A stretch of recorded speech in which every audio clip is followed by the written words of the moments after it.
They've been a lot of rain. So close to 20 inches here, and we could see potentially more rain in the forecast as the storm eventually gets picked up by a cold front and is being pushed northward towards the northeast. Fox meteorologist Janice Dean says after stalling, Debbie, which is blamed for 6 deaths, will move quickly and be over northern New England by Saturday. A strong earthquake off the coast of southern Japan. The 7.1 magnitude earthquake was centered off the coast of Japan's southern Kyushu island. Staff at nuclear power plants have been checking for damage with none found so far. There's a tsunami warning out as a result of the quake. The country's meteorological agency predicting 3-foot waves. Fox's Jonathan Savage.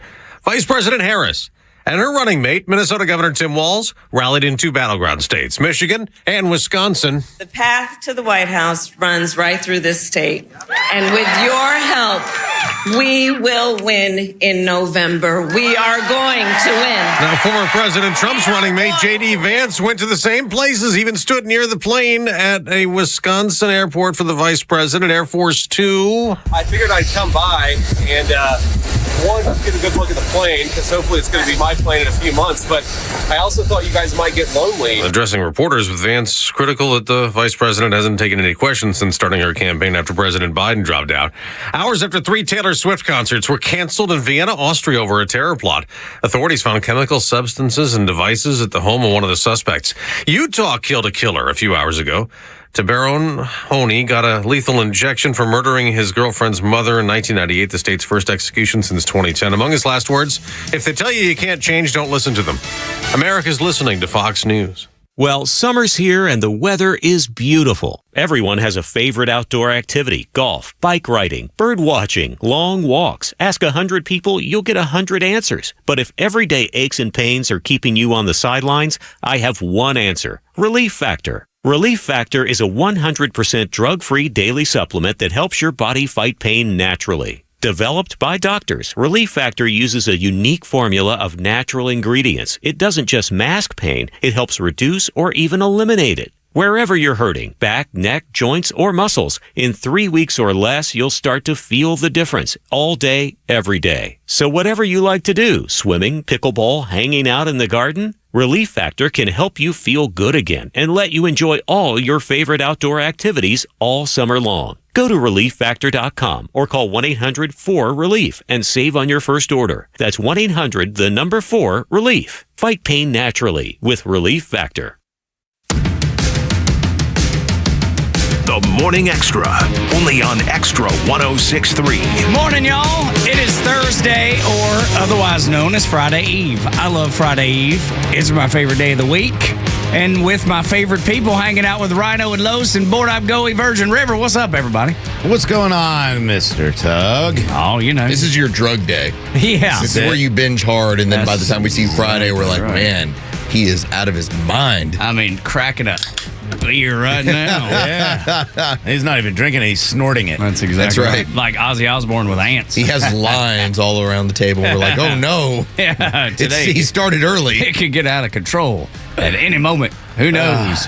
Cocaine is a hell of a drug. Well, thank you. Thank you, Joe Virgin River. It's like a Hunter Biden hotel room in here. Absolutely right. Now you know what it's like to be the VP's son, or now the president's son. Goodness gracious. But we found it in a cubbyhole with your name on it, and we still don't know whose it is. We got the I know, right? Secret There's Service DNA. and the FBI looking for it. They're right. like, it says his name. They're like, nah, I don't know. Yeah, I guess it'd be better to be here with all that going on, all the chaos, and acting like Hunter Biden than stuck at the International Space Station. Have y'all seen this? Yeah. It's an unfortunate situation here. Well, it really sucks for Boeing. Oh, my God. Oh, the yeah. fact that they're going to have to wait, most likely, and it seems like they're going to have to wait till February to send up the SpaceX rocket to pick up the Boeing astronauts. You know, I mean, they're NASA astronauts, but they went up on the Boeing, was it Star Cruiser? Is that what it's called? And, I mean, Boeing is just, take that, Elon Musk is like, I could send a Cybertruck. What do you want me to send? You want me to go get him? I'll get him. But, yeah, they were supposed to be up there for 9 days. They've been up there for 2 months and probably going to be there till February. Another 6 months. Yes. I mean, how do you make plans? I mean, what if you had dinner plans with your wife or something? Or a wedding, like a family member. Yes. Like something important. Rhino, you're exactly right. But part of space travel, especially long-term space travel, is like getting mentally prepared. I don't think they went up there thinking they're going to spend the better part of a year I don't at think so that either. place. Lowe's, I don't believe so either. And somebody's got some explaining to do. Yeah. They're like, hey, 9 days. Maybe, look, worst case scenario turns into 12. But otherwise, we're good. Yeah. They have enough like Spam and stuff up there. I don't even know what they eat anymore. They do. That cool yeah. frozen ice cream. Yeah, I mean, I don't know what they're eating, but they do have enough food to get them through at least till February until Elon can come rescue them. That's the report that I read. That's got to be scary, man. There's two places that scares me. The open ocean and space. Yeah. I don't want any part of either just one because of they're them. so vast and so empty and so unexplored. I'm with you. Like both of those are the kind of thing where you have to mentally keep your mind right to not freak out. Right. And that would be difficult. And I feel like I'm a pretty even-keeled fella. I don't get worked up or I don't get too down. You know what I mean? I try to be like a baseball player. Not too high, not too low. Just right there in the middle. But I think if I were stuck in outer space and they weren't sure how I was getting home. Yeah. Maybe that might be the thing that unravels Tug. Yeah. Oh, my God. Now, what are we doing? Can I ask a question? Do they have to work? I mean, or did they do their 9 days work and the rest of the time they just get to like float around, chill, hang out, talk to family, whatever? But, I mean, you got a confined space. Ain't much. I mean, it's a space station, right? But what are you going to do? I mean, like just float around the hall. I mean, I'd nap all day. Me too, but it would take me a long watching nap. like Stranger Things over and over, different shows. Yeah, I wonder if I get my Netflix. Yeah, I bet you do. I mean, you got because it's got to be something. Got to be wireless connectivity up you there. can't get any closer to a Starlink satellite than you can at the space station. Reach right? out and touch it. Yeah, just grab one. Do they get to go on spacewalks? I've not heard. I don't know. That. That's what I'm wondering. Like. Now, I'm going to step outside for a minute. Seriously, I have a cigarette. I'll be back. I'm going to step out and have a cigarette. Be right back. Like it's your grandmother. BRB. Yeah. I don't know. I don't think you can light one, can you? I don't know, buddy. Well, I'd imagine the oxygen-rich environment is not the best place for that's probably, flame. See, there you go. Yeah. That probably wouldn't make any sense at all. That's why you're stepping out. Yeah. I got to step out for a smoke. Yeah. Maybe they got space vapes. Maybe. But then it pollutes the rest of the. Yeah. They smell like blueberries all the time. Cares? That stuff stinks so bad too. So bad. Vapes stink. I would rather smell cigarette smoke than vape. Yeah, me too. It's so gross. Vapes smell so bad. Oh, those. By the way, the space station has DVDs. Oh, DVDs. That's how it's a little more old school. Yeah. Oh, that stinks. I mean, you got to store them somewhere. Oh, what if they're really horrible DVDs? Yeah, Like you have to watch Home Alone every day for like 9 months. Yeah, that's right. Somebody put the wrong one in the cover. You're like, yes, we're going to watch Alien, and it's Home Alone. Yeah. I don't like, think oh, man, let's switch the covers. No, you wouldn't want to watch Alien, not in space. No. That'd be the last one you want to watch, I would. Jaws in the ocean and Aliens in space. Yeah. Why not? That's right. Yeah, I Go ahead. Make it worse for you. Nightmares. That's right. So good. I was reading yesterday, too, that you know how AI is taking over everything. Would you let a robot work on your teeth like at a dentist office? I don't even let the dentist work on my teeth. Yeah, no. I don't know. Sometimes I feel like robots have a good place when it comes to medicine. Obviously, a very steady hand. Yeah, obviously, programmed really well in doing that. I think I would. Yeah, 5 years from now, there's a company that is working on the AI robot, and they've already done an experiment where it shaved down some guy's tooth so they could put the crown on it or whatever, and it worked just fine. So now their next 5-year plan is to roll this out. So like when you go to the dentist's office, it might not be Shirley. Shirley, how you been? How's your mom and them? How's the kids? And what you been up to? Y'all been busy? The usual conversation. Shirley 2000. Yeah, exactly. And then it ain't Shirley, or it might be Shirley, but it's Shirley 2000, and she's now doing your dental work. I would want the video of what they did because I don't want AI like injecting things that I don't see it's doing, and then I become like transhuman, and all of a sudden I'm like starting to like feel metal go through my body. Like I don't trust them or programming me. I don't think I'd have a problem with the whole dentist. Lowe's, would you? I don't know. There's a part of me that automation's going to happen. All right, like that's going to be a part of our lives moving forward. No question. I just kind of don't mind the fact that, I get my dental hygienist. We have a nice conversation. Yeah, how's your mom and him and everything. He or she takes care of everything, and then we keep it moving. Like a human touch there is not the worst thing in the world. No, I prefer human touch, but like you said, automation is coming. This company wants to roll this out in 5 years. Oh, sure. You're going to get it all over the place. Dude, can you imagine? This is just the first step. They'll map your mouth, and then you're going to have a machine that takes care of it with quite a level of precision. But, again, you always ask the question, will it be able to detect the things that it's missing, whereas a regular hygienist goes, oh, I missed there. Here, let me get in there. I don't know. And when, like if you say, ow, that... does it even pay attention? Where a dental hygienist would be like, hey, sorry about that. Yeah, back off. I'll be more sensitive through there. That robot be like, shut up. Yeah. Plus, when I was a young boy, about 14 years old, my dental hygienist was very busty, voluptuous. Yeah, busty, and that was always a pleasure to for a young boy to get like a little rub on his shoulder or something here and there. How you been? I love it, man. That's how awesome. your mom and them. Yeah, that's awesome. I'm telling you, that's good living there. There's all kinds of automation that is going to take place, and in the military, there's automation. You see it there with weapon systems and all that. So Lowe's is exactly right. You see it everywhere, and it's ain't going anywhere. It's going to increase if nothing else. But Jeff from Atlanta Safe House said 6 months in space or 6 months with Kamala? Question mark. Space. There's no doubt about it. I mean, right? Like what? Yeah, it's easy. Yeah. Could you imagine being 6 months just? Just like, oh no! Shut up! I'd be like, open the door. Open the door. I don't even care anymore. Seriously, somebody light a cigarette. Yeah. Somebody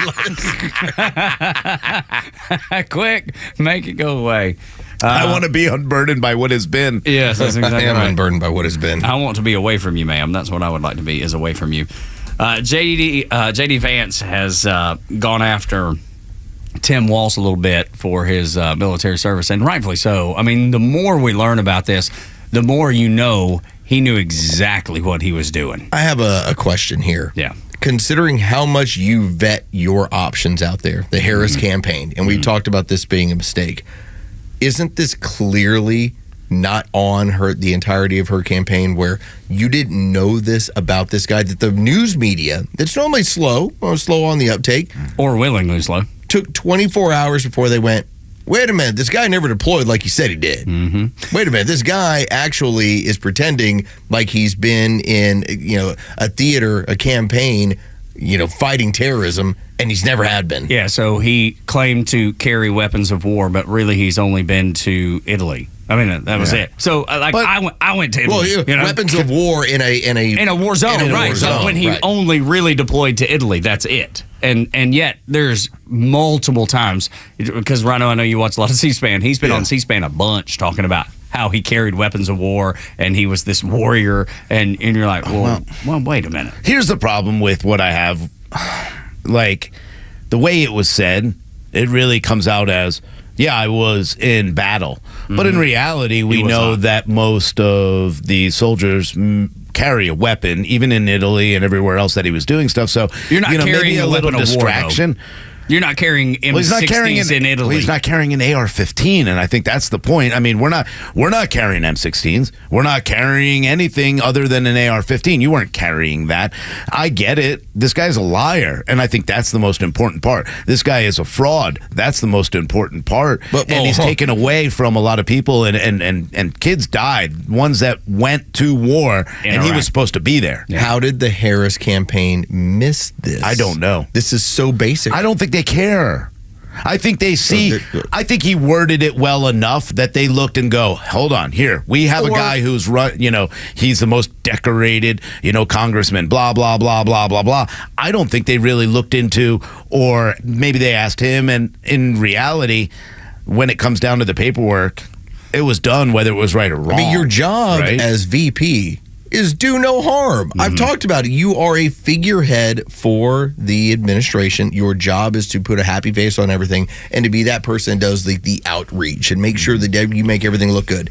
How did you select someone that within 24 hours you have veterans from all around the country posting pictures of like, here's when I was in Iraq or Afghanistan. I love that. Where were you, Tim? Where was Tim? Yeah, that's exactly right. And you know what? I mean, I'm with Carlos on this. This is why I think like maybe they're just trying to get rid of these two, because when you have this matchup between Donald Trump, you look at Donald Trump and you go, that's America. That's America first. That's someone who loves this country.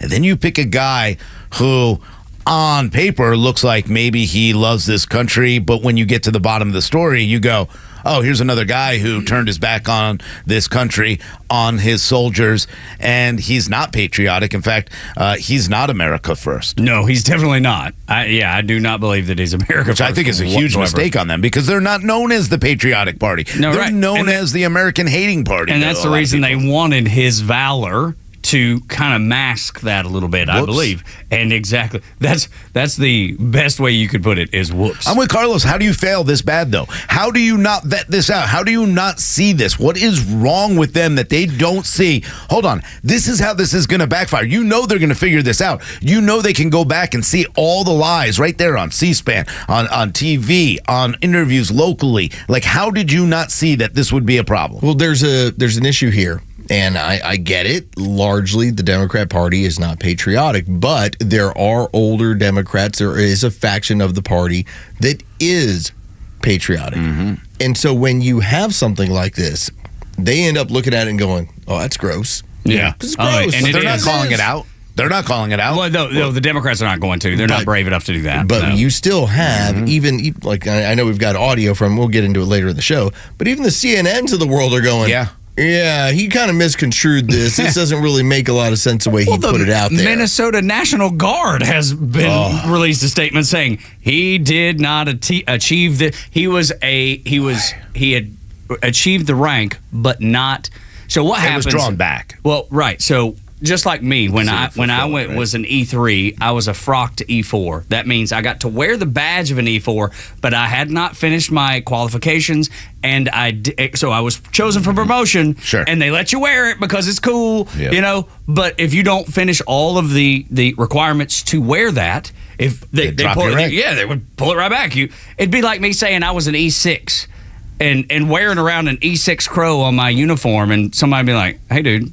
You're not an E6, right? You know, and it's just gross. And if he was so confident about it, why wouldn't he go the opposite way, right? Like, would you take rank away from yourself? Like, would you? You're willing to jump ahead of the line? Or are you willing to go backwards? If it didn't matter, then why didn't you say you were a lower rank? The troublesome part about all of this, he was in command. Yeah. Okay, like it's different if you tell me that somebody is a conscientious objector, has some sort of issue, hey, even some cowardice, whatever. But when you're just a regular enlisted guy, rank of private, whatever it was, okay, I get it. Some people don't handle this stuff well.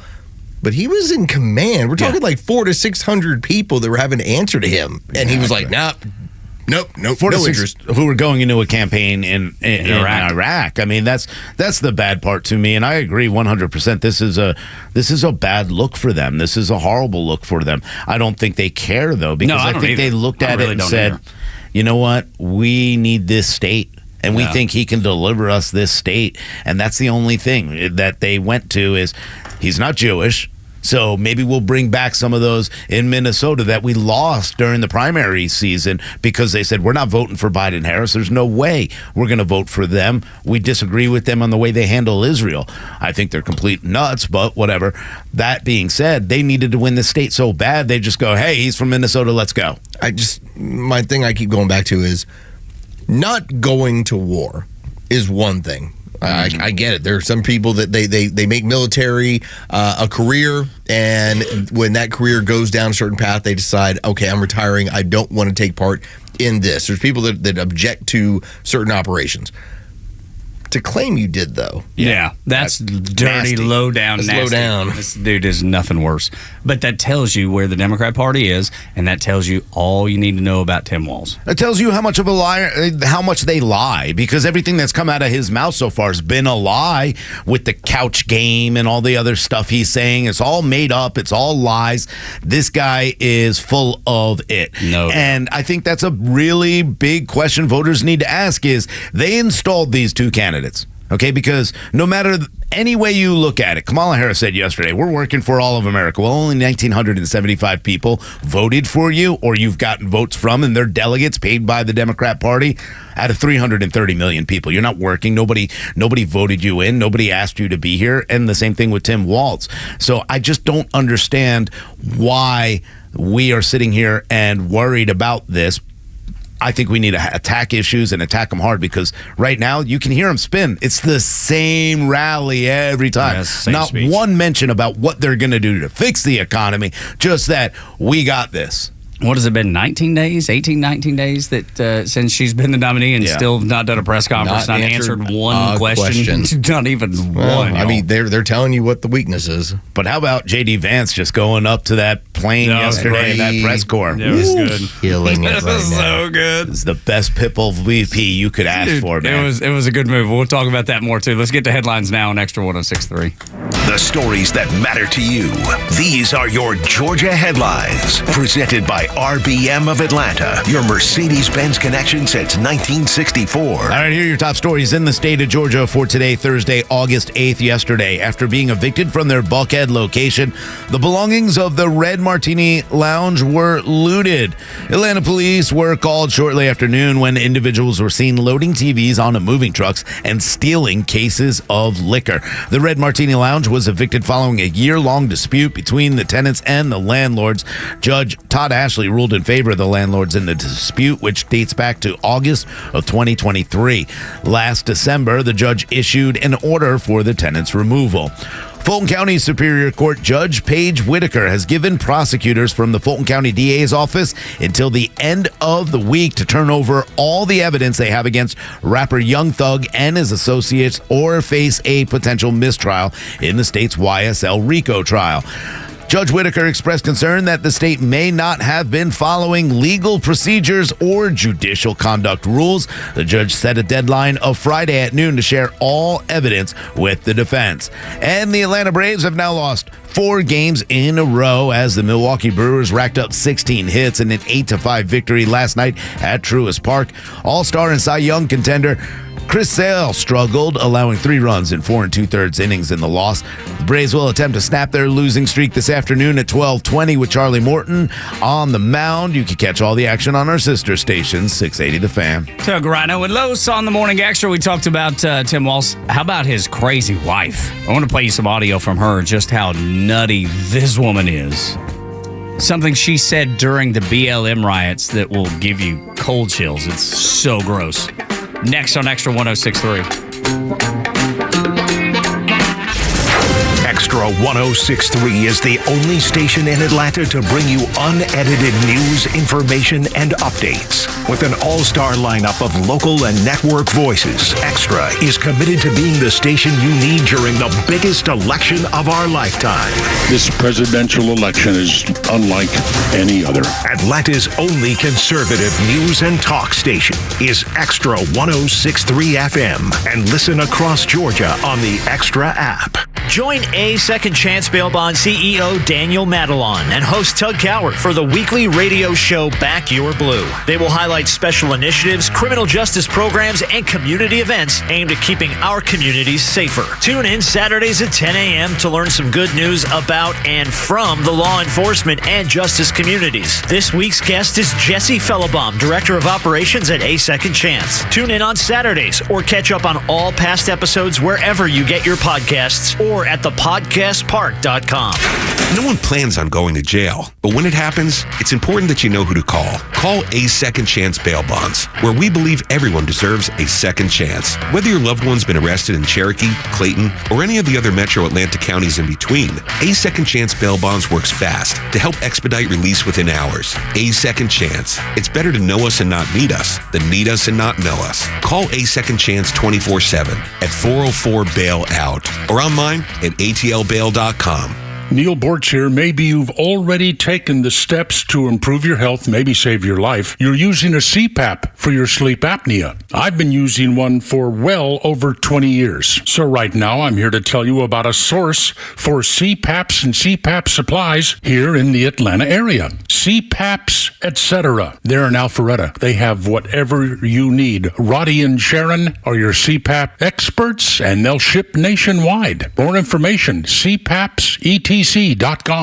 Electrify your senses with user-friendly technology and earth-friendlier power. Meet the all-electric 2024 Mercedes-Benz EQE 350 sedan. Satisfying for both drivers and passengers with innovations that only Mercedes-Benz can deliver. Experience the all-electric 2024 Mercedes-Benz EQE 350 sedan today. Lease one for just $649 per month for 36 months with $67.93 due at signing. Exclusively from RBM of Atlanta in Sandy Springs. Contact RBM of Atlanta for details on this vehicle and many other models. And visit today to see how to qualify. Special lease rate available only to qualified customers exclusively from Mercedes-Benz Financial Service through RBM of Atlanta, Sandy Springs through September 3rd, 2024. Excludes tax, tag, title, and Georgia Lemon Law fees. Contact RBM of Atlanta for details on this and other exciting offers. Visit rbmofatlanta.com or call us at 770-390-0700 for details.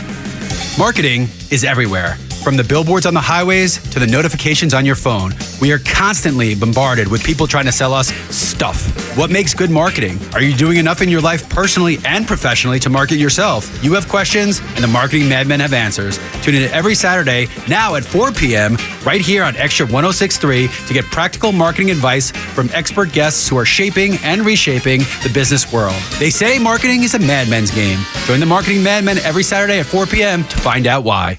Diamonds Direct Atlanta is now open. The nation's fastest growing jewelry store now has a location right here in Buckhead. Shopping for the perfect ring to pop the question? Or maybe an everyday diamond tennis bracelet? The experts at Diamonds Direct are sure to have exactly what you're looking for, no matter the occasion. With the lowest direct importer pricing, you can expect the best selection of certified diamonds at unmatched prices, all within a luxury showroom atmosphere that makes you feel right at home. Come see what other jewelers are trying to replicate. Diamonds Direct's unbeatable after-the-sale guarantees and warranties are the best you can find. Free cleanings, sizing, polishing, accent diamond replacement for the lifetime of your purchase. If that's not enough, they also offer a 110% upgrade policy for you to use as often as you'd like on your diamond engagement ring, pendant, or studs. Sounds too good to be true, right? Well, come see how Diamonds Direct is reinvigorating the jewelry industry at their brand new Buckhead showroom. When you want to have complete confidence in your jewelry buying experience, shop with the experts at Diamonds Direct. Now open on the corner of Maple Drive Northeast and Peachtree. Search for the Xtra 106.3 app wherever you download apps by searching XTRA 106.3, Atlanta's only conservative news and talk station. They say today is the most dangerous day of the year to drive. That's according to data from the National Highway Safety Administration. It's because of snakes? I reckon so. Yeah. I think snakes get, snakes in cars and it causes an issue, I think it's probably due to kids going back to school, everybody's just getting into that new routine. Yeah. Absolutely. There's so many new obstacles. There's, being awake early when you've not been awake early maybe before. That's why in God's country in Forsyth County, we did this last week. Yeah. It was a soft opening. Mm-hmm. So that by the time we got around to it. I think that's a smart way to go, man, because you get all the BS nonsense, all the syllabus stuff out of the way. And then when you get back to school on that Monday, it's you hit the ground running. Yeah. Right? I mean, I think ready to go. Let's do some learning. Yeah, and they did not do that in Fulton County. Oh, I tell you this, my 9-year-old told me. So she was in history class, and she goes, "We're doing turn of the century." She goes, and she was like, and she was so proud of it. She's like, "Dad, we're going to talk about World War I and World War II this year. Yeah. And I was like, I was like, let's do this. I was like, in fact, if you want to have a quiz with your dad, let's go ahead and talk about 1941 moving forward. That's right, Ready to go. Let's go. Let's get these kids. Well, 1933 moving forward. Let's get these kids into shape, man. Teach them actual history of the country versus the craziness that some people would like to see taught versus, what actually happened. And we know that's happening. I've had teachers tell me it's happening. So you have to be very careful with what your kids are reading. You should be going through their texts. And I know most of them are on computers these days, but you should go through that stuff with them to make sure you know what they are being taught. It's what I asked Liam yesterday because we were going over what classes he was enjoying, and I said, you guys don't have any textbooks, everything online? Yeah, where is it? Okay, let's talk about it. What'd you learn today? What are you learning about? And I think it's important to talk to our kids about that in general. No matter what, you feel or how you feel, I think it's important to have that conversation and kind of bring any kind of excitement or at least reinforce what they know, because every time I ask my son, what'd you learn today? I don't know. Well, you don't know. It was like 2 hours ago, dude. That's programmed. And I said, come on, let's talk about geography today. What and those kind of things. So I think it's really important to talk about that. But it's also important to find out, this person thinks they're a cat too, and this teacher said this and that, and I want to know what was said, and that way it can be corrected. Well, my oldest daughter, they had a science-oriented research project, and she decided, after just kind of looking into some stuff, she decided to research the Manhattan Project. Yes. And so by the time she got, and she read 3 different books and everything else and did her whole project on that, by the time she got to the political implications of using the bomb against somebody else, it gave her a deeper understanding to where when she's in a classroom and somebody says, we should have never nuked the Japanese, you're like, hold on a second. We would have had 1 million dead general issue GIs that would have been trying to traipse across Japan. There's something that you get from history when you actually learn it. Yeah, and that's what I appreciate, that she's actually paying attention to that. But that's why they want to take that ability to learn it out of schools altogether. Because at a certain point, you can tell somebody, here's what you're supposed to think, and they'll go, okay. Oh, sounds good. All right. That's what my professor told me. And there's plenty of kids that are willing to just do that, just to accept the programming. One of the best things I had a history professor in college, and he did not say anything about his politics ever except this: people vote with their wallet. And he was a foreigner. Like, he came from somewhere outside of the United States, and he could have spouted off all of his thoughts when it came to the political scenarios that were going on in the United States. And he never said anything in terms of history. All he ever said was, people vote with their wallets. And that is a truth. That is truth. 100% true. There's no arguing that. Jacob had a college professor over at College of Charleston, and he had them read all kinds of books. Some that we saw and agreed with, and some that we saw that we didn't. And he was like, I'm glad I read both. He was like, now I know what I believe and why, when I read the ones that I don't agree with, it just reinforces the fact that I now feel like these people are either uneducated or they are easily misled or easily manipulated. He's like, I don't ever want to be like that, which is impressive, because there was one of the books, when I saw it, I was just like, oh, wait, let's talk about this. And he said the professor even told him, this is a book written from a very left slant. Yeah. I want you to understand that. And it was a anti-Trump book. Of course. I'm trying to remember the name of it. It's on the tip of my tongue. My Dad's a Girl. No, I don't think it was that one. Could have been White Bird. Yeah, that's right. Read that one. Saw that one in my home. What a fun one that is. Yeah. But it was. I was impressed how well versed that he was, and he said all the information came from his professor, because when I saw that book, I was like, oh my God, he's being indoctrinated, because I saw it sitting on the end table when we walked into his dorm room. And I was like, hey, what did they tell you about this book? And he went into it, and I was like, okay, all right. At least he's giving you the background. He's not telling you this is what you should think. Well, yeah. I always like that. Well, I mean, I think it's important that we do see both sides. That's part of the reason why I try to read what CNN is saying about an article compared to what Fox News and The Hill and someone else is all saying. And I go through all the different articles at the same time, because I do want to see what is being said, how it's being said, and how it's being pitched to the people. And I find find out real quick who is a journalist and who is an opinionist. And I think it is important to read both sides of everything. Totally is. 100% is. We know about the person that is Tim Walz, the VP selection. But do you know how crazy Comrade Walz, yeah, please. that's right. Yes, sorry. Let me get that right, Comrade Walz. How crazy his wife is. During the BLM riots in Minneapolis, I mean, you had Walz that decided not to curtail it whatsoever. He was like, I want to let people express themselves by burning the city down. His wife took it a step further, talking about opening the windows so she could smell the tires and the buildings burning. I would say those first days, when there were riots, I could smell the burning tires. And that was a very real thing. And I kept the windows open for as long as I could because I felt like that was such a touchstone of what was happening. It definitely was. It was something that we kept the windows open. She wanted to smell. She wanted to inhale. I want to indulge in absolute destruction of a black community, anarchy and destruction of a community, anarchy and destruction. That's what I wanted to submerge myself in. So when I was in Minneapolis last year, what you could see from what had happened several years ago, I mean, this was the downtown area. And let me just be very honest about Minneapolis. It's pretty much a small minority community. Like, it's mostly predominantly white. And yet, you had these people that decided, well, hey, St. George Floyd got killed, so let's go burn down key areas of our city. That doesn't make any sense. The same way that when we had Antifa come into here, into Atlanta, and start asking around, like, how do we get to the downtown area? And then start burning down black-owned businesses. It's like, these people are just anarchists for the sake of anarchy. And so the fact that she's like, I opened up my window so I could smell it. I'm like, you weren't indulging in some sort of freedom fight. Well, but to her it was. You were indulging in stupidity. Yeah, of course we know that. But to her it was. To her husband it was too. That is what's happened. I mean, that's who Kamala Harris has embraced because he's further. I mean, she's as left as you can possibly be, I thought. And this dude even trumps her and Bernie Sanders. You're backing a drug dealer who was overdosing at the time.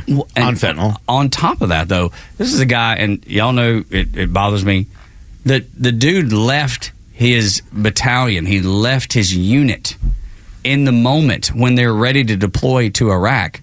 He was like, no, y'all go ahead and do that. Oh, yeah. I'm not going Walz to. Society's like, no, I'm not going to go fight. I'm not going to be a part of that. Yeah, I'll let y'all do it. Now, I'm trained with you.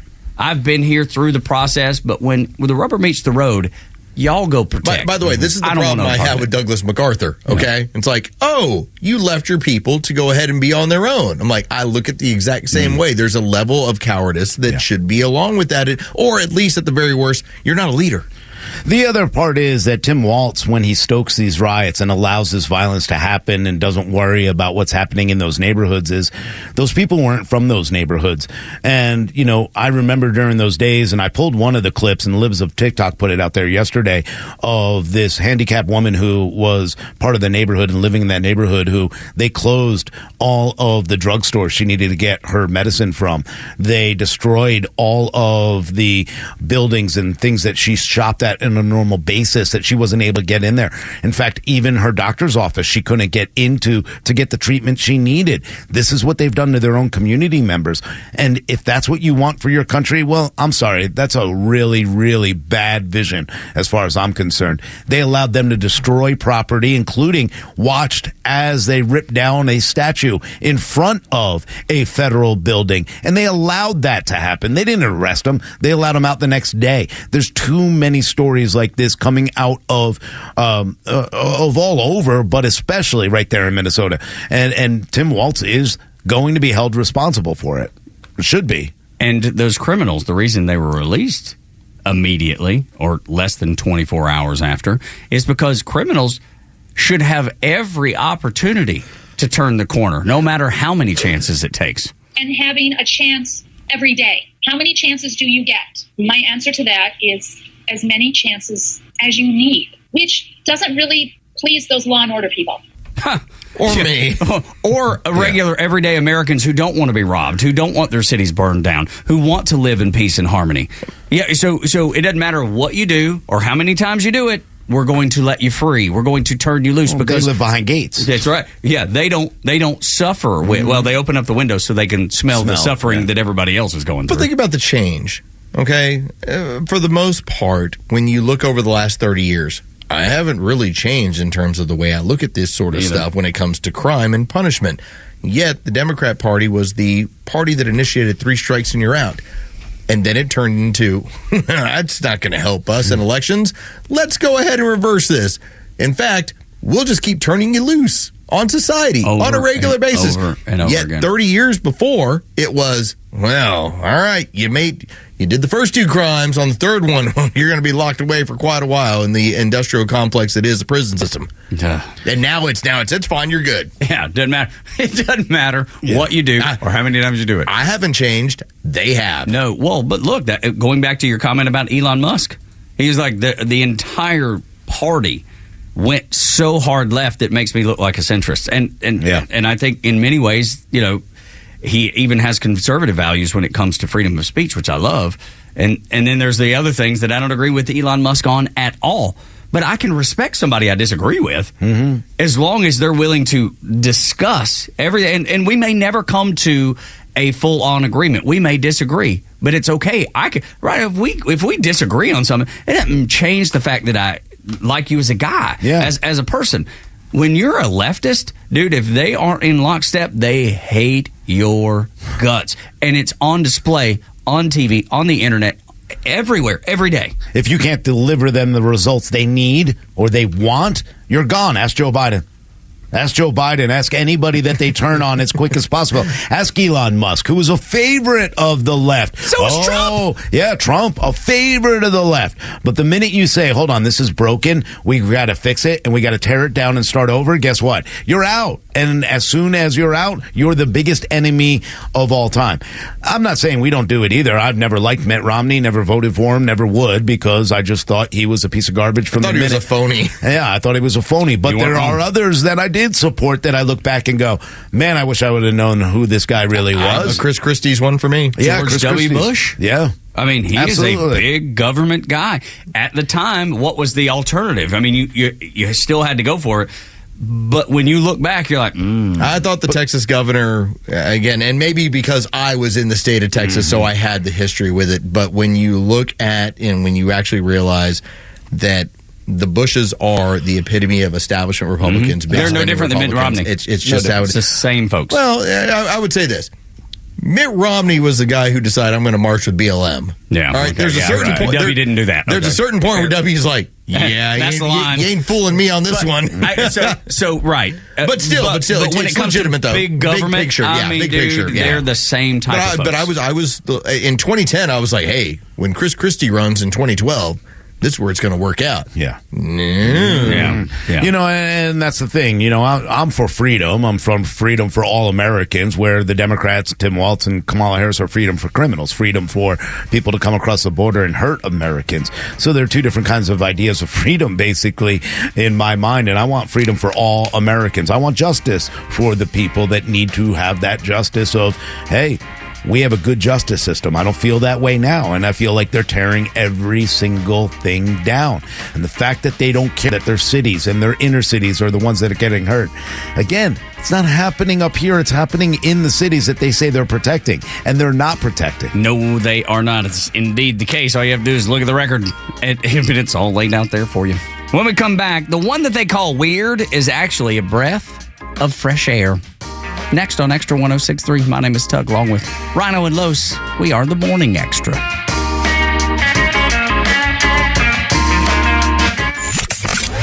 The Kimmer Show is only on Extra 106.3 every weekday afternoon on your drive home. We should be presenters. Yes, I'm a presenter on 106.3. I present you with it. Here, I got something for you right here.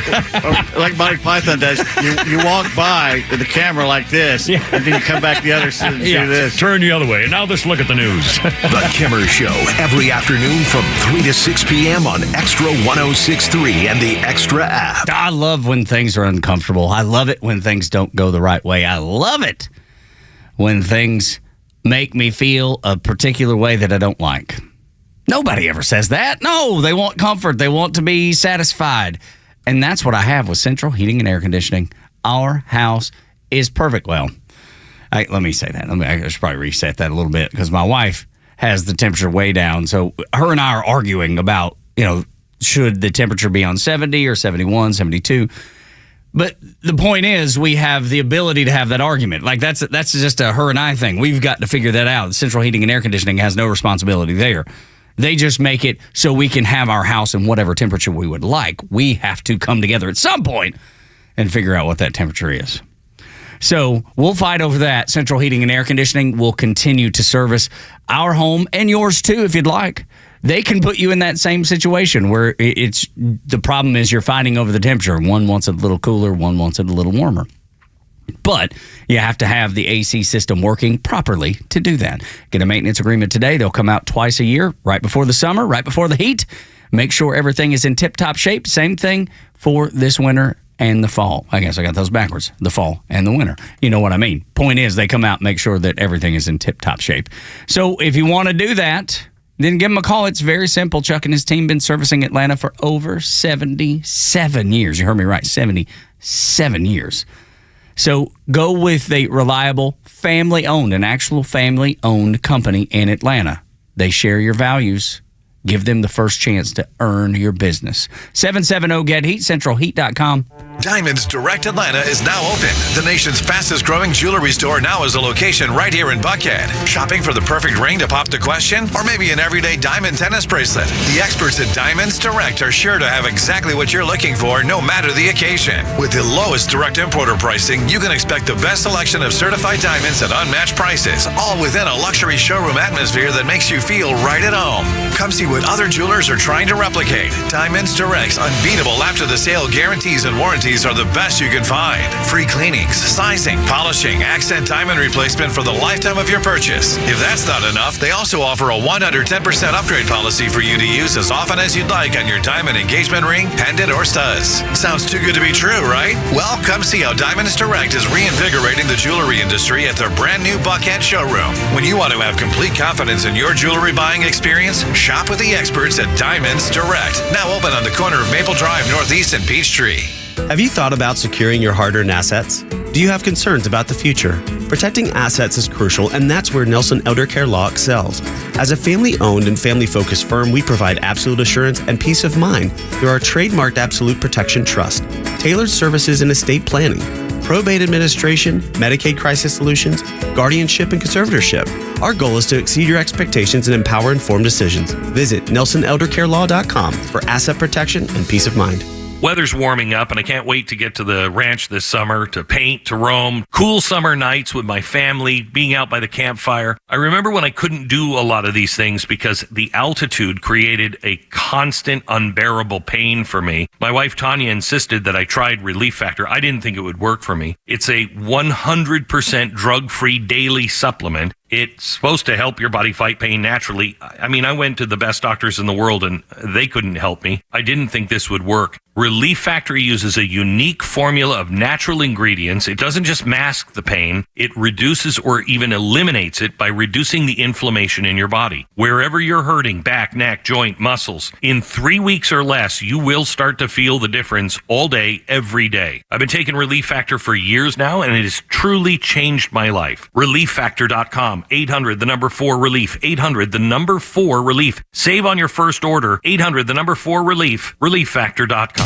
Keep up with all of our shows and the latest headlines by following Extra 106.3 on Instagram, X, Facebook, Truth Social, and all your social media platforms. Plus exclusive giveaways and more. So follow now at XTRA 106.3. Tug, Rhino, and Los on the Morning Extra at Extra 106.3. So we started the show by talking about the delayed return of the Boeing Starliner with the two astronauts in there. The NASA astronauts are going to be up in space until likely 2025 because Boeing is broke down.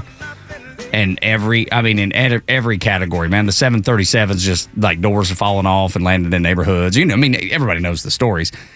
And they had so much trouble getting the Starliner off the ground. They scrubbed how many launches? And then they finally got it off the ground and they got it up there and there's this, sigh of relief, I suppose. And as soon as they get there, like, oh, wait, we've got some bulge in the bilge. And this is not good. I've had that. Is it in your bilge, too? Yeah. Yeah, and now they're like, oh, wait, these astronauts probably not going to get back until February. And the chief competitor of Boeing, SpaceX, is the company going to have to go get them. Yeah, you look at the timeline of what had gone on. They were supposed to have flown this mission in 2023, and it got pushed back a year. And by the time they get to the mission, then they're like, oops, sorry. But then they got to get this thing home. Let's say that you're going to hang out here for 9 months. Well, yeah, but let's say the astronauts come home on SpaceX, with Elon and his team in February. How are they going to get this rocket home? The one that's docked up there. You get that lady from Miami Tow. You ever watch that? Miami Tow. Oh man, it was like this reality show where they'd go and repossess cars. And she was just like, she's this black woman. She's mean and funny as can be, and she'd just like get in there and she'd like mouth off to them, tell them why she was taking their car. Yeah, and they'd give her a hard time, and she'd get it every single time. You send her, she'll tow it back. Yeah, absolutely. Put her on a Miami Tow rocket ship. Yeah, and, I don't know if that's the name of the show, but someone probably knows the real name of the show. But it was something like that. The question is, because Boeing's like, we still believe in Starliner, blah, blah, blah. I'm like, do you? Well, do you? The You know what I don't astronauts believe in? Things that fail. Yeah, over and over again fail. Yeah, I wonder if they'll, I guess it's kind of like Kamala Harris and Tim Walz just keep lying and lying and lying to us, telling everything is great. And we'll go, okay. Yeah, nobody's buying into that. But that's why J.D. Vance, Los, is such a breath of fresh air, because he's not like that. Man, yesterday was big. Day before was big. Everything with Tim Walz, with him and his stolen valor, is playing right into J.D. Vance's hands. And you look at what the Democrat response has been to J.D. Vance. It's to, on their own, try and realize, I can't really question his service, so we'll just act like he didn't do it. Mm-hmm. Yeah. And so whenever J.D. Vance talks right now, there is a reverence within our society of that is a military veteran who served his time. And that actually served. But that's actually kind of rare these days when you look at what the previous administrations and previous presidents have been the last 10 years. That's why I think he's so valuable to me, anyway. If you were going after J.D. Vance for his military service, boy, did you bring in the wrong VP choice for that. And like Carlos said earlier in the show, should have vetted that out, because that is just a loss in your book if you're Kamala Harris and Tim Walz. J.D. Vance is I think he's come along. I wasn't upset with the pick. I was like, Now I'm like, wow, what a great pick by Donald Trump. Now's the important part, because that man is a professional, man. He walked up to that press corps yesterday and he delivered almost a knockout punch. He continues to do that. Donald Trump needs to sit back.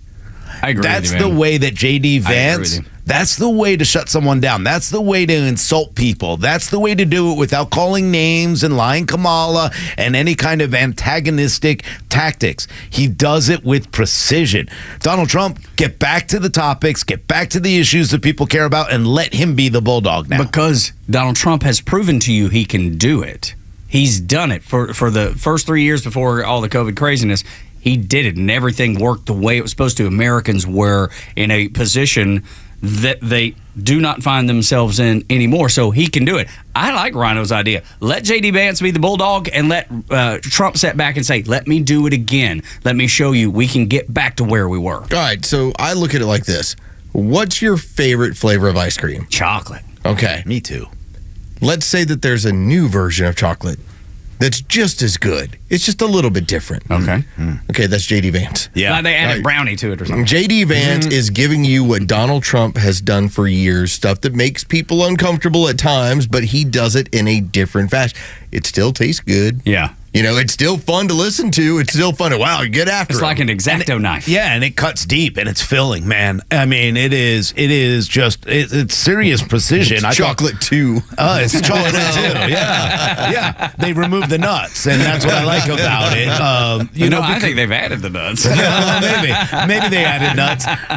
But it's the same. It's just a little different version. It really is a different version, and again, I mean, it was just so perfect. I mean, the fact that he walked up and goes, I just want to look at the plane. Hopefully, I'll be on next year. And check out my plane coming up. And you're like, oh. And then I just feared you reporters are lonely. Because she don't talk to y'all. And it's the truth. But that's the truth. And then he lays it out like, why don't you get a chance to ask her about the issues? Why don't you get a chance to talk about what she is going to do, what her agenda is? Because since she's been nominated now 18 days, we haven't heard a word from her. We haven't heard her say anything except for this hope and dreams. It doesn't make any sense to me that she hasn't come out and talked about how she's going to handle. Well, actually, it does, because she doesn't know. She has no idea. She's not been told yet. Tim Walz. Yeah, no, they've not been told yet. That's right. Barack Obama hasn't told them their agenda yet. Right. That's 100%. And so I heard. I want to say, I don't remember her name, but it was on the 5 yesterday, and I thought she made such a good point. And God, I wish I could remember her name, and I apologize for not. Anyway, her point was she said, my conspiracy theory is that Kamala's had zero decision making in any of the things that she's done. She's been told, here's what you're going to do. And so she chose Tim Walz, because that was her only decision that she's been given, right? And she's like, I'm going to take it, and I'm actually going to make one decision because everything else has been handed to me. And I don't know that lady's right on the 5, but I thought it was a pretty good description of what could have happened. Well, because they didn't vet. Yeah. Obviously, she doesn't prepare for anything. No, you know what? That would be a good explanation of why Tim Walz is there with that stolen valor, and that wasn't vetted out if Kamala Harris actually did have a choice in that matter. We'll see if that's if that is indeed the case. But I just thought it was a very insightful thing to say, because she's not given a choice at all, and she knows it. Everybody knows it. She's not going to have a choice on anything that happens if, by God's, please don't let it happen, if she were to be elected. All right. When we come back on Xtra 106.3, even the Democrats in Georgia do not trust the ability to secure the vote in November. That discussion next on the Morning Xtra. Tug, Rhino, and Los until 10.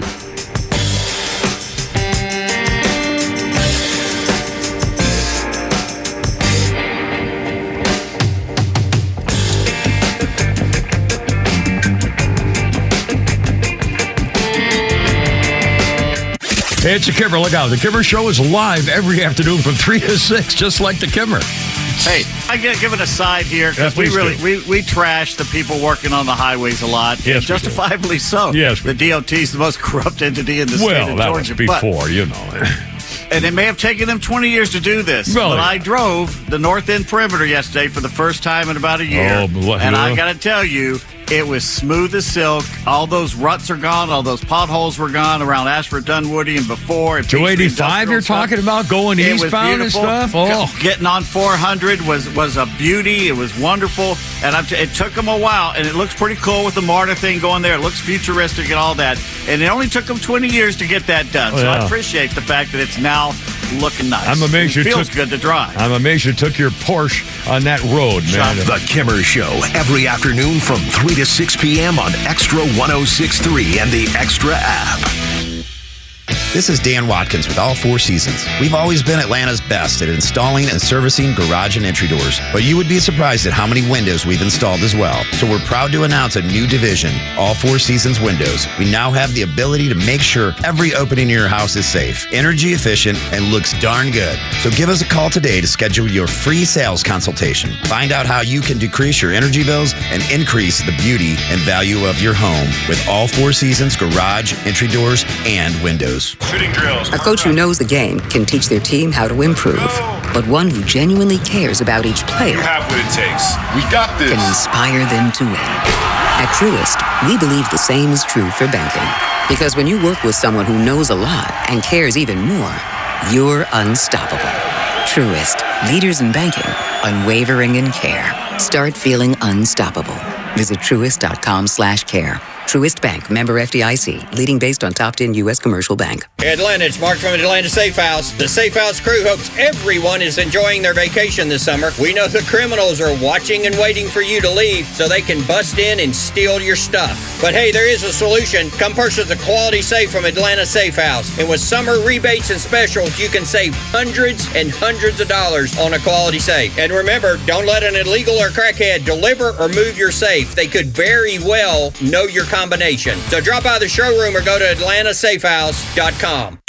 Get ready for unfiltered conversations on The Janelle King Show, where we tackle the topics that you won't hear at your family gatherings, but they're absolutely crucial for a strong republic. Don't miss us live every Saturday at 3 p.m. and every Sunday at 9 a.m. right here on Extra 106.3. But if you can't tune in, that's okay. You can catch new episodes every Tuesday on the Podcast Park or wherever you prefer to get your podcasts. Join us for these discussions, and I can't wait to meet you there. Fox on Tech. How can you ever improve upon a siren? From rural farm towns to cityscapes, sirens warn of fires and tornadoes. They've been supplanted by weather radios and the sharp tones of the emergency alert system on radio, TV, and now our smartphones. But now New York City wants something a bit more out of the dystopian sci-fi movies. A fleet of drones will take to the low skies outside apartment windows to play a recorded message. Be prepared to leave your location if flooding occurs. Do not hesitate. That just happened Tuesday. New York City's Mayor Eric Adams, who calls himself a tech geek, says the drones augment the existing emergency notifications, but are an attempt to meet residents where they're at to make sure they get the message to evacuate. Flooding has been deadly in New York. 11 people were killed by floods in 2021 caused by remnants of Hurricane Ida. With Fox on Tech, I'm Eben Brown, Fox News. WFOM and W292EV Marietta, a Dickey broadcasting station. This hour is presented by Van Sant Law, vansantlaw.com. A second landfall in 4 days. I'm Dave Anthony, Fox News. Debbie came back ashore a few hours ago in South Carolina as a tropical storm after hitting Florida as a hurricane, causing a lot of flooding, with more to come. In Myrtle Beach to the north of Charleston, some vehicles getting stranded and, just really sort of dramatic scenarios where people, horns going off and alarms going off in vehicles and people trying to get to high ground in those areas. Fox Weather's Robert Ray in Carolina Beach, North Carolina. After stalling for days, Debbie will move inland up and over northern New England by Saturday. A strong offshore earthquake rattled Japan's southern coast today. There are no reports of major damage or serious injuries. There was a tsunami warning, and waves of just under 2 feet did roll in. The day after 3 Taylor Swift concerts were canceled in Vienna over terror concerns. Austria's interior minister says a tragedy was prevented. Law enforcement officials in Austria say they've recently arrested not one but 2 extremists involved in the plot, including a 19-year-old who allegedly had pledged an oath of allegiance to the militant terror group ISIS. Fox's Kevin Corke. Investigators found chemical substances and devices in that 19-year-old's home. Vice President Harris and her running mate Tim Walz rallied in battleground states, Wisconsin and then Michigan. As Attorney General, I held the big Wall Street banks accountable for fraud.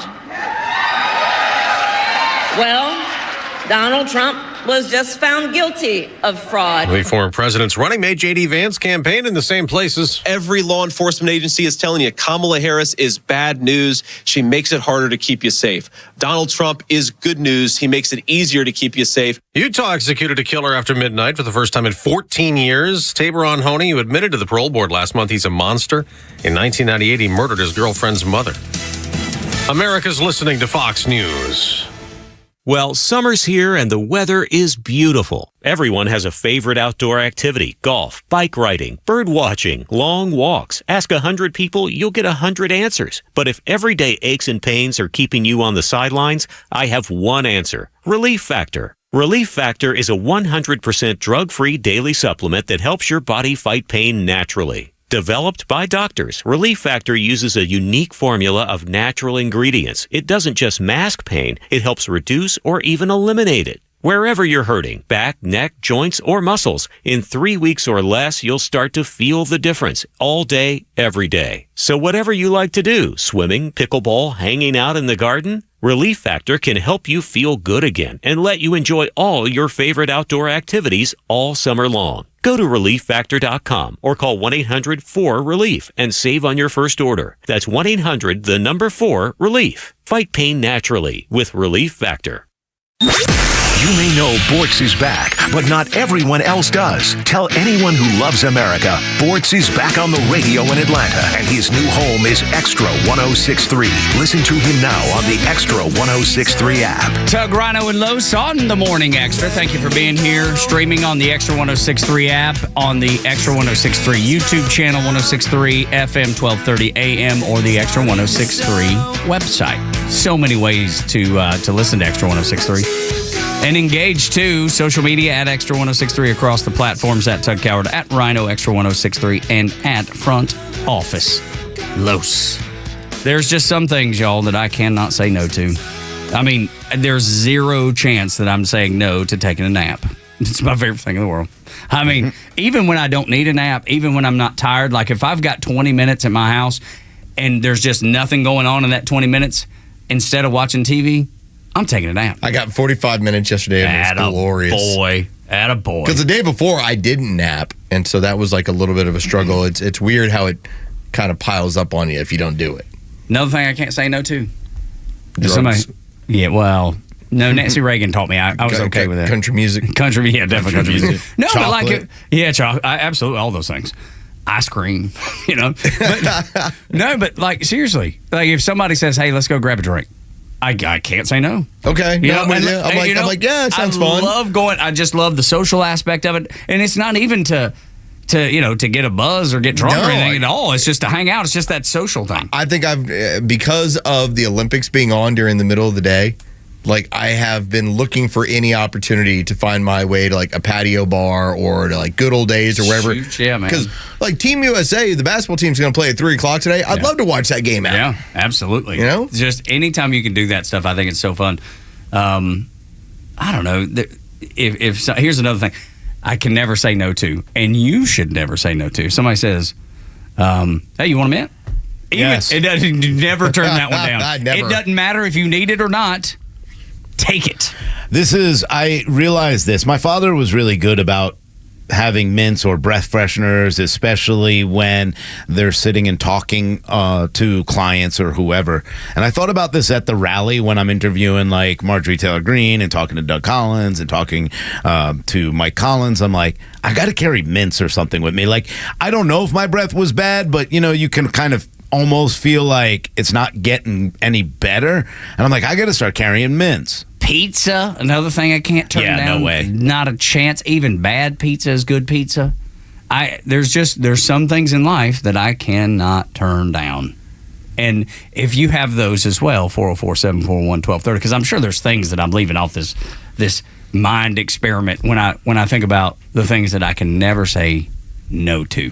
Petting a dog, like if a dog's passing, I'm going to pet him. Even if the owner says no, I'm like, I'm already in there, man. I'll beat them to the punch. I love petting dogs, dude. There's just those are the things that I think make life great.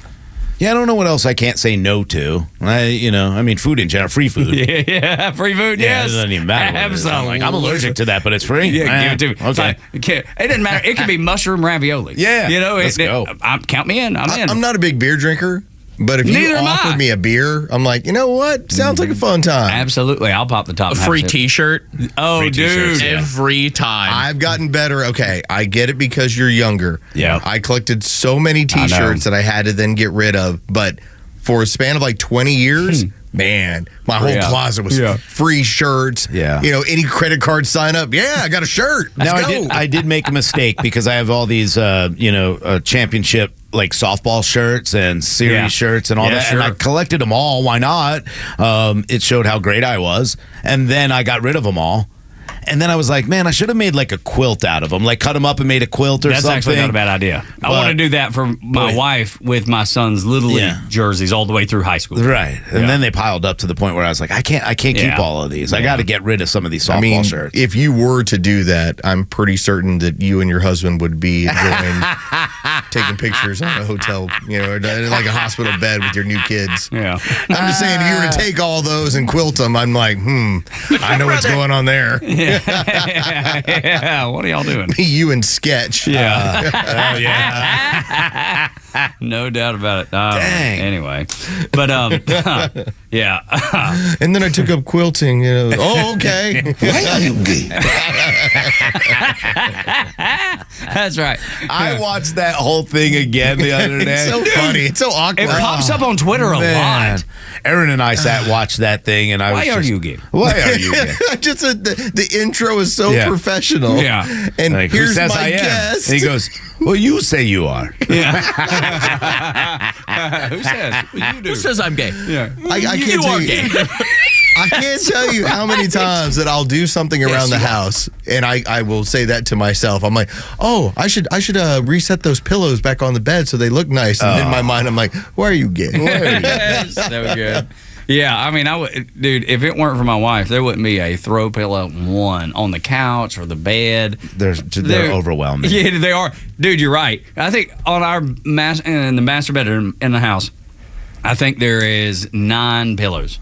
9. Where do you put them? Right. Well, they you just go throw them on the floor. Well, when you're not using them, they're right. Well, we have a little spot that we put them specifically, but I mean, it goes down like the pillows are lined up, and they go to the middle of the bed. I'm like, that's too damn many pillows. Whose idea is this? I want to slide right in bed. I don't want to have to get up and move all the pillows and put them on like the footstool or wherever they be. That's the worst. But anyway, they don't even look good to me. I mean, I guess well, no, but like 1 or 2 does, but not 9. They ain't no need for 9. Hey, you don't need 9. No. 9 throw pillows. Yeah, but it looks nice. All the way halfway down the bed, do you think? Again, as I'm pointing out, this is why I then question Why are you myself. gay? Exactly. Why are you gay? Why are you gay? Thank you. It looks nice. That's right. Looks so nice. But I think 1 or 2 looks nice. It's not functional. No, it's not. It's simply decorative. It's too much. But sometimes you can over-decorate. You know what I mean? Like No, I Clark get it. Griswold, he over-decorated. No. I mean, he did. Look good. I mean, Look I know. good. Come on, you can't tell me that that house in the neighborhood is not the one you're like, dude. Come on. Yeah, she's a beaut, Clark. Beaut, Clark. She's a beaut. Looking good. Looking good.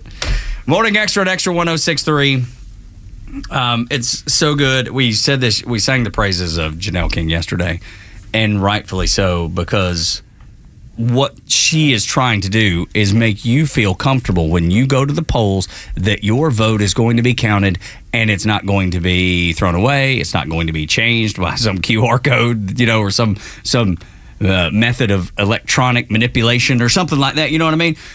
And Rhino, it's good that we have somebody like Janelle, because it ain't just us. It ain't just the Republicans. It ain't just the conservatives that are worried about this election. No, I think it's everyone, and including, when you look at independents and especially the Libertarian Party, they want to make sure that everybody's vote counts and that everything is secure.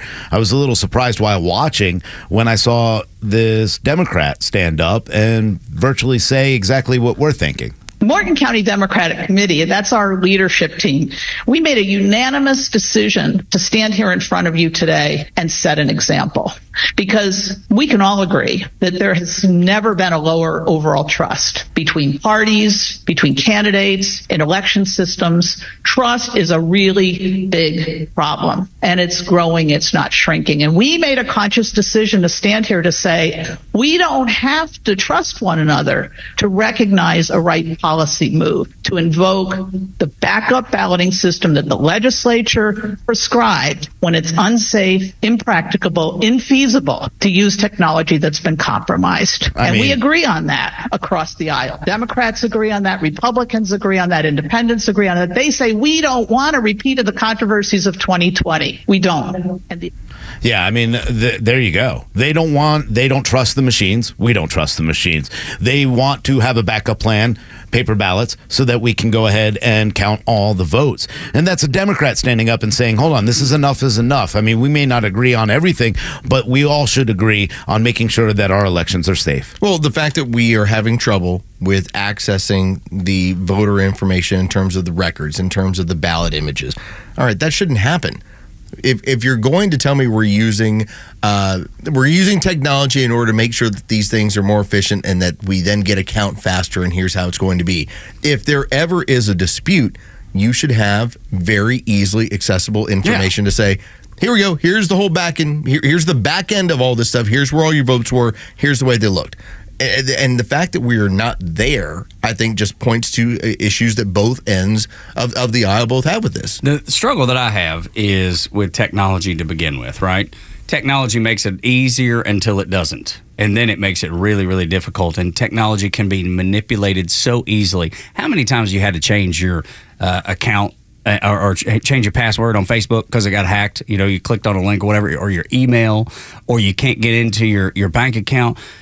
And we're all so worried because technology can be taken advantage of. It happens in your everyday life. If it happens with your bank, it can happen at the election board. It can happen, and everybody knows it because everybody's experienced it. That's why nobody trusts technology, because they know it can be manipulated. Absolutely, and we've already seen it be manipulated time after time, and people understand that you can hack these machines, and we can hack anything if we have the right people doing it, so that's got to be a concern. Everybody wants paper ballots, I think.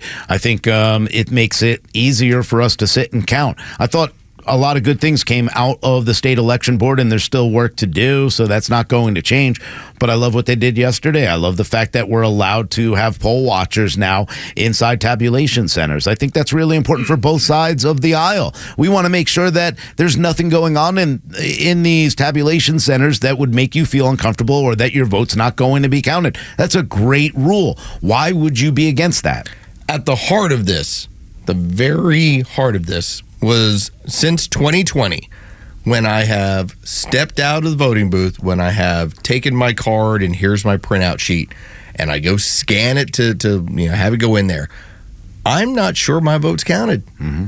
I'm just not. No, you're right. And I was like, I'd love to be able to access my previous voting record. I'd love to be able to say, this all counted. And I think that is the question that people have, is that as my vote being tabulated accordingly. But I think that's the thing, going back to technology a little bit, even if they could show you a printout, right? Because it's like, again, being manipulated into clicking on a link that's not fair. I feel like, and maybe I'm being overly cautious, or maybe I'm susceptible to being influenced easily, that technology is so easily manipulated, but I believe it is. I believe even if they showed you where you voted, like digitally, they could just show you that as a smokescreen, and what happens behind the scenes is not really what you're being shown. You know what I mean? Yeah. And I think a lot of people feel that way. It goes back to the need to just have it tabulated locally and paper ballots and get the technology out of it altogether. It's too easy. They could show you, anything they want. It doesn't mean because they show it to you digitally, it's something that really took place. Yeah, and when they hide it behind a QR code, which I'm glad they took that off now, because I want to see my votes. I want to see what's going on. I think they're passing responsible rules that, again, across the aisle, it's good for everyone. The other rule that they went ahead and voted 3-2 to finalize a rule that actually supports reasonable inquiry. Basically, before they certify results, anybody, county election board members, are able to go ahead and look and say, hey, I need to have a reasonable inquiry. Why is this way, and that way? And, they have to be answered. I don't think there's anything wrong with that. Now, Democrats, of course, are pushing, going, oh, well, this just means they can deny an election. Well, no, that's not what that means. And it's got to be a reasonable inquiry. Now, could they have defined it a little bit better? Maybe. But I think we all understand what a reasonable inquiry is. If you decide, again, you could say, hey, I found 3,000 double counted votes. And they could say, well, we don't feel that's reasonable. I think that's reasonable. So, I do understand why they think, hey, reasonable inquiry is a weird word to use. We should define it a little bit more, but I'm good with it regardless, because I think we need to be able to say, hey, here's the questions that the people have. It's not about them. It's about us and the questions that we had and we want answers to. To your point about double counted ballots, like that being reasonable or not. You mean the 3,000 that we know about? Exactly. 4,600 in Georgia alone. We know about 300,000 double registered voters across the country. Sometimes people voting 4 times, and that's according to the nonpartisan watchdog group called Fight Voter Fraud. It's happening. That's why your example is so reasonable, to use your word. Carlos, let me ask you a question. If you find 3,000 double-counted ballots in one county alone, and in one batch that they were able to look at, because that's the important context the AJC and the others are leaving out. That was only one batch that they were going through. There were plenty other examples where they might be able to look at them, but that's one county. Yeah, if you look at just the amount of information that's out there in terms of the intricacy by which you were seeing these ballots being double counted, different batches, and done intentionally where it's this batch, this is how many. There's this batch, this is how many. And again, it's complicated, but all of this stuff was laid out very clearly yesterday to the point where you recognize, all right, so that was what happened in Fulton County. All right, pick out your county in Arizona. Pick out your county in Wisconsin. Pick out your county in Pennsylvania. This is the game. This is how it works. And it seems to be working well because I don't feel good about what happened. You think they're going to abandon their 2020 tactics? They got a cadaver into the White House doing this. Yeah. And I think that's the part about it that makes you feel so uneasy, because if there was nothing going on, then they would just be like we are. They would just be like our side, saying, hey, dude, we just want this to be transparent. And the fact that they're putting roadblocks in the way of transparency gives you a uneasy feeling about their motive. Yeah, anybody who tells me like, hey, don't look into something because you want the truth, that tells me, well, then I better look into something and I'm going to do whatever I can, because that means you're really not on the up and up. The problem with these computers, the problem with the Dominion voting machine is we've pressed buttons, we don't know where that vote counts. We get a QR code. We don't know where that vote and that QR code actually go to, and we're not able to go and look to see, hey, is that exactly how I voted? Now, again, they may show you or give you a sheet, but you can always go and check later, but some of our votes didn't count, or some of them have been switched. We don't know what we're being told the truth. It's easier for both sides to just sit here and go, you know what? Here, I checked it. I did it. I should be able to take a picture of my ballot, and then I should be able to go ahead and get those results together. Look at the craziness of this chart with the lines, and it just shows you the batches versus tabulation. Yep. And how these different batches were all tabulated in these different areas where you go, wait a minute, why was that counted a multitude of times through a different tabulator? All right, you had to have done this intentionally. Yeah, what you're not able, because you're not able to see it. You can't see as a chart, which shows how many times those double-counted ballots showed up in different batches that showed up in different tabulators. And it looks like a ball of yarn that has just been strode everywhere. Because, I mean, it's just every which way. But not just once. Like a kindergartner. It's a multitude of times. It really speaks to, we took these votes that were needed, and we ran them through different times through different tabulators to make sure to get the count up to the point that was necessary in order to secure victory for chosen candidates. The nonpartisan group that I was referencing a minute ago, the Fight Voter Fraud, as they're called, they said the highest places that they're seeing the most double registered people to vote are in blue states. Yeah. Weird. So weird, huh? Odd. Yeah. I can't imagine that. Oh, and our biggest problems are in blue cities. Right. Yeah, exactly. To your point. Yeah, it's exactly right, man. Yeah. And in the biggest blue cities, that's where we're having problems. Yeah, imagine that. Anyway, just something to think about. As we continue throughout the 7 o'clock hour here on Xtra 106.3, it is brought to you by the fine folks at Van Sant Law. When you're in an accident, make the right call. VanSantLaw.com. When we come back on Xtra 106.3, Kamala Harris selected a VP who doesn't support the most important amendment to the Constitution. And he's not afraid to say it out loud. We'll play it for you next on Xtra 106.3.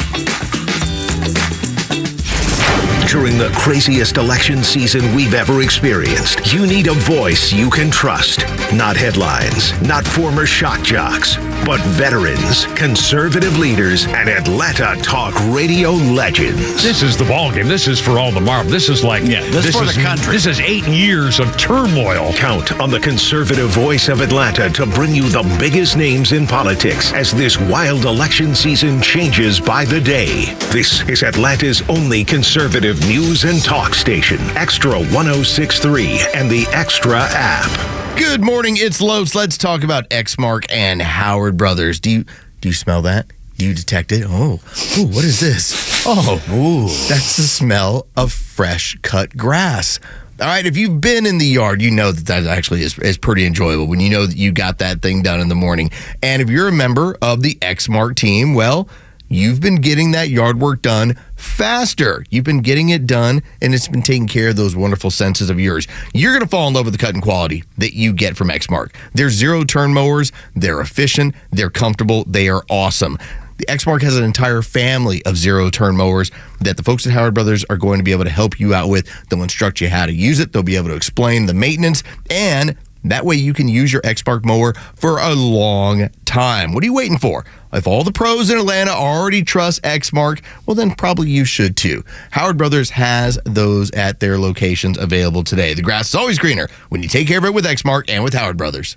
Lee Brandt Jewelry and Watch Company, where quality and value make the difference. Locally owned and located in Sandy Springs, offering you the finest selection of unique diamonds, sapphires, rubies, and emerald jewelry, as well as other fine gemstones. Lee Brandt Jewelry and Watches has been servicing Rolex watches for over 30 years, and their Rolex-trained watchmaker will service your watch in their state-of-the-art Rolex service center in their store.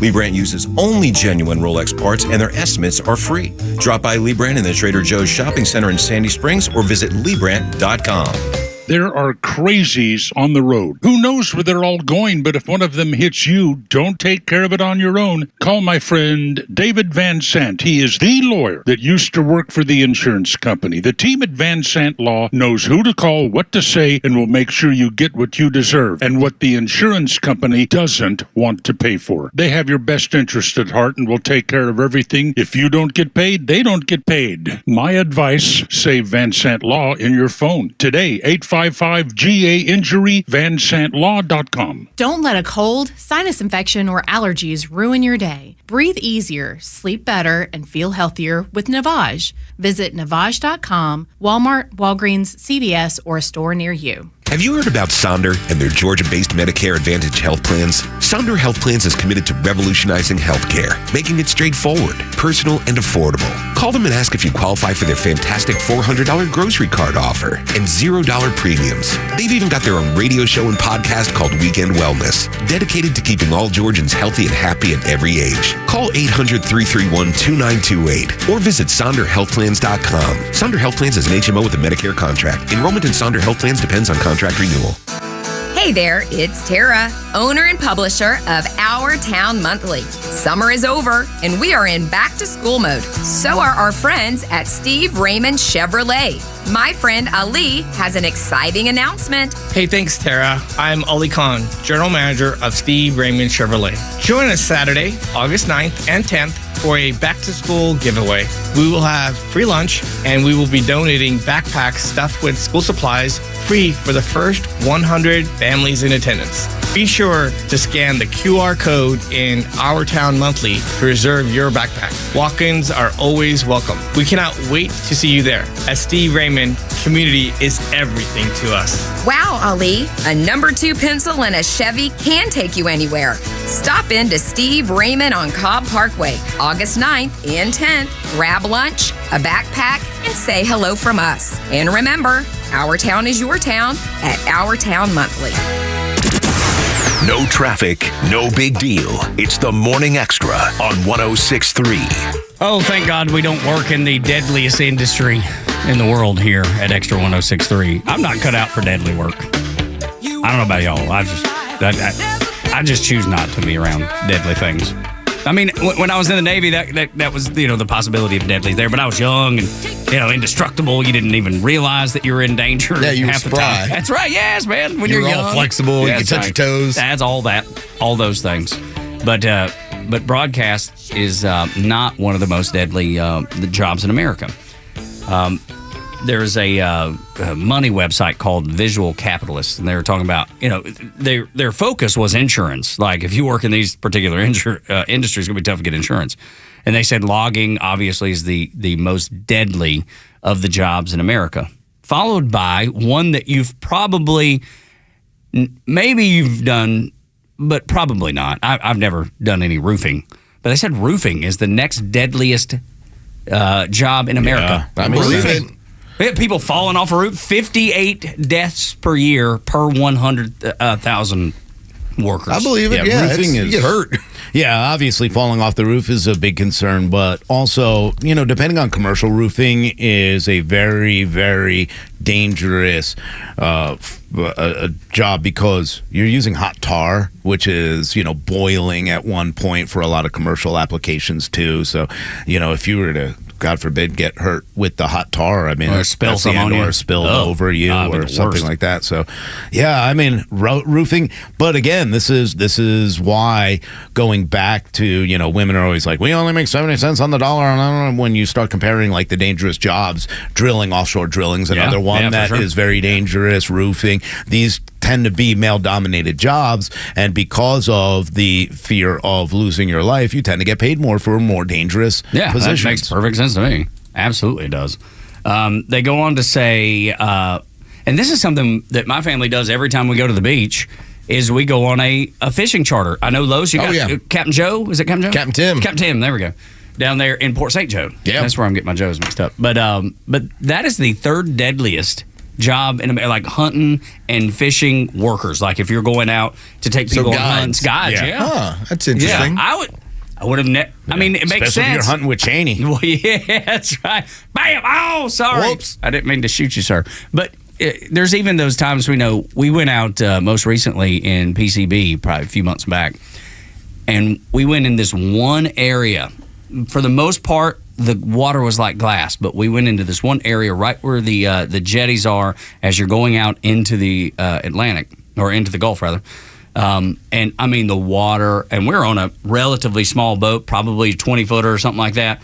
And I mean, we were rocking and rolling. I was fine with it. Jacob's eyes were like saucers. Oh. And my wife was like, oh, no. Yeah, she was like, we got to get out of here. We can't stay here. And the guide was like, not wanting to clean up, puke. Yeah. He hightailed it out of there real quick. But the way that thing was rocking and rolling, dude, if you fell overboard, it's going to be tough to get you back up in that boat. So it makes sense that would be, but I've never even considered that. The one that is on the list that is really relevant to Atlanta is delivery drivers, because Atlanta's just full of them. Sure. My goodness, just being out on the roads all the time. Right. Dude, I mean, you're taking your life in your own hands when you get on the roads. I mean, any road, it doesn't matter which one it is. Yeah, with the way people drive around Atlanta more than I've come to drive around a lot of places in the country. Atlanta's definitely not the worst, but boy, is it dangerous, man. Gotta be up there. It's got to be close. I mean, all the traffic. It is. It's a scary, scary ride home some days, man. Watching people the way they drive. Like crazy. I told y'all many times, the only time I recall being afraid as a father was when my son turned 16 and drove for the first time by himself, and I saw him back out of the driveway and take off, and I mean, my stomach was in knots. I don't want to get. It's the worst feeling in the world, and y'all. I'm starting to work with Liam, on driving around. You're on the cusp of the parking lots now that he's getting ready to get his permit, and I'm like, nah, I don't want to do this. No, dude, it's the worst. Even today, and I know he's a good driver. He went through the driving schools. We worked with it. We did everything. It's not about him, though, right? It's exactly right, to the point. Yeah. It's just not about him. It's about the craziness around him. The people, I trust him. I trust his judgment. And I don't know that I trust anybody else's. All you have to do is get on Georgia 400 one day, and you'll understand why. Yeah. It's nuts, man. You see those student drivers out there, I always feel bad for them. Me too.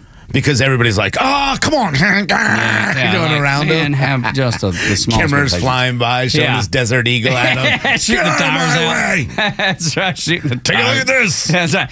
Blah, blah, blah. Oh, my gosh. That's a freaking Want to learn how to drive? Learn how to drive. Hey. That's right. Absolutely. Los, do you have that fear? Because your girls, I mean, you're just a tick young, but it's over the horizon. It ain't far. It does bother me. I see a lot of the parents in our neighborhood where they've got new drivers, and there's something reassuring about, all right, you're only going this far, you're only doing this. It's when you hear stories like your son taking a trip to Jacksonville. And you're like, oh. Laura and I bit our fingers down to the bone. That's what would have me nervous. Because he had never done it before. It's not that I didn't think he could do it, I absolutely think he can do anything, man. I have full faith in him. But it's one thing to drive up to the high school and back. Yeah. And drive 6 hours. Right.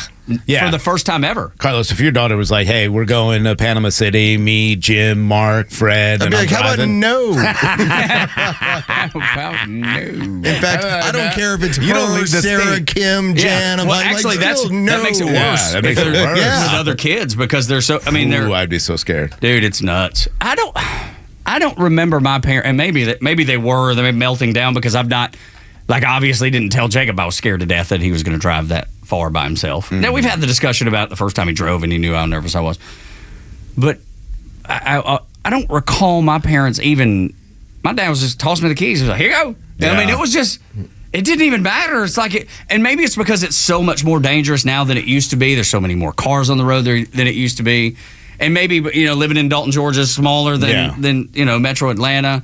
I don't know. I just don't remember my mom and daddy having any qualms about me driving anywhere. They're like, well, you go on. You take yourself to practice. You do, you know what I mean? Right. You My go dad do was it. the same way. Like, come on, let's go. Make sure you get this right. They were. But I was also taking cars when I was like 14 and 13, and I wasn't supposed to be. So. Dude, my parents never drank. That's funny you bring that up. My parents never drank. They didn't even keep beer or anything in the house. They just and it's not they were opposed to it. They just didn't do it themselves. They didn't enjoy it. Yeah. Once a year, they even made me and my sister drink champagne on New Year's. Well, Mom and Daddy got into a bottle of champagne. Oh. For the only time I ever remember seeing my mom and daddy tipsy of my life, I was 14. Wow. And we were about, 4 or 5 miles from home, maybe 5, 6 miles from home. Maybe They're it's 10. running around the yard naked, and you had to get them in the back of the car? No, it wasn't quite that. Mom, get in the car! Mom, put your top on! Mama! Yeah. And no, but I was 14, and I remember my daddy saying, we're in no shape to drive. You're going to have to drive us home. I was 14. And I drove you her. must have been freaking. Dude, I thought it was the greatest day of my life. Of course. I was like, this is great. Why don't you drink more? But once you get on the road, like, hold it, like, you get a little nervous, like, I thought I could do this. Yeah. I know I can do that, right? I can do this. I can do this. I got them home. That's all that matters, I guess, in the end. But, and again, Dalton, Georgia, different than Metro Atlanta. But and my mama probably would not approve of me sharing the story. Yeah. You know what I mean? When I was 14, I took my dad's Chrysler LeBaron, and I wouldn't have gotten caught except for there was a garbage can stuck underneath it. So, oh no, yeah, you forgot to get that out. I got everything else right. Yeah, except for that. What a dummy! Yeah, such a dummy. It happens. It happens. I didn't even know I ran over that garbage can. Y'all. That's right. Rhino, the little dumbass. Correctly called. Yeah, exactly. But it happens. There's just those moments of growing up that you'll keep and cherish your entire life and never forget. You're never forgetting the garbage can. I'm never forgetting driving at 14 Los. Is there anything like that you? Before? Yeah, we tried to steal a tractor. Wow. Well, that man's a little different. Well, be honest, it was more of like a tractor / bulldozer because they were putting up it was going to be a new shopping center down the street from our house. We almost thought we got it started. Okay, all right. We were involved in some stupid stuff. Yeah, dude, it sounds like fun though. Yeah. Or when we broke Wade Amon's axle on his truck. Oh, how'd you do that? We had him drive us out to that same area, and we had him jumping, and it came down hard, and it smashed the rear axle, and we were like, well, we'll see you later, Wade. I mean it's like a 2,500 pound truck, so I'm sure, Tell your dad I said hi. Yeah, exactly. As he cusses you out. That car was like 4 feet in the air, too. It was like fun. Dukes of Hazzard style. Yeah, exactly. I thought you said truck. So no. His truck. It was like I said, we did very destructive, silly stuff. Dude, I love it. Boys are dumb. Yeah. Do girls do stuff like that? I'm sure some girls taking like their dad's there car are or no something, girls that go to Publix, buy romaine tomatoes to throw at other cars on a Friday night. No, they don't. Eggs? No, they don't do the egging thing. Nothing, huh? No, that's all boys. Man, I think that's girls all boys. are boring. They don't try to jump shopping carts going downhill and steal. No, but we always did that too. Man, that was fun. Oh my gosh, so much fun. You got to be at your best when you're throwing romaine. Yeah, that was what we always used to say to each other. It's like, you got to be at your best when you're throwing romaine. So good. I want to hear from ladies. What did y'all do that was destructive that you shouldn't have been doing? And you look back and you're like, my goodness, we probably should have gotten in trouble for that. 404-741-1230. Or pillow fight stories. I'm all for those too, girls. Yeah, almost got that bulldozer going. Almost did. That'd been awesome. Driving a bulldozer what would you around. have done with it though? A bulldoze. But exactly. What are you going to bulldoze it? Just Then push go get dirt you- around. Yeah. That's just all. Which is that not the epitome of every exciting thing for a 4-year-old? Yes. Yeah. Now what happens when you're 14, 15, 16? Yeah, it's push some dirt around It's with an magnified. actual bulldozer. Yeah, magnified the. I did the same thing. You tried to steal a bulldozer? Well, not a Really? bulldozer, but the diggers. Oh, like a front end loader? Or something? Yeah, exactly. So we that's drive nothing. around my friends in my potatoes. Jeep and start that up. Learn how to use it on YouTube and I move did some steal dirt a around. forklift, but He's you got go. this That was this bad little. Here, look, I got a little thing. I'm like, no, I'm trying to get a bulldozer, man. Life is good. All right. So if you've done those things, we'd love to hear your story so we can laugh at you too, right. and not feel as though we're the only idiots in the room. Tim Walz is not for the First Amendment, and how do I know that? How can I say that with certainty? Because he told me. I think we need to push back on this. There's no guarantee to free speech on misinformation or hate speech, and especially around our democracy. You're directly wrong, sir. Yeah. That's exactly what it protects. The thing that you call hate speech is you have to, if you're going to have freedom of speech, you have to defend the speech that you hate just as much as the speech that you love. I think they just make up these things and then throw them out there because they hear other people who have no idea what they're talking about say these things. It makes no sense whatsoever what he says, what they say. We already know as they tell us, oh, we're going to uphold the Constitution. But yet every clip is about taking away a constitutional right. If you were to tell me that we're going to be very aggressive towards misinformation, we'll cancel every news network. Yeah, right, because they're all misleading you every night and making billions while doing it. And yet, these are all legal. These are all protected. The idea of the freedom of speech at its heart was to have a more informed public so that you would have a smarter voter, a voter who was making decisions based on, we've had the discussion of what the issues are at hand. You're never supposed to have any kind of issue with that. When he talks about, hate speech, yeah, good. I can't wait to hear your hate speech because then I'm not going to vote for you or endorse you or want anything to do with you. I want to know who you are based on your speech. I've heard so much hate speech out of the left. I mean, they're the only people that have 6 people that were elected to have a seat in Congress that called for the genocide of Jews. Isn't that hate speech? Saying from the river to the sea at some of these rallies? Or what about disinformation or misinformation? Would you consider your stolen valor or some of the things that you've said misinformation? So how should we proceed with that, sir? Or Kamala Harris, you lied to us and you gave us misinformation by saying President Biden is the best he's ever been. When Kamala that was has exposed. misled you for years now. So all the lies that the left, or how about the J.D. Vance couch lie? That's misinformation. Yeah. Should you be held responsible? In fact, maybe you should step down and give up your position at this point. Yeah, because you misinformed the public about your service to our country. Look, I don't want to hear anybody say from the river to the sea. I don't want to hear it. As a Jew, I don't want to hear it. But I protect your right here in this country to be able to go out and do it. What I have a problem with is you graffitiing federal property, breaking windows, doing those kind of things. Yeah, but that's not protected. And that's not protected. But I do protect the fact that if you want to hold up a sign and look like an idiot, go ahead and do it. How about it? It's when we get to the violent rhetoric that becomes a problem. There is a place and a time for this discussion about free speech, and it's everybody has the right to free speech. You just have to suffer the consequences for what you do. Well, it doesn't have anything to do with the government having a reprisal against you.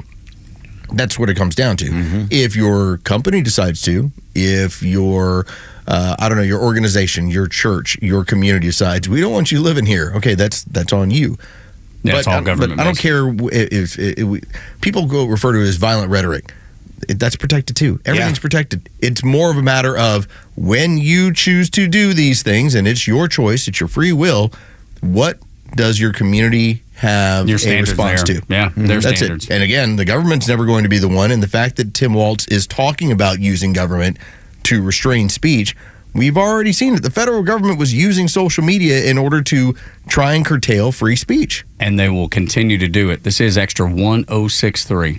The stories that matter to you. These are your Georgia headlines. Presented by RBM of Atlanta, your Mercedes-Benz connection since 1964. All right, here are your top stories in the state of Georgia for today, Thursday, August 8th. The Georgia Election Board voted 3-2 to request an investigation by Attorney General Chris Carr into the 2020 presidential race. The board decided to reinvestigate Fulton County's handling of the 2020 presidential recount, citing evidence that suggests over 3,000 ballots were counted twice during the recount. Previous investigations did not deny the allegations, attributing the issue to disorganization and human error. According to spokeswoman Kara Murray, the Attorney General's office has not yet received a request from the state election board. Fulton County Superior Court Judge Paige Whitaker has given prosecutors from the Fulton County DA's office until the end of the week to turn over all the evidence they have against rapper Young Thug and his associates or face a potential mistrial in the state's YSL RICO trial. Judge Whitaker expressed concern that the state may not have been following legal procedures or judicial conduct rules. The judge set a deadline of Friday at noon to share all the evidence with the defense. And the Atlanta Braves have now lost 4 games in a row as the Milwaukee Brewers racked up 16 hits in an 8-5 victory last night at Truist Park. All-Star and Cy Young contender Chris Sale struggled, allowing 3 runs in 4 2/3 innings in the loss. The Braves will attempt to snap their losing streak this afternoon at 12:20 with Charlie Morton set to take the mound. You can catch all the action on our sister station, 680 The Fan. The Harris Walz campaign is buying social media, quote-unquote, enthusiasm. You'll be surprised to learn a couple of the leftist networks, the mainstream media is even calling them out. Goodness, how could it be so? But yes, it is. Next on Xtra 106.3. Stream Clay Travis and Buck Sexton, Glenn Beck, Fox News, and even NASCAR on Sundays. Anywhere on the Xtra 106.3 app. Download the app now and get 24/7 access to the live stream, the latest news, and everything you need to know about Atlanta's only conservative talk station.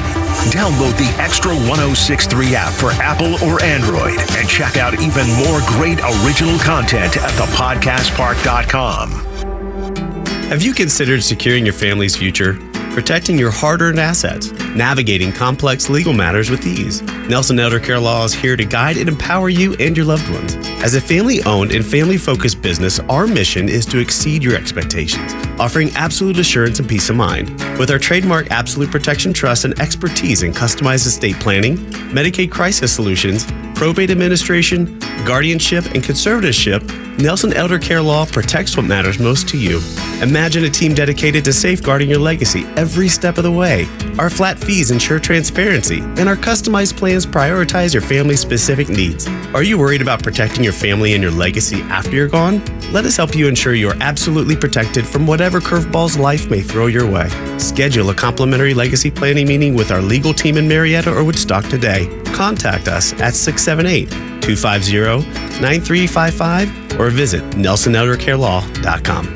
Hey, it's Tug from my friends, the Frost family of First Liberty Building and Loan. You hear about their family's company all the time here on Xtra 106.3. First Liberty has helped hundreds of small businesses grow by saying yes when the big banks say no. On Wall Street, opportunities to earn big returns are everywhere. But for Main Street investors, those opportunities are hard to find. Until now. Our First Liberty notes are now open to qualified Main Street investors, paying interest rates of 8 to 13% while helping fuel the growth of small businesses right here in Georgia. With a few basic qualifications and with as little as $25,000, qualified Main Street investors just like you can earn an 8 to 13% interest rate. If this is you, they'd love to hear from you. Go to FirstLibertyGA.com and consider joining the First Liberty family today. That's FirstLibertyGA.com. FirstLibertyGA.com. First Liberty notes are not obligations of or guaranteed by any financial institution and are not secured by any collateral. They are not FDIC insured or guaranteed by any government agency. You could lose money. Purchasers must verify their SEC accredited investor status. Securities are not being offered in any jurisdiction in which it is unlawful.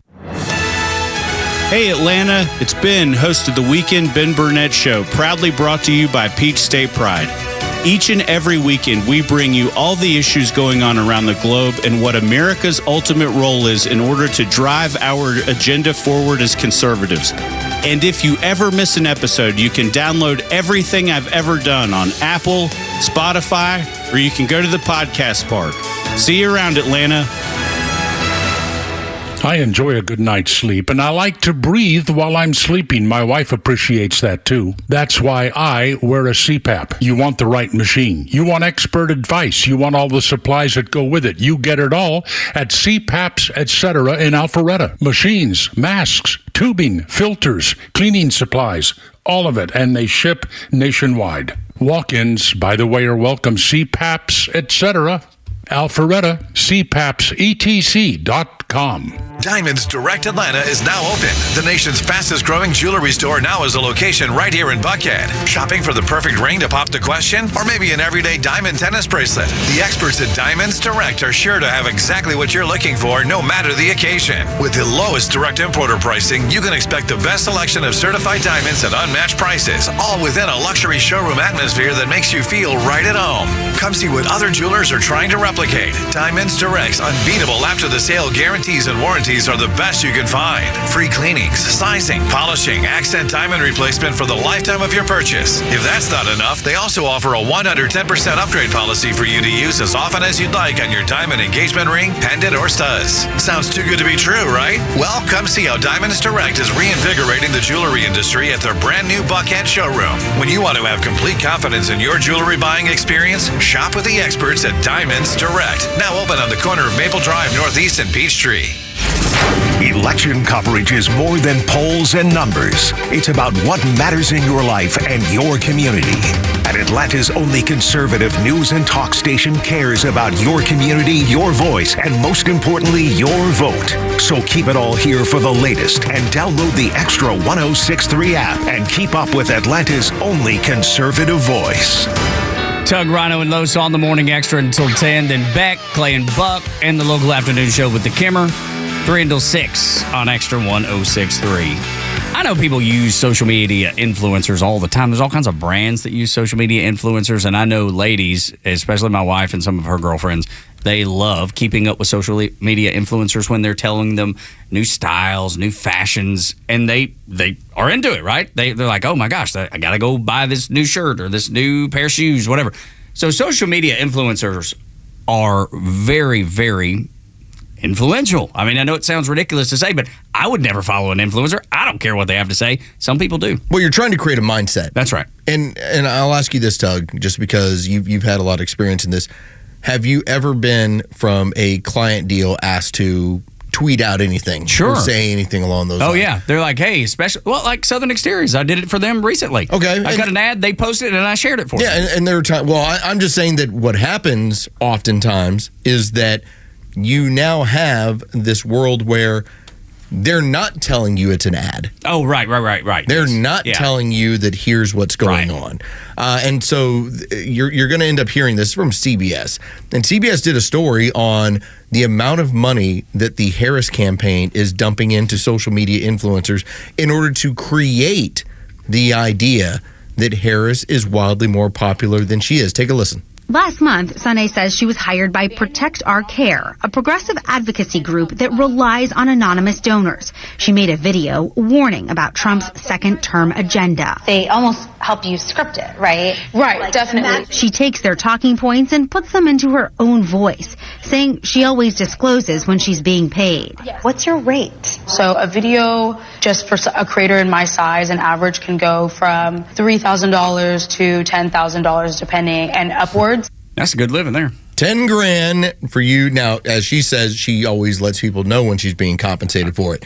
That ain't everybody. That's not even the norm. No, it's not the norm. And we know some of the actors that are out there, the Krasensteins, the Sissons, and all of them that get paid to put out to do so. Which is funny because Tim Waltz is so against that, misinformation, yet all these posts are full of lies and misinformation, yet they don't crack down on that. They spread it. They spread propaganda. They spread lies. They continue to spread these kind of lies, and that's what they're supposed to do. There's nothing. I mean, look, both sides do it. Absolutely. There's no doubt in my mind that the Republicans are doing the same exact thing with certain people, paying to have them go out there and push their product. I guess here's where I have the question, because we know that there is no such thing as, like, for instance, there's no such thing as left-leaning successful radio, okay? Yeah. Air America fell on its face, all right? Like, there's NPR, which we know what that is, but when you talk about influencers, yeah, you can have Tucker Carlson or anybody else basically tweet out one thing, and that's what it's going to be. And you don't have to worry about compensating them for that. Mm-hmm. I think we're seeing, as far as these progressive groups tied with the Harris campaign, they're having to create their own sort of situation because they don't have the benefit buzz. Of their own, of a successful media as far as radio, television, where they're able to say, okay, here are our stars, and now here's what they're out there saying. They have to go spend for it. Yeah, I mean, they have to pay these people to be able to bring this excitement about the campaign. Let them continue to do it. I think it's going to be to their detriment. This is exactly what they did with Hillary Clinton, and this is why the liberals got into the streets and started crying and losing their mind, because they believed all the polls. they believed all the hype and believed that, this is just like Barack Obama when he ran. I heard that about Hillary the entire time. I can't believe the emotion and everything we're feeling. This is just like Barack Obama. It's the same game that Kamala Harris and Tim Walz are playing right now. Like, if you think if a PAC was to go over to, let's say, Dan Bongino and say, we want you to tweet this out, or we want you to put this in there, I'm thinking he's probably going to tell him, you can shove it. Yeah, right, especially if you don't believe in it.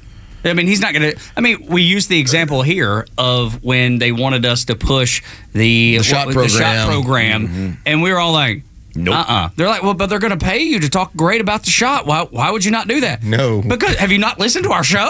Yeah. I mean, do you not know what? I mean, it's different. I think it'd be different if it was like, hey, we want you to tell your listeners how fun it is to go to the Braves game, because we've all been to the Braves game. We do enjoy doing that. So if you want us to influence that way and pay us for that, sure. But this has been the benefit of the companies we work with. It's because we've worked with them. That's right. There's not one time where it's ever been. Like, for instance, if you walk into a True Prep and it's your first time, just know this. Rhino's been in there 10 times, okay? Like, Rhino, it's like Christmas, okay? Yeah. Like, he knows everyone in there. There's a reason why he talks about it in the way that he does. Yeah, these are part of people that are endorsing our radio station, but we get to say no if we don't agree with it, or we don't agree with how they do their business. I don't know if I'd take the talking points, but I'd be. I mean, if somebody came to me and said, "Hey, we want you to promote Trump. Here's $10,000. You know, like, let's go. Let's do this." What am I already doing? But if they told me, like, hey, you got to say this lie, and this lie, I don't think I could do that. Yeah. When they were laying out the talking points and it's just not true. Like, you have to be some kind of empty in your soul to say, you know what, I know that's not real, but I'm going to tell people it is. Yeah. I mean, that's an empty soul. I mean, the idea that you were going to hand me a check and I was going to have to say safe and effective. Yeah, no, thank you. Like 4 or 5 times. I'm like, no, I'm not doing this. There's just not. There's not enough money in the world that my soul could endure just outright lying to people. Yeah, no, not at all. I mean, this whole thing with Tim Walz and the, horse semen and that's going around as a retaliation for the couch. If they came to me and said, hey, here's $10,000, you got to help push this story, I'd be like, no, that's stupid. I'm not going to do that. Yeah, I'm not going to tarnish myself. I'm not going to tarnish myself with these ridiculous lies that are unfounded. Some of us, look, I've fallen into some traps, and I go back right away and I go, hey, I got that wrong. Now that this evidence has come out, that's who I want to be. I'll tarnish myself all by myself. I don't need your money to do it. That's right. Okay? Yeah. That's right. I'll say stupid things on my own. Exactly. I don't need your help. Stupid help. I can say all kinds of dumb things. Just listen. But if you pay me enough, I'll be Rachel Maddow right now. That's right. Right now. $1 million. Those silly conservatives. Yeah, right. Just gosh, you might have to cut your hair a little. That's right. You got to look a little more manly. J.D. Vance went to visit his future means of travel, and the press ate it up. Dude, like we said earlier, breath of fresh air and a guy that does not mind ruffling some feathers. We'll talk about it next after a Neil Bortz report and a Fox News update here on Extra 106.3 Tug, Rhino, and Los.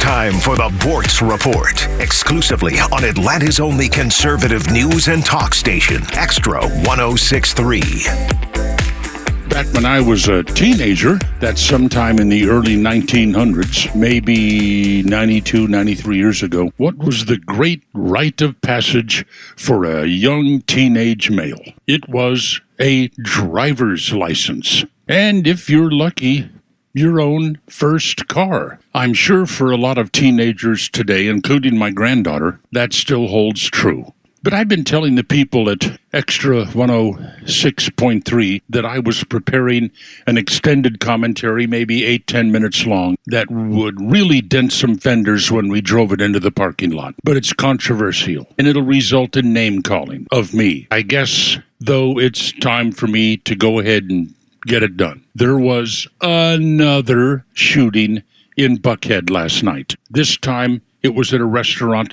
that my wife and I frequented all the time. I used to advertise for them, the Capitol Grill. Nobody killed so far as I know. No real information on the identity of the shooter. You can only guess. Assumptions may be wrong. But back to the teenagers. What does an urban teenage male dream of, fantasize about when he gets to be a teenager? He has to get his gun. Not a driver's license, not a car, but a gun. All the other guys, all the other bros have a gun. He has to have a gun. It's more cherished and more sought after than a driver's license. In the urban setting, you're not a proud young black man until there's a gun tucked into your waistband. We are never going to get a grip on this until the primary problem is addressed, and that won't happen anytime soon because it would be racist. Oh, hell, everything's racist. The primary problem, over 70% of births to black women are to black women who are single. And the white women are catching up, by the way. Single-parent households. Young blacks raised without the absolutely necessary presence of a male, a father, in their life. Okay, this is already too long. I better get that extended commentary done. Which Buckhead restaurant will be next? Neil Bortz, Extra 106.3. Marketing is everywhere. From the billboards on the highways to the notifications on your phone, we are constantly bombarded with people trying to sell us stuff. What makes good marketing? Are you doing enough in your life personally and professionally to market yourself? You have questions, and the Marketing Madmen have answers. Tune in every Saturday, now at 4 p.m., right here on Extra 106.3 to get practical marketing advice from expert guests who are shaping and reshaping the business world. They say marketing is a madman's game. Join the Marketing Madmen every Saturday at 4 p.m. to find out why. Extra 106.3 is committed to bringing you the local and national perspective you need and hearing your voice leading up to the election. You're not going to believe what Kamala has just called for. Oh, what now? The enactment of gun confiscation laws, universal gun registration, and a ban on commonly owned firearms. Basically, everything that's unconstitutional. She wants a gun confiscation. Oh, thank you. There we go, ladies and gentlemen. Hey, Georgia, how about you conservatives who didn't want to vote for that damn Herschel Walker? How about voting for keeping your guns? Proud to be Atlanta's conservative news and talk station. Extra 106.3 and the Extra app. WFOM and W292 EV Marietta, a Dickey broadcasting station. The 8 a.m. hour is brought to you by Central Heating and Air. A tragedy was prevented. I'm Dave Anthony, Fox News. That's what officials are saying in Vienna, Austria, the day after 3 Taylor Swift concerts were canceled over a terror plot. Those are Swift fans singing in the streets in Vienna a short time ago. 2 suspects are in custody, aged 17 and 19. Austrian security officials say they found Al-Qaeda and ISIS material at the home of the younger suspect, and that the older one fully confessed his plans. It's alleged the 2 young men wanted to kill as many people as possible outside the stadium using knives or homemade explosives. Fox's Jonathan Savage. After being stalled offshore, soaking the Carolina coast, Tropical Storm Debbie's made landfall again 3 days after hitting Florida as a hurricane, causing flooding. It's still full of heavy rain. 5 to 8 inches, isolated amounts of maybe a foot of rain, depending on where the trajectory leads the storm, and the potential, for the flooding. That is going to be the legacy of this storm. Debbie blamed for 6 deaths. That's Fox meteorologist Janice Dean. Former President Trump just posted on Truth Social he'll hold a news conference at his Florida resort this afternoon as his campaign criticizes Vice President Harris for not not answering questions since she became the Democratic candidate. She held big rallies in Wisconsin and Michigan where the vice president told pro-Palestinian protesters interrupting her. You know what? If you want Donald Trump to win, then say that. Otherwise, I'm speaking. 2 astronauts who went to space on an 8-day mission in June are still there. NASA says they could be stuck there till February. Helium leaks and propulsion issues on the Boeing Starliner left astronauts Butch Wilmore and Sonny Williams stranded at the International Space Station, now going on 2 months. And tensions are running high between NASA and Boeing over the readiness of the spacecraft to return to Earth. It took years of stumbles and delays before Boeing finally launched its first spacecraft carrying NASA astronauts. That's Chanley Painter. America's listening to Fox News. Well, summer's here and the weather is beautiful. Everyone has a favorite outdoor activity: golf, bike riding, bird watching, long walks. Ask 100 people, you'll get 100 answers. But if everyday aches and pains are keeping you on the sidelines, I have one answer: Relief Factor. Relief Factor is a 100% drug-free daily supplement that helps your body fight pain naturally. Developed by doctors, Relief Factor uses a unique formula of natural ingredients. It doesn't just mask pain, it helps reduce or even eliminate it. Wherever you're hurting, back, neck, joints, or muscles, in 3 weeks or less, you'll start to feel the difference all day, every day. So whatever you like to do, swimming, pickleball, hanging out in the garden, Relief Factor can help you feel good again and let you enjoy all your favorite outdoor activities all summer long. Go to ReliefFactor.com or call 1-800-4-RELIEF and save on your first order. That's 1-800-4-RELIEF. Fight pain naturally with Relief Factor. Start your mornings the right way with Doug, Rhino, and Los on the Morning Extra. Atlanta's only conservative news and talk station is Extra 106.3. And the best way to listen is on the Extra 106.3 app. Keep that in mind as you listen through the day, because you can listen live and on demand. Everything is right there at your fingertips, at your convenience. That's the way I listen to Extra 106.3. And I think you should do it too. Download the app wherever you get your apps here on Extra. One of our good listeners, Keith Wendy Johnson, I guess it's him and his significant other, maybe. He was out in Nebraska yesterday. He might still be out there, a trucker, and he was listening on the app. That was cool. Keith. We know that our friend Gary Miller from Rebel InfoSec was all out. the time. Where's he now? He was out listening on the app saying, this is great. I can hear it all over the, so thanks to you guys, Mark. Of course, Mark Ledford, Norman Wilson, who always watch on YouTube, and they're out there and join them. Yeah, join them. They're Join listening the Extra on the Army. app. They're all truckers. Love the truckers, man. The Extra Army. You'd have just as much. I like that. Much valor as Tim Walz. We're the X-Men. That's right. That's right. And women. That's right. The X-people. Well, but what? Persons. I'm surprised that hadn't become more of an issue. Well, that's why they went with X-Force. Yeah. Oh, they've switched it? I didn't know that. No, it's just a joke. Oh, okay, yeah. Because I was like, oh my goodness, X-Men. It just seems like it's excluding people, isn't it? Right. What about Storm? Yeah, that one. That's one of the. We're going to be inclusive. We'll be X-Force. Yeah, we'll be X-Force. I thought you were serious, dude. It wouldn't surprise me. You know what I mean? It surprised me more that it's still X-Men. I am kind of surprised too. Now that you bring it up, that's funny. I'm surprised they haven't changed it to X-Persons. Or something. X-Persons. Yeah, right. This is the dumbest show in Atlanta. This is so much fun. They're just the left turns that we take. Yeah, well, I mean, but dude, are you really surprised that nobody's called that out or been offended? We deal with so much silliness that comes from a PC culture that at times when we indulge in it, you recognize how silly it really is. It's easy to do a comedy show. All you have to do is talk about the things that Tim Walz and Kamala Harris are talking about right now, and people think we're joking. So why not just continue down that path? You continue to poke fun. I mean, look at all the things they have changed. Look at all the weird, Tampon Tim. First of all, Tampon Tim, this is ridiculous. And I heard this yesterday. I think it was Krasenstein, one of the idiots there, that was saying, I don't understand why you're so upset about having tampons in a boy's room. This guy's been a teacher for 20 years. You should trust him.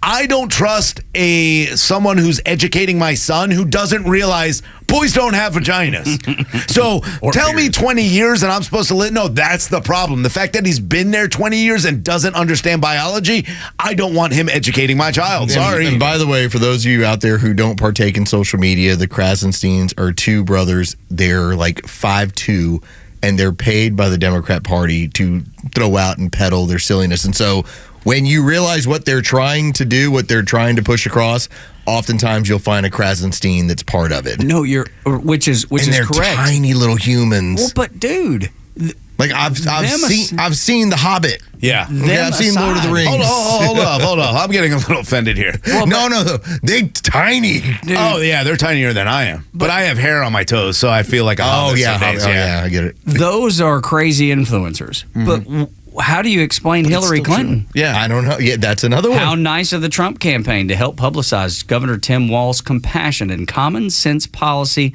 of providing free menstrual products to students in Minnesota public schools. Let's do this everywhere. Wait, whoa. Yeah. She left out the main point. It was in the boys' room. The boys. Yeah. I got to tell you, there's 4 dudes on this show. How many times have you used a tampon, Lowe's? 0. Rhino? 0. Board op Goey, he's giving me the 0 sign. And but if they were in my bathroom, I would. Would you? Oh, yeah. I'd find a way to make guns and shoot them at people. Maybe if I had some sort of, let's say for instance, the faucet's leaking. I'm like, here, catch this. Seriously, maybe help me out. Or I got a nosebleed that wouldn't stop. Maybe. Right. Yeah. But it's just. But we laugh about the influencers doing this because they're paid to do it. Hillary ain't paid to do this. Right. Hillary just sounds stupid. When the aliens land here, they're going to look over in Minnesota and they're going to go, well, yeah, I know, but I'm just saying, when they publicly do it, when they show up and they're going to go, they're going to use that as an example. They're going to be like, hold on a second. So you people have put menstruation products in the men's room, the boys' room, for people that don't menstruate. And they'll be like, yeah, we did that because we care so much. Compassion. And they're going to say, we're going back home. Yeah, seriously, man. No wonder we've not seen them. If they exist, no wonder we've not seen them because they're like, we want no part of this. Like, we want to observe and we want to get home because these people are nuts. Let's not let our society devolve into this chaos. Yeah, if you want to talk about government waste, start there. Right. Because you know what? It's us who paid for these stupid tampons in boys' rooms, and most of us know. Well, most of us. I should say most of us know that boys don't need them. I still will bring this up, that when we had our, we're going to build back better, which that hasn't been brought up in a whole long time, and here we have our Infrastructure Act. I've only seen it in play one place, one time, and it was a new bathroom in the airport in Philadelphia.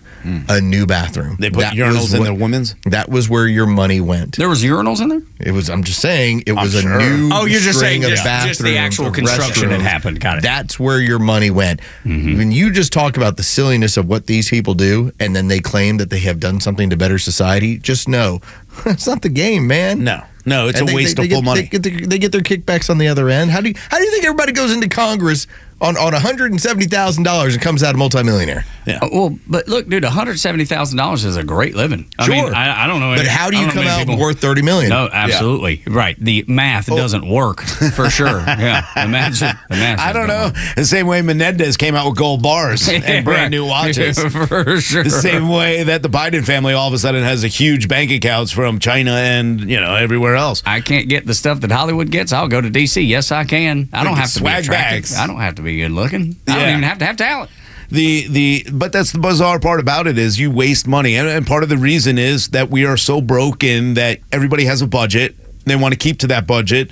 They want to look like, we spent a little bit more so we can get more money next year. Well, how can we get rid of this money? I don't know. Put tampons in boys' room. You know what they didn't do? And this is the problem. What about school lunches? What about things that, in other areas? Maybe we reallocate that money because we don't need the money from tampons in boys' rooms. Maybe we reallocate that to other school districts that need to make sure that some of the kids in that area get food or get things that they actually need. Maybe some books, some supplies. Maybe we should take care of the teachers who always complain that they don't have enough money to buy supplies for their kids. Maybe we should cut out the tampons in the men's room. That's the problem with the Democrat Party. You play this virtue signal garbage and you don't actually do anything for the people. That's what this whole campaign is about right now. They haven't given me one thing that actually works for all Americans. Tell me one policy they talked about at a rally. I challenge Chappie and all of them, Peg and all of them to come tell me what they're going to do for all the people. Because you telling me, it's not Trump, that's not good enough. What are you doing for me? That's what they're voting on. It's not Trump. Trans rights. That doesn't do a thing for most of America. Give me another one. Nothing. They've got nothing. I ask this very simple question. How do two people because when you go through Kamala Harris's history, when you go through Tim Walz's history, how do two people that have not been part of the private sector during their career fix the private sector? Yep. Well, they don't have the ability to. They weren't even able to succeed in the private sector. They never understood it. And so that's the reason they joined the public sector. That's the reason they work in government, because they can't be fired and they don't have to be held. They don't. There's no worry of being held accountable. This is a smart thing when it comes to, like, both my brother-in-laws. One of them is he's a civilian who works for the federal government. Then another one is a civilian and the federal government contracts his company. And so essentially, they're both working in the public sector. Man, do you realize how little you have to deliver? Now, both of them are smart guys and they do their job. But when it comes to the bulk of everyone, do you realize you don't really have to deliver? You don't really have to hit your quotas. You don't really have to have a bottom line that makes a company money in order to make sure you maintain your position. And that's all these two people have ever known. They've never known what it's like to have to make money and to go ahead and make sure you have a payroll that you fill every single 2 weeks. They wouldn't even know how to run a business. They wouldn't know how to run. Tim Walz wouldn't know how to run a business. And this whole thing like, oh, look how successful J.D. Vance is. Yeah, he built his success that's from the bottom up. From the bottom up, he assigned built his paychecks. Yeah. So sit here and complain about the fact that, oh, Tim Walz is getting a raise at $235,000 to be the VP. That's a huge raise for him. That's not J.D. Vance's fault that he's successful and creates jobs and opportunities for someone else rather than stealing money from the government the way Tim Walz did. You just have to be able to watch a bottom line. And these are two people that are running who have never had to watch a bottom line. The entire federal government doesn't watch the bottom line. Well, of course not. That's why $35 trillion in debt. That's why they fit in so well, because it just doesn't matter when you're in that position.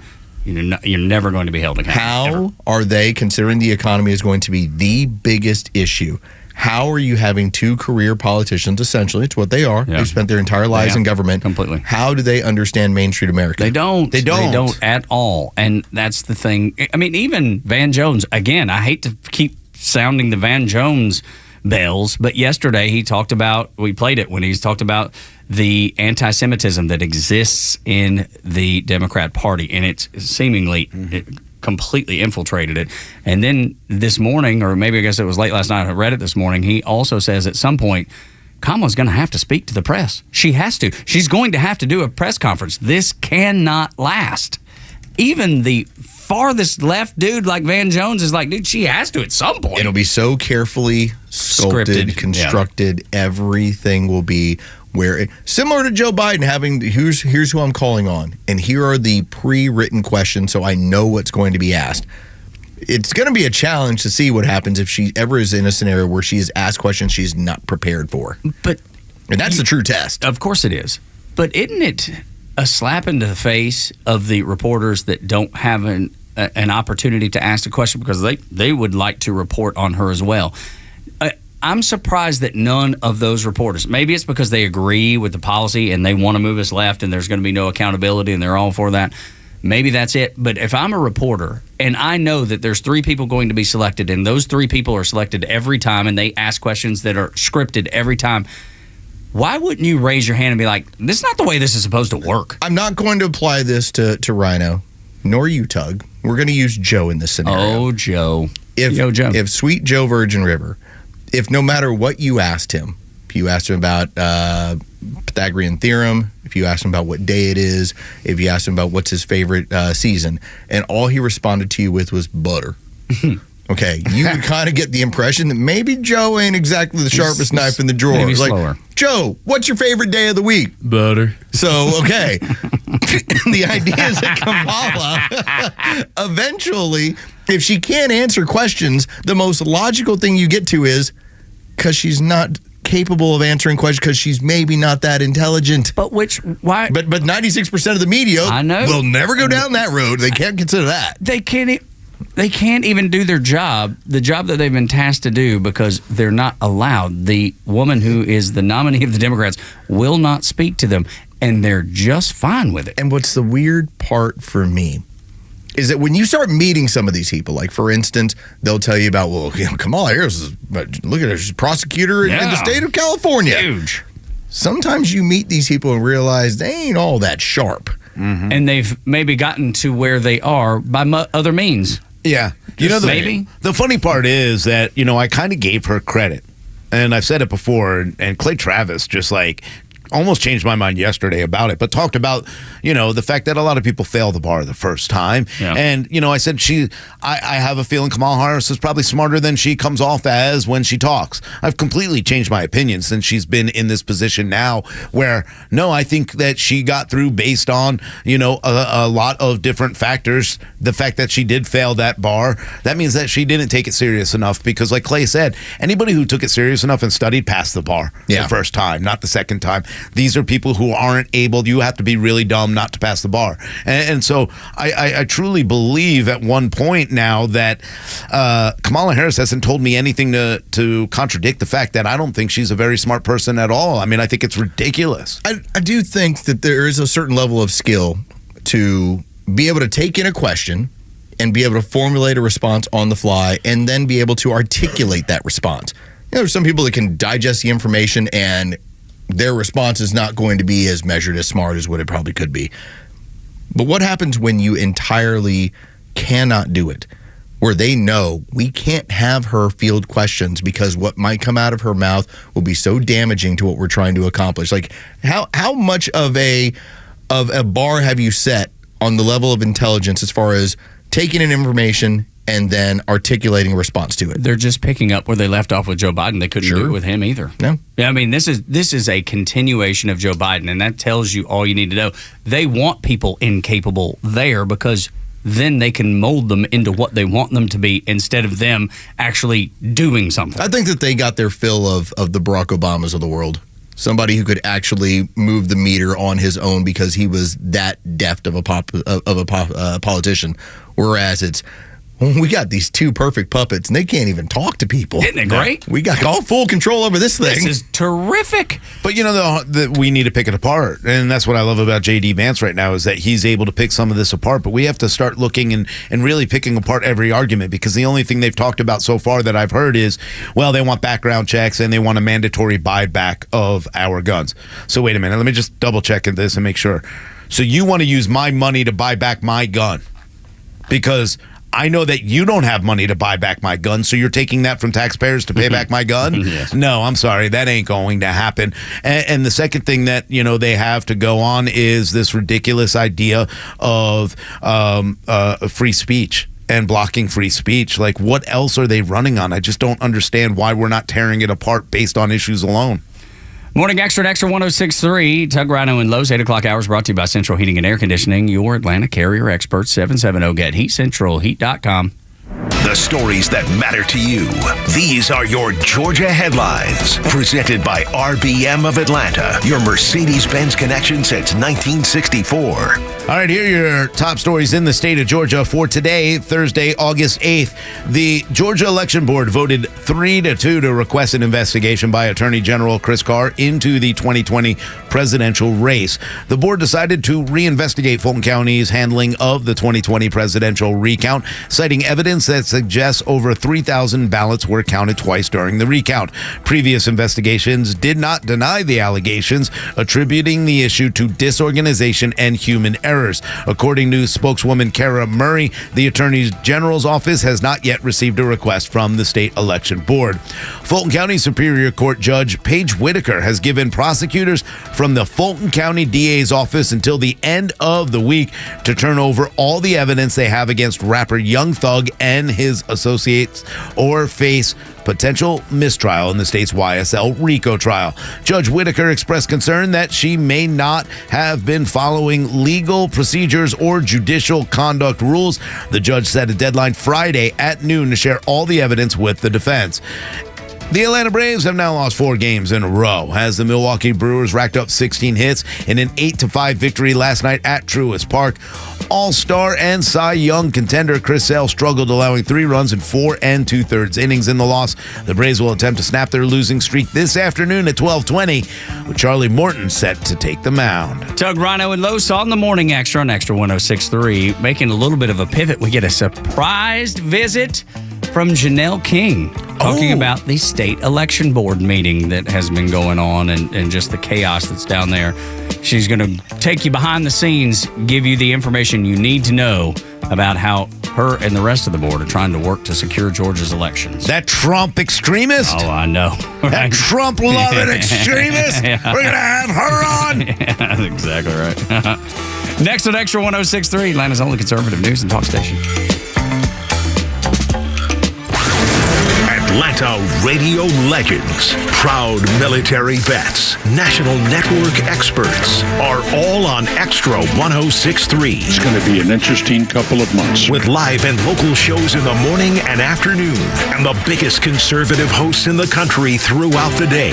We are always here with the latest news and opinions you need. There's no chance if the media and the Department of Justice and social media are all against you. No traffic interruptions, no former shock jocks, just Atlanta legends you've turned to for a generation. The conservative voice of Atlanta. Extra 106.3 FM and the Extra app. Hey, it's Rhino, and I need to talk to you for a minute. I want you to support a local business, one that's locally owned and operated by 2 Georgia Tech graduates, Matt and Joey. And I also want you to protect yourself. Because right now, we've already seen some of the craziest things happen. We saw Debbie. We saw what she did. There are a lot of people right now that don't have clean water. Well, if they went to the Intro to Water Filtration and Storage class at True Prep in Marietta on Cobb Parkway, well, maybe they'd be all right today. Well, they got one of those coming up on Saturday, August 17th, and you can find that at trueprep.com. Right now, though, we are going through a time where we've seen a president almost assassinated. We saw the stock market just crash, and it's getting worse, the economy. You need to make sure that you have all the essentials. Whether it's that water filtration I was talking about, whether it's freeze-dried food, whether it is prepackaged, or you want to start doing it yourself, they have everything you need in one location, and that's True Prep in Marietta on Cobb Parkway. Tell them Rhino sent you over there. Say, hey, it is important for me to start making sure my family's safe. Where do I start? And I'll tell you right now, Amy, Matt, Joey, all the professionals over there at True Prep will be like, hey, come on. We've got all these classes. We'll start you here. We've got books. We've got seeds, heirloom, ready to go. Let's get you started today. Save your family. Save any of the anxiety of not having enough to eat in case of an emergency, and go to True Prep in Marietta on Cobb Parkway. Go check out all their amazing classes. They've got a long-term food storage, freeze-dried foods, and Mylar demo coming up also on August 17th. Go ahead, make appointments today. They got an AR-15 builder class coming up on August 10th. What a great class that is as well. Go check it out online at trueprep.com. That's TRUprep.com, and prepare today for a worry-free tomorrow with True Prep. Hey there, it's Tara, owner and publisher of Our Town Monthly. Summer is over, and we are in back-to-school mode. So are our friends at Steve Raymond Chevrolet. My friend Ali has an exciting announcement. Hey, thanks, Tara. I'm Ali Khan, General Manager of Steve Raymond Chevrolet. Join us Saturday, August 9th and 10th for a back-to-school giveaway. We will have free lunch, and we will be donating backpacks stuffed with school supplies free for the first 100 families in attendance. Be sure to scan the QR code in Our Town Monthly to reserve your backpack. Walk-ins are always welcome. We cannot wait to see you there. At Steve Raymond, community is everything to us. Wow, Ali, a number 2 pencil and a Chevy can take you anywhere. Stop in to Steve Raymond on Cobb Parkway, August 9th and 10th. Grab lunch, a backpack, and say hello from us. And remember, our town is your town at Our Town Monthly. At Nelson Elder Care Law, we understand that family's everything. That's why we prioritize your family's future with personalized asset protection solutions. Call us today to schedule your legacy planning meeting and discover how our team can tailor our services to meet your family's unique needs, ensuring a secure and worry-free future. NelsonElderCareLaw.com. Have you heard about Sonder and their Georgia-based Medicare Advantage health plans? Sonder Health Plans is committed to revolutionizing healthcare, making it straightforward, personal, and affordable. Call them and ask if you qualify for their fantastic $400 grocery card offer and $0 premiums. They've even got their own radio show and podcast called Weekend Wellness, dedicated to keeping all Georgians healthy and happy at every age. Call 800-331-2928 or visit SonderHealthPlans.com. Sonder Health Plans is an HMO with a Medicare contract. Enrollment in Sonder Health Plans depends on contract renewal. It's August 8th, and this is your Fox Daily Snapshot. Today is International Cat Day, put together in 2002 by the International Fund for Animal Welfare to celebrate arguably the most popular pet on the planet. Also on this date, in 1974. Therefore, I shall resign the presidency effective at noon tomorrow. The Watergate scandal forces President Nixon to announce that he would leave office. The first president to do so, he would step down the next day. Vice President Ford will be sworn in as president at that hour. Sonia Sotomayor is the first Hispanic justice to serve on the U.S. Supreme Court when she's sworn in 2009. An EF2 tornado touches down in Brooklyn, New York, the first in that New York City borough since 1889. And 99 years later, temperatures hit 88 degrees in the city. On this date, 8/8/88. I'm CJ Papa. That's your Fox Daily Snapshot. Get the Extra 106.3 app. Yeah, I got your app. I live out here 30 miles west of Augusta. I'm so glad Conservative Talk is back on the air.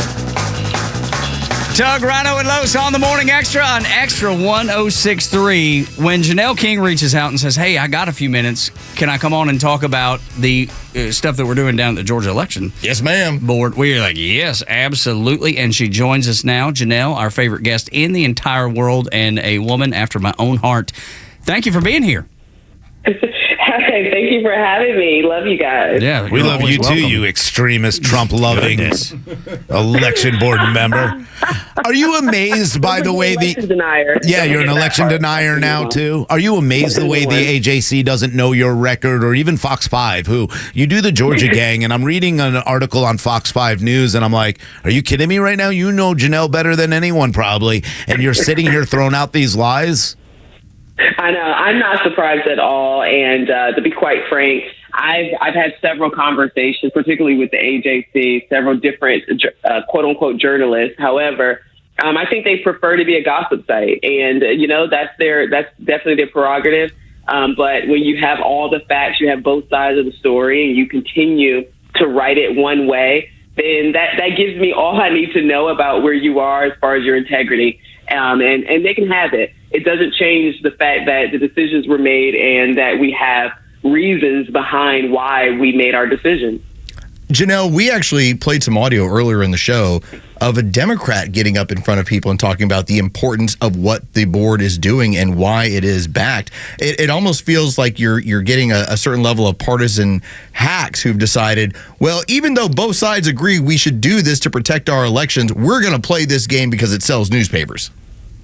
Yeah, and it happens on both sides, A lot of the challenges that I'm having with what's happening here, it goes both ways. It's not like I'm getting 100% support from Republicans and Republican leaders and 100% and 100% anti from the left. What we're doing and the rules that we are supporting, and I'm going to speak for myself and say I'm supporting because I'm not speaking for the board, but those rules will benefit all Georgians and will benefit all voters. So, I mean, we hear it from both sides. I hear pros and cons from both sides of the aisle, and that's the way it should be. What took place at our board meeting is democracy. It's exactly what we're supposed to be doing. We debate the issues and we come to a conclusion. Janelle King joins us on Extra 106.3. We know about the folks being able to observe in the tabulation room. Were there other rules that were passed that people might not know about? Because we hit on the first one. Yeah, no. So that one, we definitely spoke to Sally Grubb. It's all kind of intertwining right now. Who was who? We did so much work, and it was over the course of 2 days. But let's do this. I'll get you exactly what we've done. I want to make sure I'm not speaking out of turn or saying something incorrect. But there's a couple of things that we passed that, or that we sit into rulemaking. So the way the process goes is, a petition comes before us that they petition the board to either correct a rule, create a rule, or whatnot, and then we vote on whether or not we should initiate rulemaking. And then once it goes into rulemaking, then we have 30 days for the public to reach out to us, as well as there will be a public comment section at the next meeting, which will be within 30 days. And, just to make sure that we're doing our due diligence, we're hearing both sides, both arguments, and then we come back, and that's when we actually vote to put it in place. There were two that we did vote on. Now, I think but the thing that's being talked about the most is in reference to our decision to send a particular matter to the Attorney General's office rather than killing it on the spot. Janelle King joining us, the better half of Kelvin King, and also on the state election board. And that is an interesting thing that we're going back. We look at the 3,000 double counted votes, and Chris Carr's office has not responded yet. You did send over a letter. Do you think they'll take this up? Well, I mean, we have what we asked them to do was to investigate it, and we stated in our motion, or in Dr. Janice Johnston's motion, was that if you refuse to, then they must hire outside counsel or seek outside investigators to do it. Either way, it has to get done, or we will seek outside investigators to do it. But it's going to get done. Well, we're giving the first opportunity to our Attorney General's office because that is the proper way that we should do it.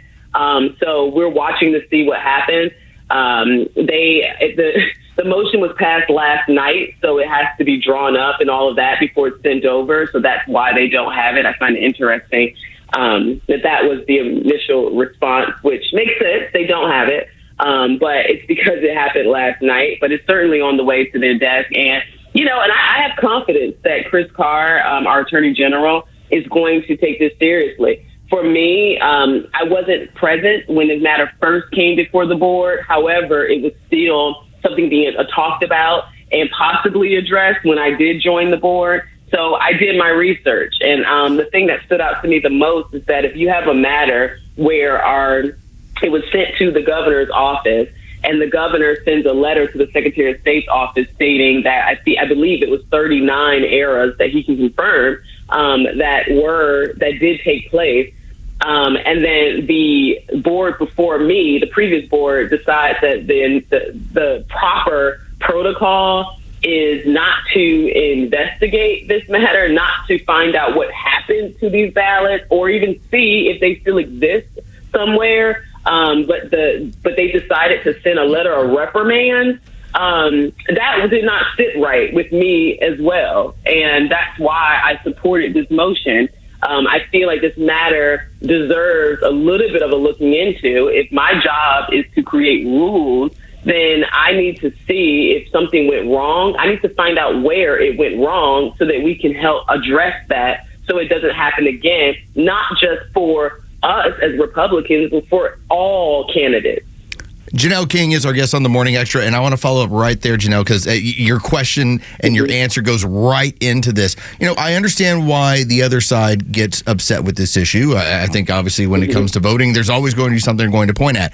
What I was curious about is our side. Is it strictly just a matter of trying to curtail the possibility of having egg on our face over stuff we've done in the past, or is there legitimate reasons why our side questions what y'all are up to? I think that there is a human nature side to this, right? I think as a human being, there are people who really want to just move on. And I must say that was my initial perspective walking into this. I'm not one who have said that we need to keep relitigating. And I still don't agree with relitigating. You have to keep in mind what we're asking for is to know where these ballot images are. We're not asking for what's on the ballot. So this may not change anything. So that's not a matter for us at all. What we want to know is what happened. When this broke down, what happened? And if you're telling me that you do have ballot images available, but you're not showing them to me, then I want to know why. So it's just us trying to figure out what happened, not necessarily what happened in the outcome, but just what happened in the process, the whole chain of custody as it relates to our election process. Yeah, that's what we're focusing on. Right, which I think that's what most people, most fair-minded people want to know. Like, we all feel like something happened, right? I just want to be assured that we've figured out what it was, and that way it can't be repeated. I want to be proven wrong. Well, I would love to be proven wrong, but I don't believe we're going to be proved wrong. That's the thing. Like, and I want to know that it can't happen again. Yeah, that would be nice to know. Hey, Janelle, let me ask you this, too, because you guys went out and did something that I think is very important, is asking for a reasonable inquiry into any of the votes or anything that's going on before certification. Now, of course, the left is saying that this is just a way for them to cause another insurrection. That's not true. And then Georgia Secretary of State Brad Raffensperger comes out and says Georgia's Election Integrity Act requires counties to certify the election results by November 12th, and we fully anticipate that counties will follow the law. It seems like he's not on board for actually protecting the elections the way he's going after the board. Well, it's actually pretty tricky the way he said that. I actually agree with him. We're 100% on board with following the law, and that's what this Mr. Hinkie, who brought this forward, Heekin, who brought this forward, he's not asking to extend the time allotted to certify. He's asking to have the opportunity to do due diligence before each of these county officials sign their name on an affidavit stating that the information that's coming from their precinct or their county is accurate and correct. If you are not sure about that, then they need to have the opportunity to do their due diligence within the allotted time frame to certify. What the other side of this argument wants is for there to be a lack of a due diligence. They have this term that it's ministerial. It's not ministerial. You're signing a legal document, and you're putting these people at harm if you're telling them to sign something, even if they don't feel confident in what they're signing. No business person would do that. So that's all we're saying. It does not change anything in the law. We're following the law to a T. And see, that's, I think, why most people are uncomfortable with our elections that are 90 days, right at 90 days away from right now. They're like, dude, I don't feel confident when I go in the voting booth here in Georgia that my vote is going to count the way it's supposed to. And anybody that's opposed to that due diligence that you just talked about, they know I feel this way, and they don't care that I feel this way. They're completely comfortable with me being uncomfortable. Well, there's one of the issues that we see, particularly on the board, is I'm sitting here, I'm 2 board meetings in, and I'm listening to cases that were from years ago. Why is that? That makes no sense to me. And the reason why is because of policies like what they're pushing. They're pushing policies that says we'll fix the problem on the back end.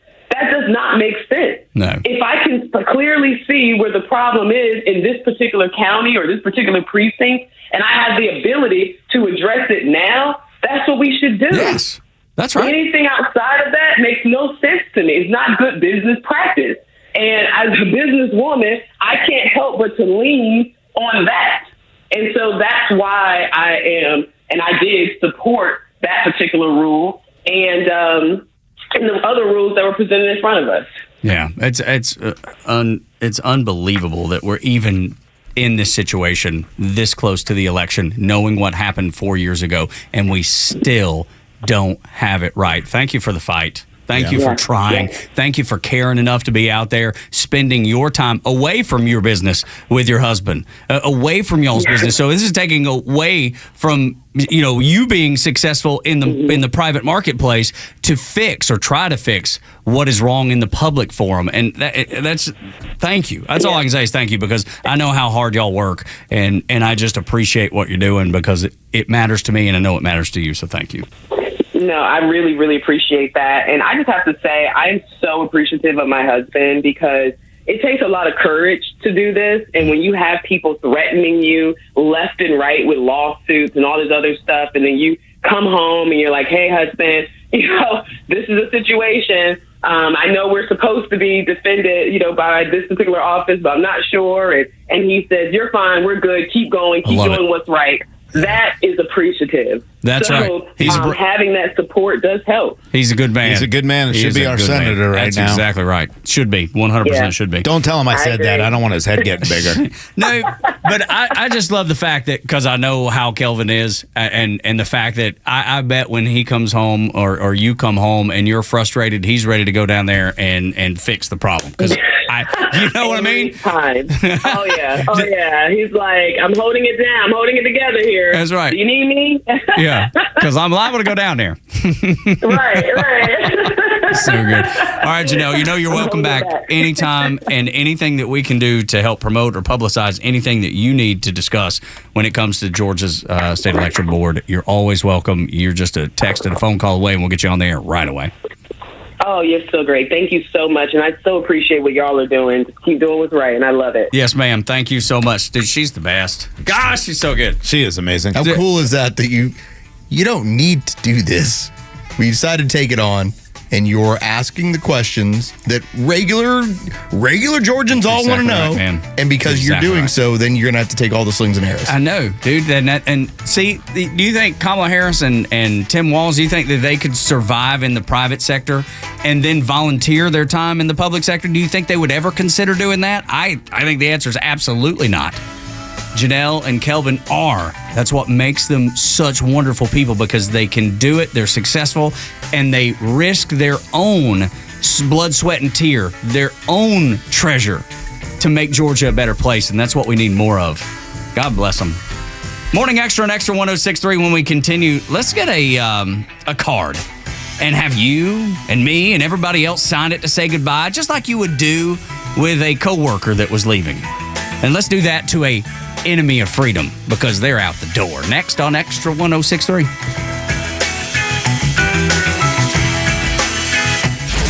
The 2024 election changes by the day. So with the future of the country on the line, you need more than headlines. You need the conservative voices you can trust, which is why the Conservative Voice of Atlanta brings you the local and national voices you need most to make sense of all the noise. We bring you proud veterans, Atlanta Talk radio legends, and local perspectives that shape our communities. It's going to be an interesting couple of months right here on Xtra 106.3. How do you budget for a roof replacement project? Holy cow, because those can be expensive for sure. Do you even need a brand new roof? Now, I know we got a lot of sunshine, but there for a while, it seemed like 3 weeks, it just rained every day.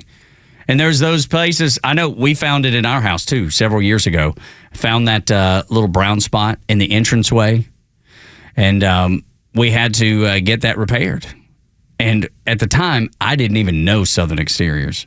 Now, I have had them out since to make sure that the assessment we got was correct, because I wasn't sure it was, because that little spot, it grew. Even after the people that came out originally said, nah, you're good. Everything's good. Nothing to see here. You should get a new roof. It was just that whole hard sell, even though they didn't do anything for us. They didn't help us out in any way. They didn't even give us good guidance. Southern Exteriors, you're not going to worry about that. They have all kinds of just resources on their website, southernexteriors.co.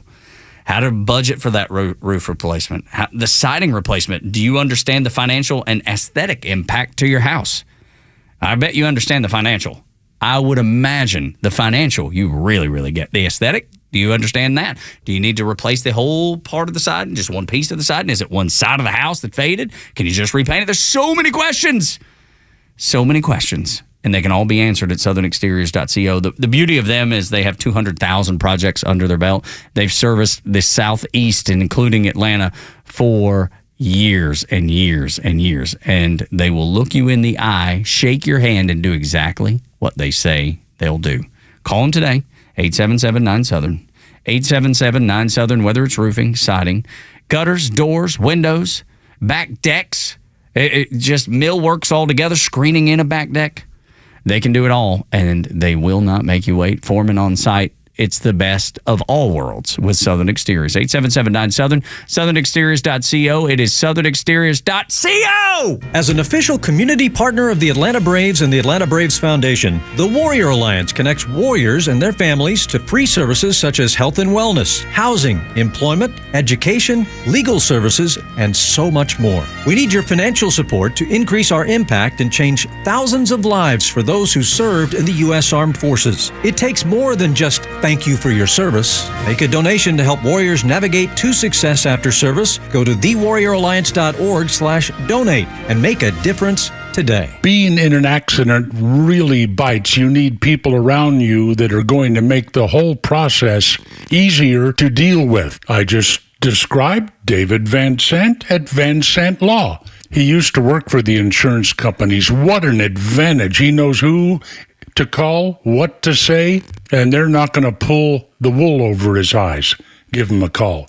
Van Sant Law, 855-GA-INJURY, vansantlaw.com, 855-GA-INJURY. For anyone living with everyday aches and pains, there's a lot of things you can try. You know, tough it out, bite the bullet, grin and bear it. Or you can try something that has helped so many other people, Relief Factor. Relief Factor is a 100% drug-free daily supplement that helps your body fight pain naturally. Developed by doctors, Relief Factor uses a unique formula of natural ingredients that addresses the inflammation where pain starts. And Relief Factor doesn't just mask pain for a short time. It helps reduce or even eliminate it all day, every day. Wherever you're hurting, your back, neck, joints, or muscles, in about 3 weeks or less, you'll see a difference and rediscover what it's like to feel better and live better. So if everyday pain is affecting your life, don't go with the mind over matter approach. Try Relief Factor instead.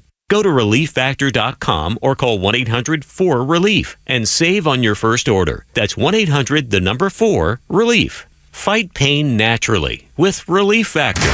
Atlanta's only conservative news and talk station is always streaming live across Georgia on the Xtra 106.3 app. Get the live stream and your favorite Xtra podcast anywhere you go. Grab the Xtra 106.3 app now for Apple or Android. Tug, Rhino, and Los on the Morning Xtra and Xtra 106.3. I really feel like that we should be listening to NSYNC right now. Whoa, what? I believe we should be listening to NSYNC right this very moment. Not Invisible Touch. Why are you gay? That's exactly what I thought, too. Well, I mean, at least let me make my argument. Oh, okay. Please go ahead. So, but why are you gay? Do we have to start there? I mean, because there's so many reasons. Because if you say I have to make an argument for NSYNC, I think the first thought it's that very comes to catchy. everybody's mind. Listen, it is. There's a place for it. It is, absolutely. It's a lot more fun now than it was 20 years ago. Yeah, no doubt. Thank you. Yeah, that's exactly what I was talking about. How do you not like that? Well, I mean, I can't say that I like it all that well. I like it. Do you? Okay. I mean, I never bought it. I never listened, but I was like, hey, it's fun. It's not going to make me reach for the button to change the dial or flip it if I'm streaming it. I'm just saying, the reason I bring it up is because we need to be saying bye to Corey freaking Bush. Oh, okay, That's good. why we need Good to be listening. That's how you did that. Bye.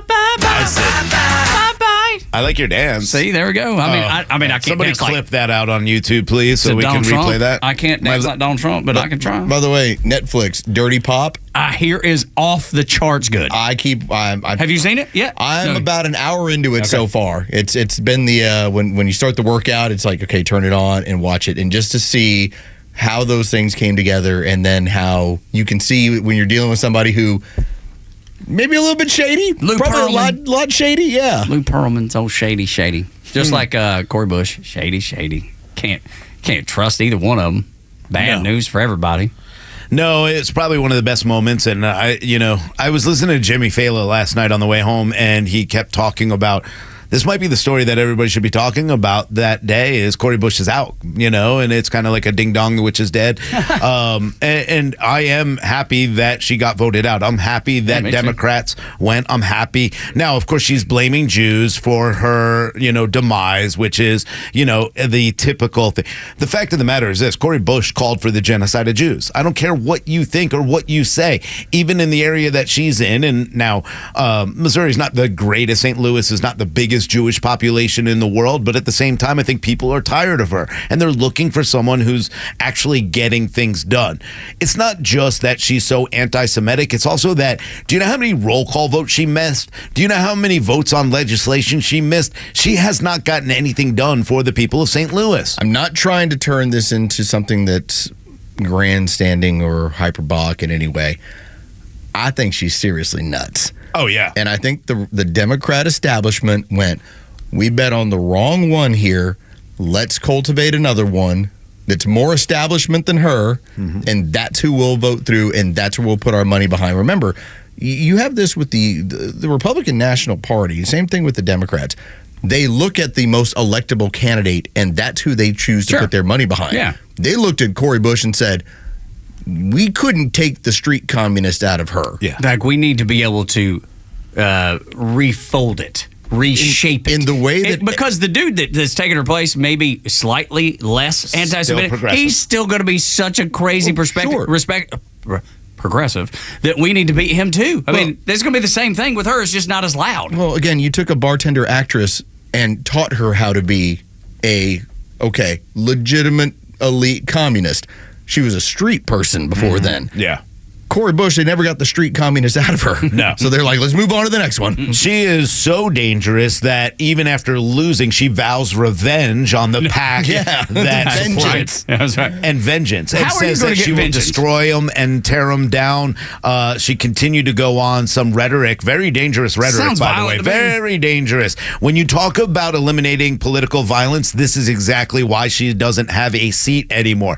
Everything about her, like I said, she got nothing done legislation. She missed so many votes. That's what people in her area were complaining about in St. Louis. She's not even voting. Nothing's getting done in St. Louis. How St. Louis looks since the Democrats have taken over? From what I've heard, not very good. Nobody wants to be in there. Nobody wants to go there. It's horrible. Now, what she said is, now they've radicalized me. You weren't radical I before? think you were plenty before. But we should be afraid. She should be locked up right away. Yeah. She's making these very dangerous threats. I tell you, the packaging of Tim Walz is so good because it's exactly opposite of Cori Bush. He believes the same things. He supports the same things. He does the same things. Yeah. He talks about the same things, but he does it in a Midwestern, good old boy, wearing a ball cap. He's just like us. Yeah. I mean, he represents everything we represent. He's like, when I hear him talk, I think, man, that's my guy right there. And then you listen to him, you're like, well, wait a minute. He's reading from the same cue card as Cori Bush was, but it's packaged totally different. And it took me a minute to get that. It took me a minute to see that, though. That's what they're doing. Listen, Jamal Brown is not being replaced by somebody any less extreme when it comes to ideology and virtue signaling. Neither will Bowman. But the fact is, we need to get people out that are very dangerous. They're still going to have the communists come in. I'm hoping that it's a change. And I find it amusing that they're very upset about a PAC supporting a candidate and voting out. AOC losing her mind. We have to have a real conversation about this PAC. This is exactly your game. What, you don't think Stacey Abrams and her PAC, Fair Fight, and all the money they throw around? Look at what they do to raise money. Even Kamala Harris, they stole money from Biden's reelection campaign and are using it. You want to have a conversation about money? Let's start there. Let's start there. I don't know how anybody takes any of these people serious, and you must. That's the thing. Well, crazy people listen to crazy people, no? But yes, that. Terrorists love terrorists. Without a doubt. But I think most people, they hear it and they dismiss it because they're like, man, I got to stay away from that. That's crazy. But then you don't realize that Tim Walz, who is packaged different, is the same crazy. And so you don't pay these people attention. We dismiss them as dumb or crazy or stupid, and that's exactly opposite of what they are. Well, let's look They're at crafty. Let's look at it on our end. When it comes to the Freedom Caucus, that is how mainstream Republicans look at them and go, all right, the mainstream Democrat looked at Cori Bush and just said, we got to get rid of that thing. Yeah. But that is the same thing you get with the Marjorie Taylor Greenes and the Matt Gaetz and the Lauren Boeberts. They look at them and say, when can we primary these people out of here? It's like, hold on a second. I think those people are actually doing more of the stuff that I'm interested in. But Cori Bush ends up taking away from the work that the Democrats want to do, which is basically taking the country apart. Yeah, which she is in support of. She's just too loud about it. She's too loud about it. Hey, you told the truth too much. Too loud. You're too loud about telling the truth. Yeah, as soon as Israel or somebody else comes in and wants to primary someone out, they have a problem, but they have no problem with these green energy companies Backed by going in Iran. and backing everybody else. Yeah, Backed by Iran. They are, Mostly. but again, they are just making a quieter communist, a quieter Marxist, somebody that they can get sneak in, blend in, and get this done. Listen, the Democrat Party right now is looking at it and going, hey, listen, we're kind of leaning towards anti-Semitism, but don't tell anybody. Don't make this obvious. Keep it down. That's why Keep it down, everybody. That's why Van Jones was dancing around it when he was saying it. He was like, we have to take a look at the darker aspects of our party. And that he was talking about anti-Semitism without a doubt, trying not to say it out loud. Anyway, bye, girl. Bye, Cori. Bye. When we come back on Extra 106.3, want to know what the stock market will look like under Kamala Harris? Just open your eyes. You can't miss it next on Extra 106.3.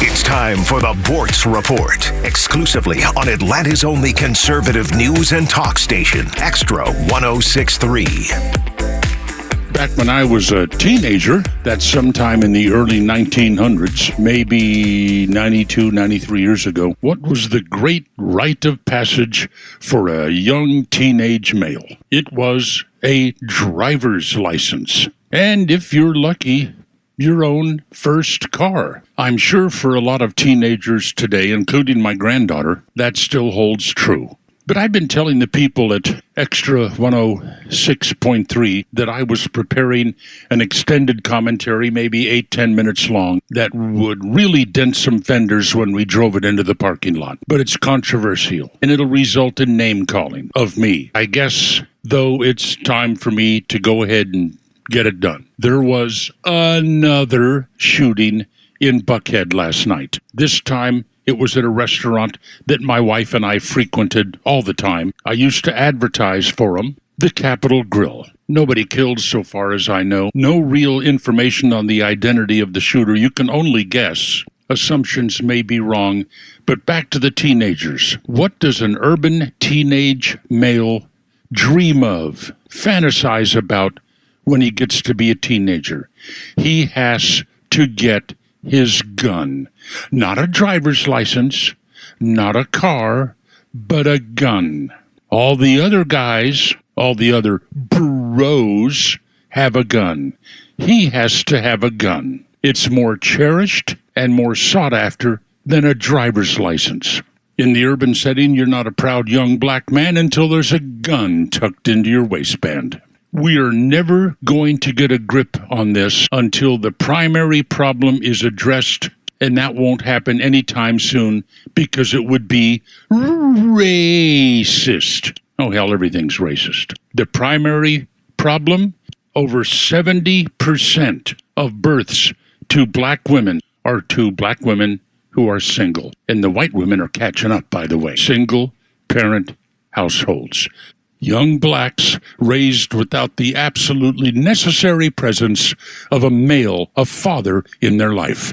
Okay, this is already too long. I better get that extended commentary done. Which Buckhead restaurant will be next? Neil Bortz, Extra 106.3. Marketing is everywhere. From the billboards on the highways to the notifications on your phone, we are constantly bombarded with people trying to sell us stuff. What makes good marketing? Are you doing enough in your life personally and professionally to market yourself? You have questions, and the Marketing Madmen have answers. Tune in every Saturday, now at 4 p.m., right here on Extra 106.3 to get practical marketing advice from expert guests who are shaping and reshaping the business world. They say marketing is a madman's game. Join the Marketing Madmen every Saturday at 4 p.m. to find out why. Extra 106.3 is committed to bringing you the local and national perspective you need and hearing your voice leading up to the election. You're not going to believe what Kamala has just called for. Oh, what now? The enactment of gun confiscation laws, universal gun registration, and a ban on commonly owned firearms. Basically, everything that's unconstitutional. Oh my God. She wants a gun confiscation. Oh, thank you. There we go, ladies and gentlemen. Hey, Georgia, how about you conservatives who didn't want to vote for that damn Herschel Walker? How about voting for keeping your guns? Proud to be Atlanta's conservative news and talk station. Extra 106.3 and the Extra app. WFOM and W292 EV Marietta, a Dickey broadcasting station. The 9 a.m. hour is presented. They might have tried to attack tonight's show. I'm Dave Anthony, Fox News. That is the word from Austrian officials. The day after 3 sold-out Taylor Swift concerts were canceled in Vienna because of a terror plot. And a short time ago, some Swift fans were shaking it off, singing in the streets of Vienna. A tragedy has been prevented, says Austria's Interior Minister Gerhard Karner. A 17-year-old and a 19-year-old arrested yesterday. Austrian security officials say they found Al-Qaeda and ISIS material at the home of the younger suspect. Fox's Jonathan Savage. Former President Trump will hold a news conference this afternoon at his Florida resort. He posted on Truth Social, when he debates Vice President Harris, though a date's not been set yet, he'll expose her, like he wrote he did to Crooked Joe and Hillary. Meanwhile, in his first interview since dropping out of the race with CBS News, President Biden says if former President Trump loses the election in November, he's not confident at all there will be a peaceful transfer of power. He means what he says. We don't take him seriously. He means it. All the stuff about if we lose, there'll be a bloodbath. Referencing when former President Trump said at a rally earlier this year that there would be an economic bloodbath for the auto industry because of Democratic policies. Fox's Ryan Schmelz. Tropical storm Debbie made landfall overnight a second time. Days after hitting Florida as a hurricane causing flooding. More is expected. Debbie's eye is now back over land near Bulls Bay, South Carolina, north of Charleston. National Hurricane Center Director Michael Brennan says rain continues to be the big risk. We could still see an additional 3 to 9 inches of rain in some locations, with storm total amounts approaching 25 inches in some parts of coastal South Carolina. The storm will move to North Carolina and Virginia over the next day. Fox's Eben Brown. There's been a slight drop in unemployment after new claims rose to the most in almost a year, declining to 233,000. America's listening to Fox News. Well, summer's here and the weather is beautiful. Everyone has a favorite outdoor activity: golf, bike riding, bird watching, long walks. Ask 100 people, you'll get 100 answers. But if everyday aches and pains are keeping you on the sidelines, I have one answer: Relief Factor. Relief Factor is a 100% drug-free daily supplement that helps your body fight pain naturally. Developed by doctors, Relief Factor uses a unique formula of natural ingredients. It doesn't just mask pain, it helps reduce or even eliminate it. Wherever you're hurting, back, neck, joints, or muscles, in 3 weeks or less, you'll start to feel the difference all day, every day. So whatever you like to do, swimming, pickleball, hanging out in the garden, Relief Factor can help you feel good again and let you enjoy all your favorite outdoor activities all summer long. Go to ReliefFactor.com or call 1-800-4-RELIEF and save on your first order. That's 1-800-4-RELIEF. Fight pain naturally with Relief Factor. Tug Howard, Scott Rhino, and Carlos Medina get your day started with Atlanta's only live and local conservative talk on the Morning Extra.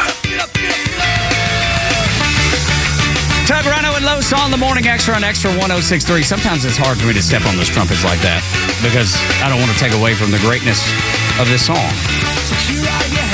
But once in a while you have to do it just because the show must go on. And I'll tell you, I don't know about y'all, but I feel like this show has flown by today. It has gone at supersonic speed.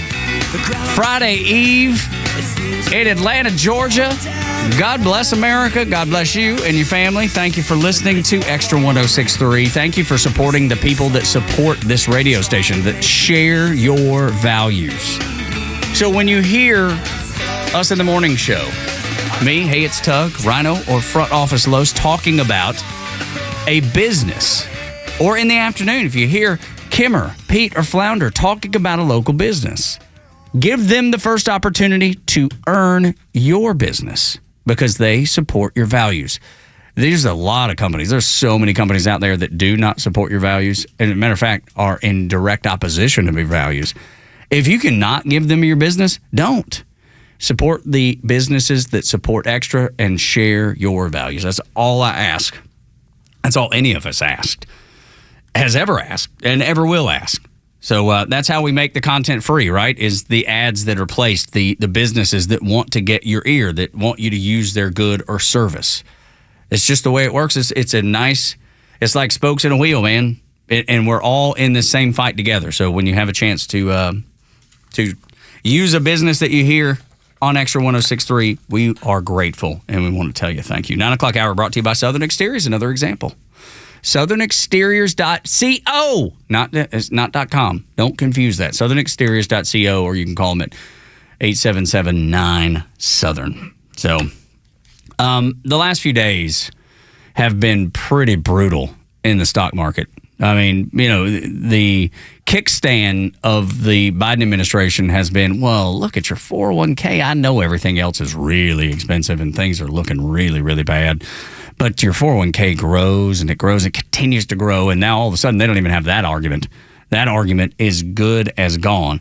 And that's the thing, Rhino. If you want to know what a Harris-Walz administration and their economy would look like, just take a look around the room this week, and I think you'll have a pretty good idea. Boy, let me tell you something. We're getting to a point now where we continue to look at the stock market. We continue to look at what's happening, and this is going to be important because the stock market is telling you exactly what people are thinking, and that's the one thing about the stock market. And yeah, it went up for a little bit, came down. Now, what they tried to do was fix it, because they are so afraid of the jobs reports. They are so afraid of consumer confidence and the consumer price index that these companies, these businesses know, these corporations, the greedy corporations that they attack all the time, they understand where this economy is heading, and it's not in a good spot. And that's not going to change anytime soon because there has to be an overhaul. There has to be incredible work done. There's going to be some real pain before we get this thing back to where we need it to be. It's like when you're out of shape and it takes that work, that effort, that pain.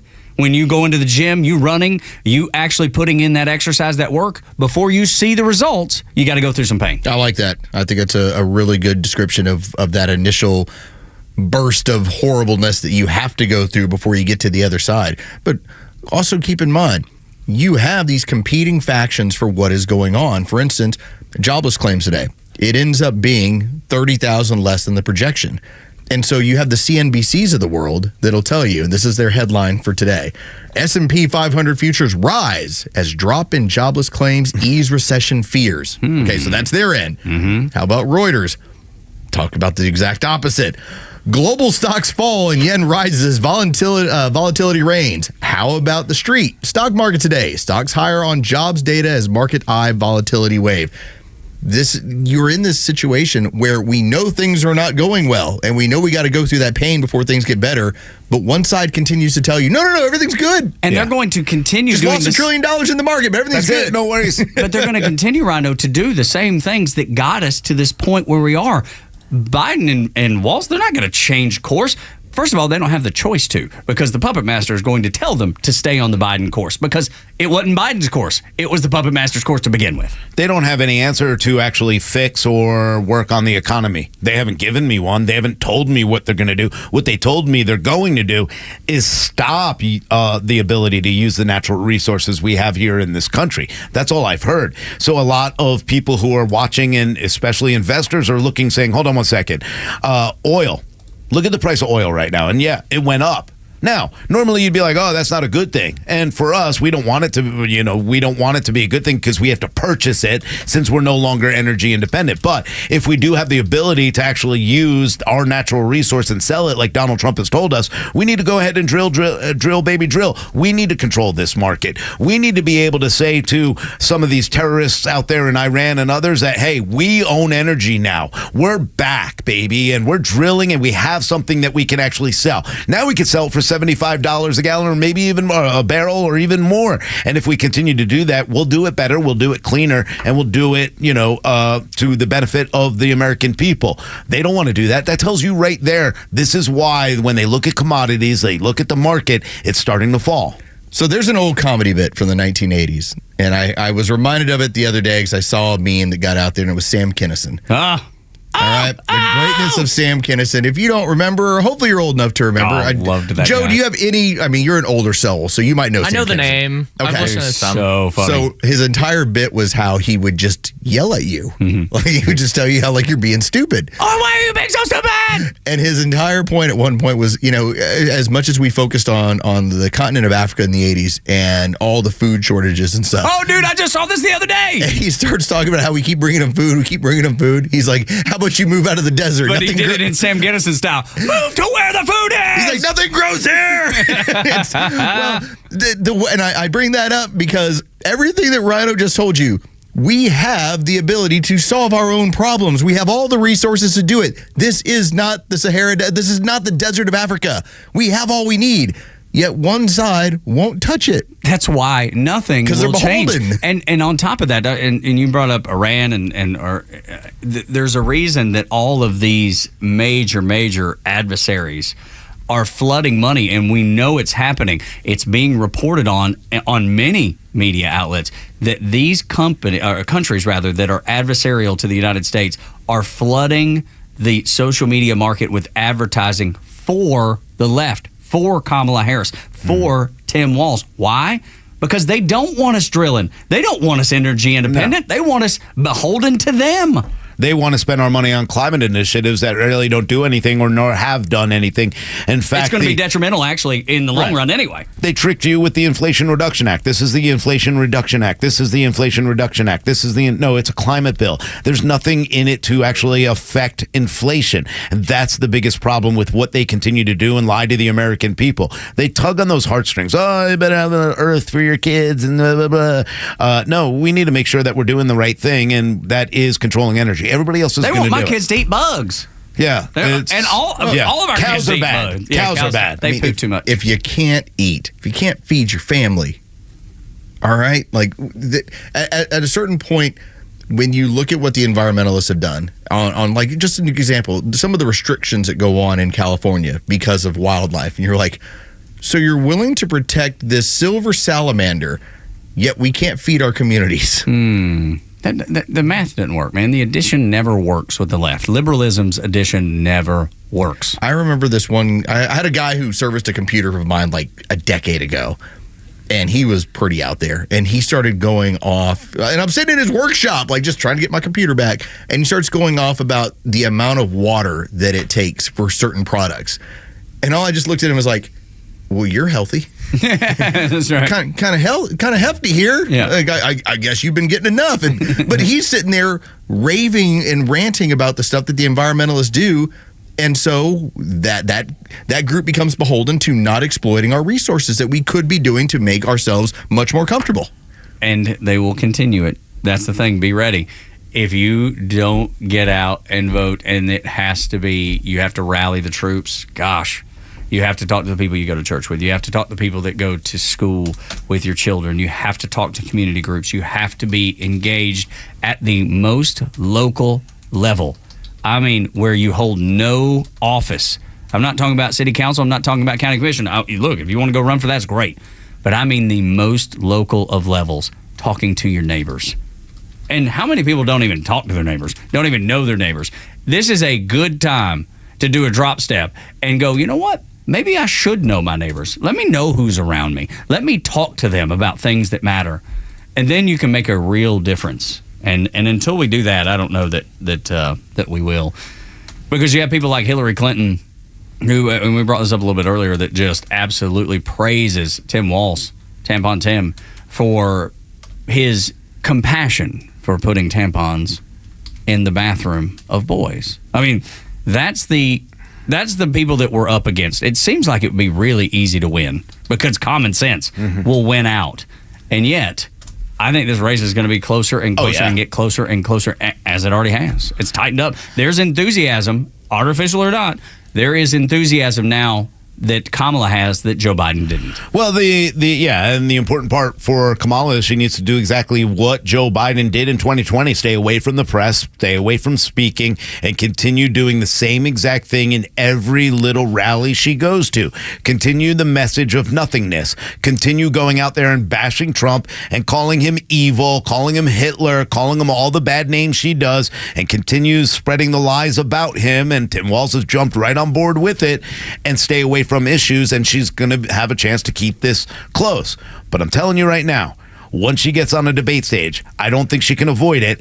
It changes everything. Politics happens so quick. Look what happened in the last 4 weeks. Yeah, absolutely right. I got my fingers crossed that's the way that it'll shake out, because it did with Biden. The economy is going to Biden won because the economy was humming along, moving along because of Donald Trump. Right now, she doesn't have that benefit. What's so interesting to look at when we talk about like how fast this thing moves, you had a debate that occurred, and at that point, the entire lie, the entire excitement that was Joe Biden is with it, we all went, that ain't true. Everybody knew it. Like it was so undeniable, it was so in your face that there wasn't anything they could do. I think about what we do on this radio station. Oftentimes, we're informing people what's going on. We're telling them about what's going on. We'll tell them what we think, but I'm not sitting there saying, think the way I do. The other side, in my opinion, is constantly waiting for downloads. Tell me what I'm supposed to think. Tell me what I'm supposed to do. And the problem is, there was a glitch in the system. They told you Joe Biden's with it, and they were all like, Joe Biden's with it, Joe Biden's with it. Now, then it turned into, uh-oh. So now what is it?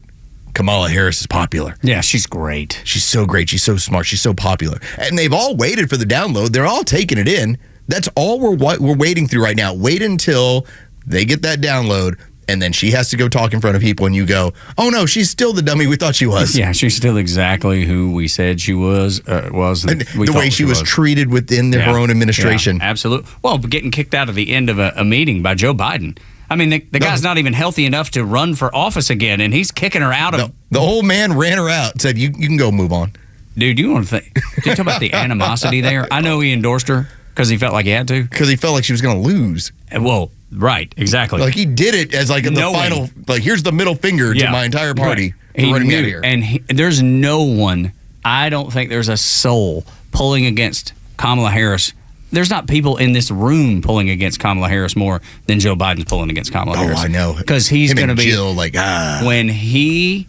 if and when she loses, he's going to be standing there with his arms on his hips like your mama used to do when you were late coming home and missed dinner or late for dinner, looking down her nose. I'm telling you, it is going to be unfreaking real. We got a good phone call coming in. Oh, we do? Who we got? Liberal John's going to tell us why Trump has no chance in winning this. Here we go. Okay. That is not what I told the screener. Oh, man. Oh, shoot. He's full of lies like Kamala back there. Well, good morning, John. How are you? Hey, good morning. I do think he's cooked, but yeah, I don't see anything positive happening for Trump and JD Vance between now and November 5th, I think is when we vote.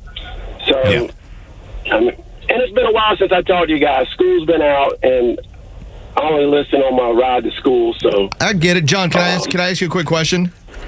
Yeah. Was Donald Trump shot? Yeah, absolutely. Okay, then you're not that crazy, John, because there's a portion of your party that looks at it and goes, no, he wasn't. Well, John, let me ask you this, though. What is it about, Trump's and the ideas and the economy and everything else? You don't think the economy is going to play a big part of this election? You think Kamala Harris and Tim Walz would do better with the economy, or... Yeah, I mean, my 401ks went through the roof the past 4 years. How about the last week? We took a hit. We took a hit the other week, but this week, but we bounced back pretty good from that. And I believe if you was lower the interest rates a little bit, John, how's your grocery? John, how's your grocery bill? I mean, you got kids in school too, you know. Yeah, I blame my grocery bill on corporate greed. You know. Okay, hold on. Wait. How are you celebrating? Let me finish now. Yeah, go ahead, sir. Yeah, you go ahead. Trump put $7.3 billion of debt into our economy. So anytime you print money like that, everything is going to go up. Everybody knew everybody had money, so things are going to go up. Well, yeah. Who printed more money? Who printed more money? Well, let me go back to one thing, John. How can you sit here and talk about how great your 401k is and brag about that and then yell about corporate greed on the other side talking about price gouging? You know dang well that has nothing to do with price gouging or corporate greed. The reason that consumer products are up. You know it's bad legislation. You know that part of the reason is that we have no energy to sell in this country, that we've eliminated any resource that we've had, don't you? I mean, I think we're producing oil pretty well. And I also was wondering when the show was going to go down to Bankhead and do that outreach show down there that you guys were talking about. We need to get down there. Man, let's do it. That'd be fun. Let me ask you this, John. I'd like to ask you a question, Doug. Because you said you don't see any good news for Trump and Vance through, from now to the election. What good news do you see coming for Kamala and Tim Walz? I just think she's got the momentum now, and I just think that he was a train. J.D. Vance was a train wreck of a choice.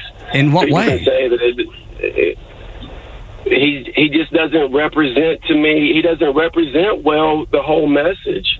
How? Okay, articulate that for me, John. Because I'm kind of curious if Waltz isn't a train wreck, but J.D. Vance is. I'm curious as to why. To me, the biggest thing about JD is all the things that were said in the past. I just don't think such as all the things that he had to say about Trump. I just don't think there's no way to escape that. And to see that he's just kissing the ring so he can have a position of power. Well, what about the things that Tim Walz has said? Like, you don't have freedom of speech. The First Amendment does not apply in certain situations. Can you escape that? What about his wife saying that we open the windows to smell the city burning down? How do you escape that?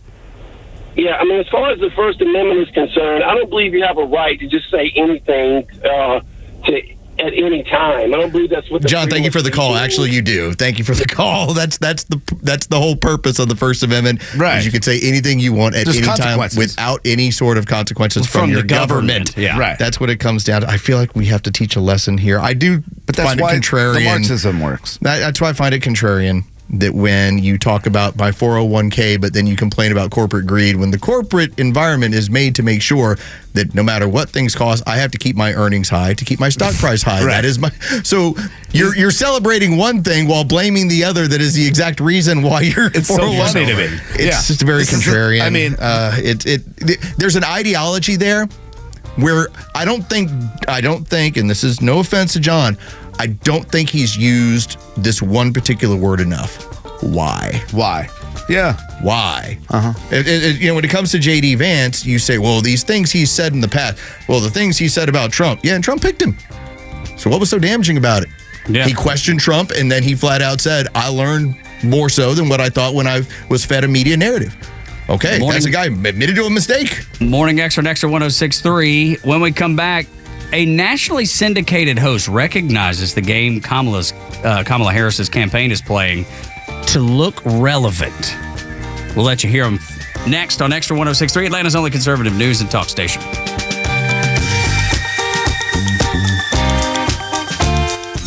With so many questions about what happens next, trust the conservative voice of Atlanta for the latest news and the voices you need during such an uncertain time in America. Late last week, I said that Joe Biden would be gone by Sunday night. Usually, I'm so dead wrong with these spur-of-the-moment opinions, but this one, I just got lucky. It's bye-bye Biden. Proud to be Atlanta's conservative news and talk station, Xtra 106.3 and the Xtra app. Intelligent technology that's more intuitive. Electrified power wrapped in sporty elegance. Meet the 2024 Mercedes-Benz C300 sedan. The leader of the pack with a sensual interior, the C300 sedan is a driver's delight and paradise for passengers. Experience the 2024 C300 sedan today. Lease one for just $539 per month for 36 months with $48.33 due at signing, exclusively from RBM of Atlanta in Sandy Springs. Contact RBM of Atlanta for details on this vehicle and many other models. And visit today to see how to qualify. Special lease rate available only to qualified customers exclusively from Mercedes-Benz Financial Service through RBM of Atlanta, Sandy Springs through September 3rd, 2024. Excludes tax, tag, title, and Georgia Lemon Law fees. Contact RBM of Atlanta for details on this and other exciting offers. Visit rbmofatlanta.com or call us at 770-390-0700 for details. Millions of guys suffer from erectile dysfunction. That's 1 in 4 men. And I can tell you, I'm one of them. If you or someone you know suffer from ED, Peyronie's disease, or PE, here's 38-year emergency room doctor and founder of Total Body Therapy of Georgia, Dr. Eric Deal. Patients who enter my office are often frustrated, hopeless, depressed, and embarrassed. I understand the problem, and I'm going to help you fix it. There are lots of competitors that don't have the credentials that I have. When you go to other clinics, you're not going to see a board-certified physician with the experience that I have. When you come to our clinic, you're going to see me. There's just not one therapy that can solve these complex issues. I'll do a complete history and physical prior to any treatment that we use. Take it from me, Dr. Deal. When it's not hard, it's really hard. Call Dr. Deal for your free one-on-one evaluation and resolve your ED, Peyronie's, or PE issues. Total Body Therapy of Georgia, 404-777-1911, 404-777-1911, online at stopmyed.com. Hey Atlanta, it's Ben, host of the Weekend Ben Burnett Show, proudly brought to you by Peach State Pride. Each and every weekend, we bring you all the issues going on around the globe and what America's ultimate role is in order to drive our agenda forward as conservatives. And if you ever miss an episode, you can download everything I've ever done on Apple, Spotify, or you can go to the podcast park. See you around, Atlanta. Hi, this is Ben. And I'm Walt from Horizon Background Screening. I would say anyone who's working in any industry could use our services. A couple of the clients that people tend to not even think about are churches, volunteer organizations. We do a lot of background checks for referee associations. Anybody who's going to be around kids or older adults or anybody vulnerable, you really need to do a background check that includes a criminal history, a sex offender registry search, and anything else that's really relevant to your organization, just to make sure that the people who you're putting in touch with, kids and other vulnerable people, are who you think they are and that you're not putting your clientele at risk. So we're going to help you reduce your risk. We're going to help you hire the right person on the front end so that you don't spend all this time with training and all those kind of things and then realize that wasn't a good hire. The best way for people to find us is on our website. A quick Google search of Horizon Background Screening or look at us at horizonscreening.com. It took 100 years, but finally there's a conservative voice you can trust. Atlanta's only conservative news and talk station, Xtra 106.3.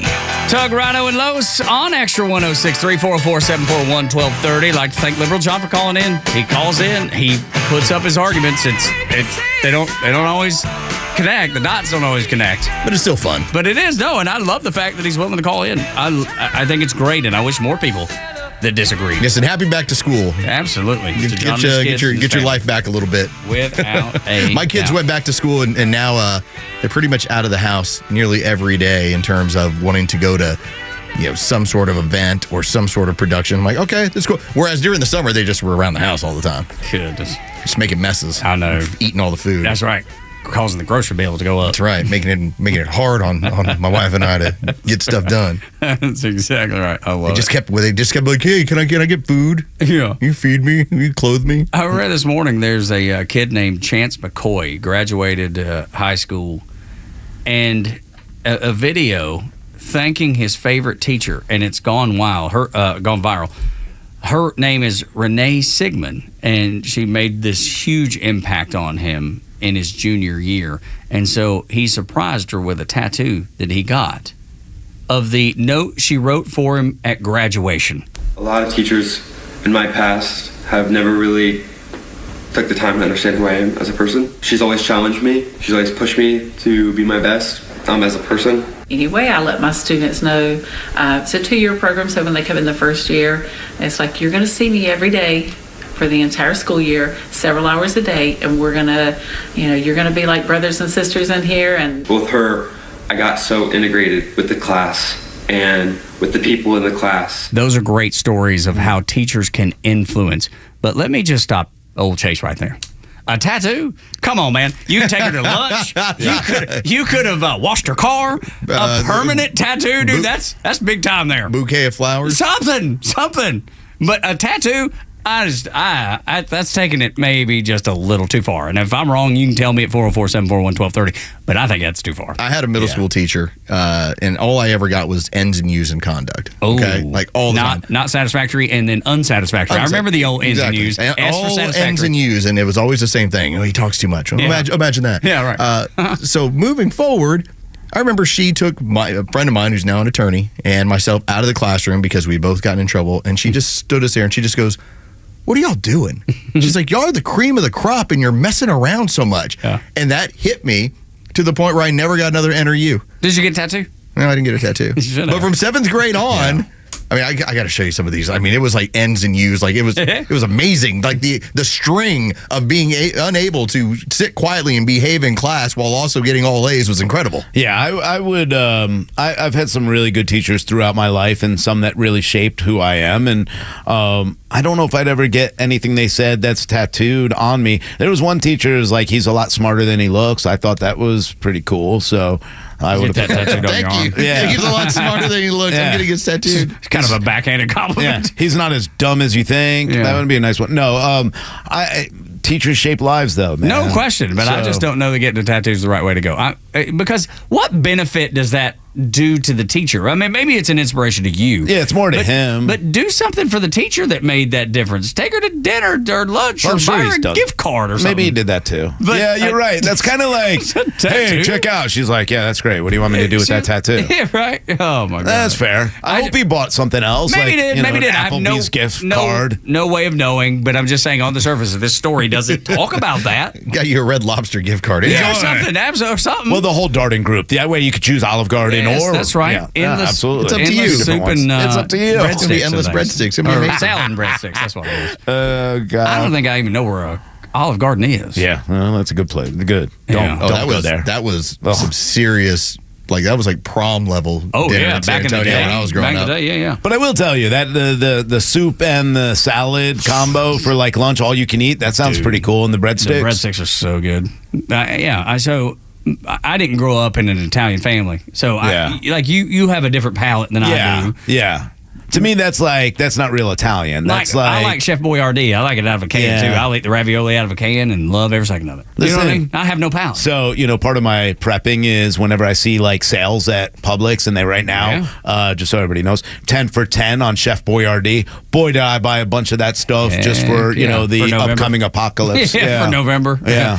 Yeah. That and soup, Campbell soup. Yes, sir. Yeah, it's on sale 4 for $5. Canned chicken. Yeah. Some of that stuff too. Publix should have me endorse them. Yeah. As much as I love their buy one, get one, you should see my app, my Publix app, which by the way, greatest app for any of the stores. Okay. I love them compared to like Kroger, Walmart. Publix is so much better. I put my list together, and then when I go to the store, it shows me which aisles, so it saves me time. But I go through that weekly ad.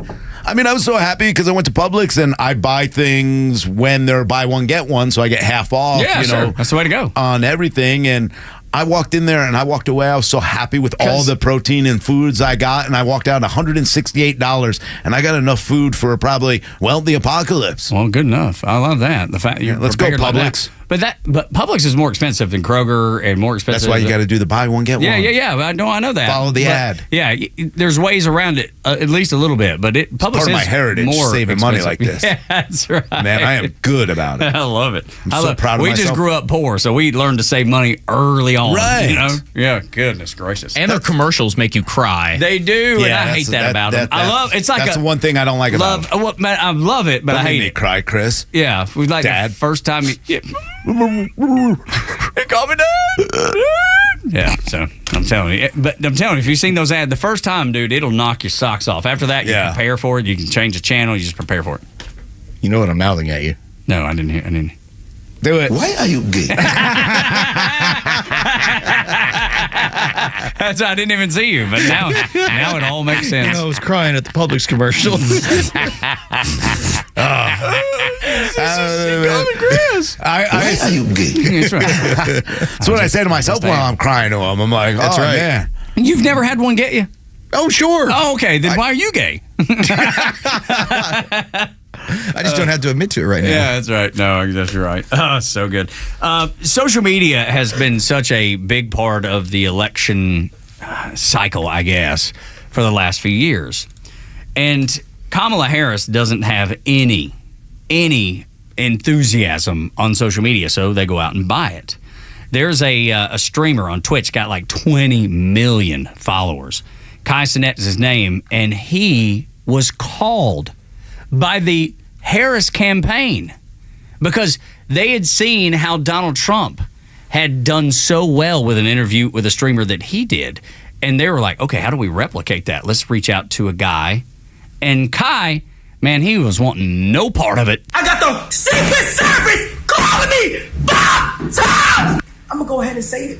I don't give a okay? Listen, I haven't spoken to this girl in so long who gonna have the audacity to text me, we need you a part of the campaign. At first I was thinking she was talking about like a video game, like a Modern Warfare game, or if not that, a clothing brand. I'm like, what campaign? If there's some way, somehow, something was to go into where I do the stream of politics, I'm going to be 100% honest. I'm going to sit on my stream and say, why did you guys call me? I've never did anything with politics. And these blogs are like trying to say, yo, you gotta do this guy. And it's all the top blogs. And I'm like, bro, since when?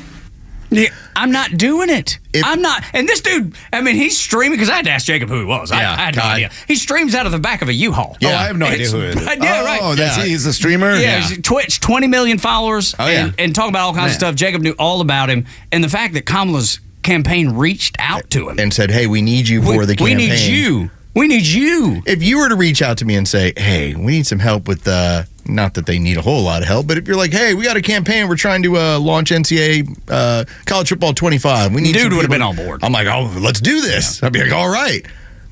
When you get a campaign reaching out to him, he's like, yeah, I don't mess with politics. Yeah, I just have no interest. It doesn't fit what I do as a person. I'm not going to lend you my 20 million followers to bump up your enthusiasm because you have none.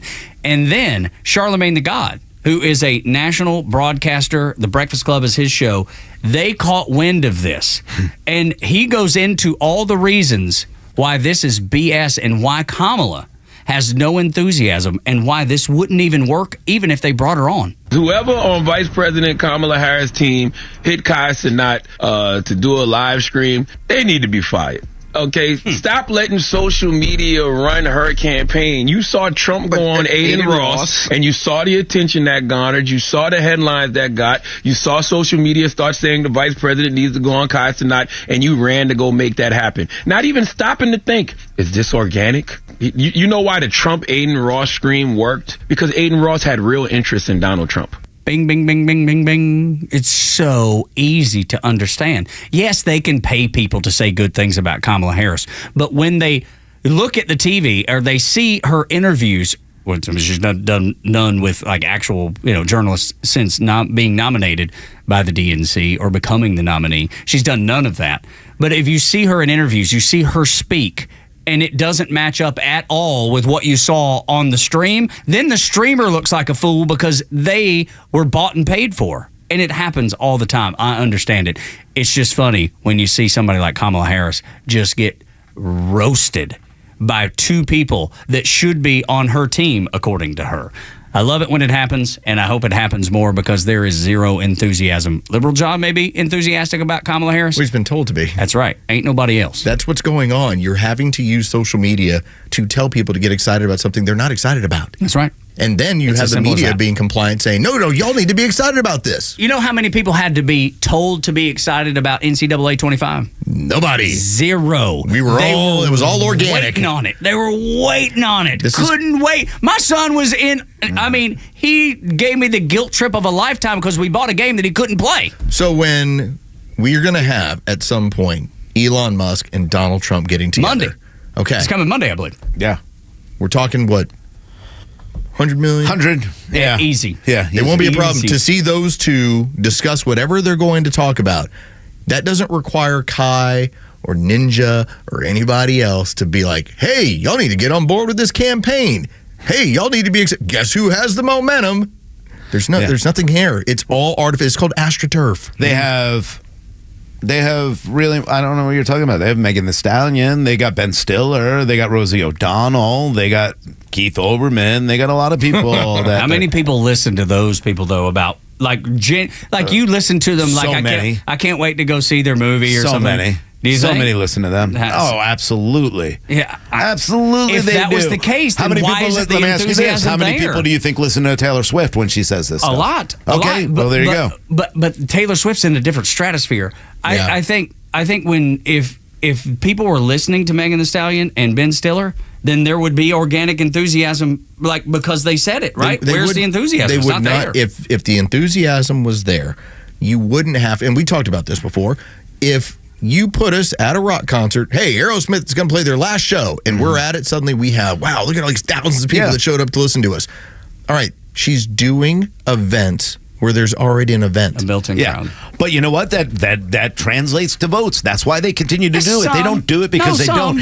And Taylor Swift is no different than any of them. Oh, yes, she is. Is she? Yes. Then why is Marsha Blackburn still in the Senate? I'm just She was the first one to come out saying that's Trump in a wig. Guys, go out. Listen, the people who are going to a Taylor Swift concert, most of them are already going to vote one way or the other anyway. No, I think a lot that's of them fair. are country fans. A lot of them are other fans of Taylor Swift that will not take what she says, but they're going one way or the other anyway. Her power is there, and don't get me wrong, all of them will bring in their own Ben groups. Stiller's, because I'm not arguing that. That's what I'm saying. They have zero. I'm just saying it's the level. It's enough to create a fake excitement about this Hadn't worked campaign. yet. But you recognize there is a The difference. poll numbers tell you a little bit differently today. You recognize there is a difference between a Donald Trump rally and here's a concert that Kamala Harris Completely is appearing different at. out. Yep. Yeah. You want to talk about the activation of people are actually showing up because they intend to vote for you and they want to be part of this rally versus I'm going to go watch Megan Thee Stallion and it just so happens Kamala's going to be there. Yeah,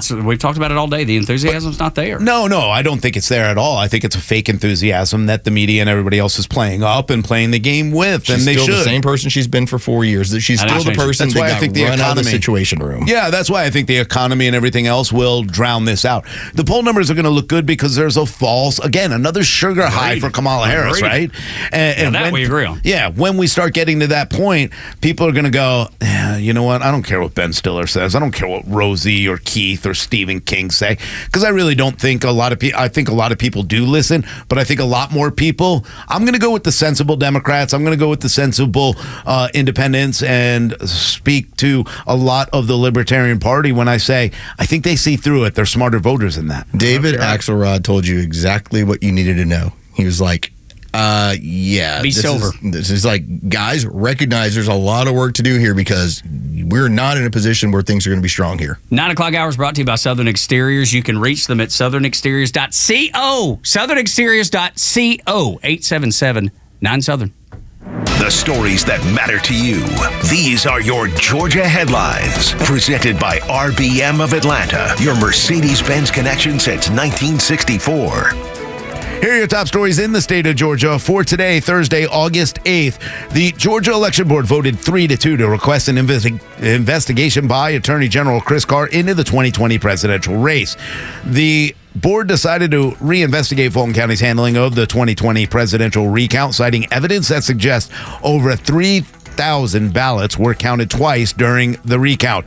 Previous investigations did not deny the allegations, attributing the issue to disorganization and human errors. According to spokeswoman Kara Murray, the Attorney General's office has not yet received a request from the state election board.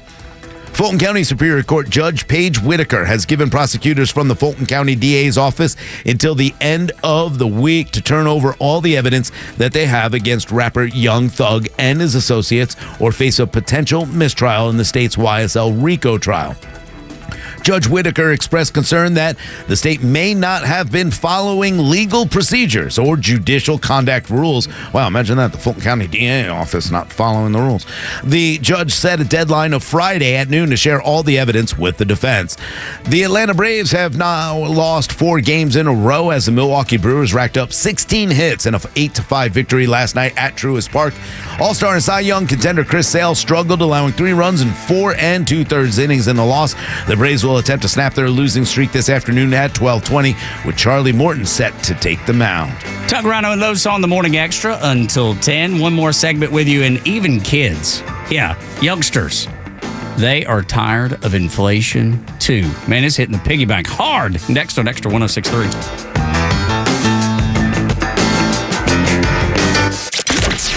From the latest breaking news to the conservative voices you know and trust, your best new follow on social media is Extra 1063. We're at XTRA 1063 on Twitter, Facebook, TikTok, Threads, and LinkedIn, and pretty much any social media you scroll through every day. And we drop exclusive giveaways, new daily content, and the latest breaking news from Georgia and across this great nation. Interact with your favorite Extra personalities. Get the latest on our live events and so much more. Follow at Extra 1063 across all your social media and keep up with Atlanta's only conservative voice. My name is Pamela Conley. I've worked for Bruce Hagen for 22 years. It's been the best years of my life, and not everyone can say that about their jobs. I'm the intake specialist for new clients, so I am the voice you hear when you call our office and the first face you see when you come by. I love sharing my years of experience with people and alongside Bruce, helping them through what is so often a really hard time. My name is Pamela Conley, and I work for Bruce Hagen. Let him work for you. Hagen-law.com. Marketing is everywhere. From the billboards on the highways to the notifications on your phone, we are constantly bombarded with people trying to sell us stuff. What makes good marketing? Are you doing enough in your life personally and professionally to market yourself? You have questions, and the Marketing Madmen have answers. Tune in every Saturday, now at 4 p.m., right here on Extra 106.3 to get practical marketing advice from expert guests who are shaping and reshaping the business world. They say marketing is a madman's game. Join the Marketing Madmen every Saturday at 4 p.m. to find out why. Are you concerned about securing your family's future and assets? Look no further than Nelson Elder Care Law. As a family-owned and family-focused firm, we offer absolute assurance and peace of mind through our comprehensive asset protection services. Visit NelsonElderCareLaw.com to explore how we can safeguard your legacy and provide tailored solutions for your family's well-being. See website for details. Bills Happen is not a lender and does not make credit decisions. Must be 18 years old. Not available in all states. Honey, the credit card bill came and we're maxed out. Great! Maxed out cards, rent is due, bills are piling up. We just need some extra cash to help us get by for a few weeks.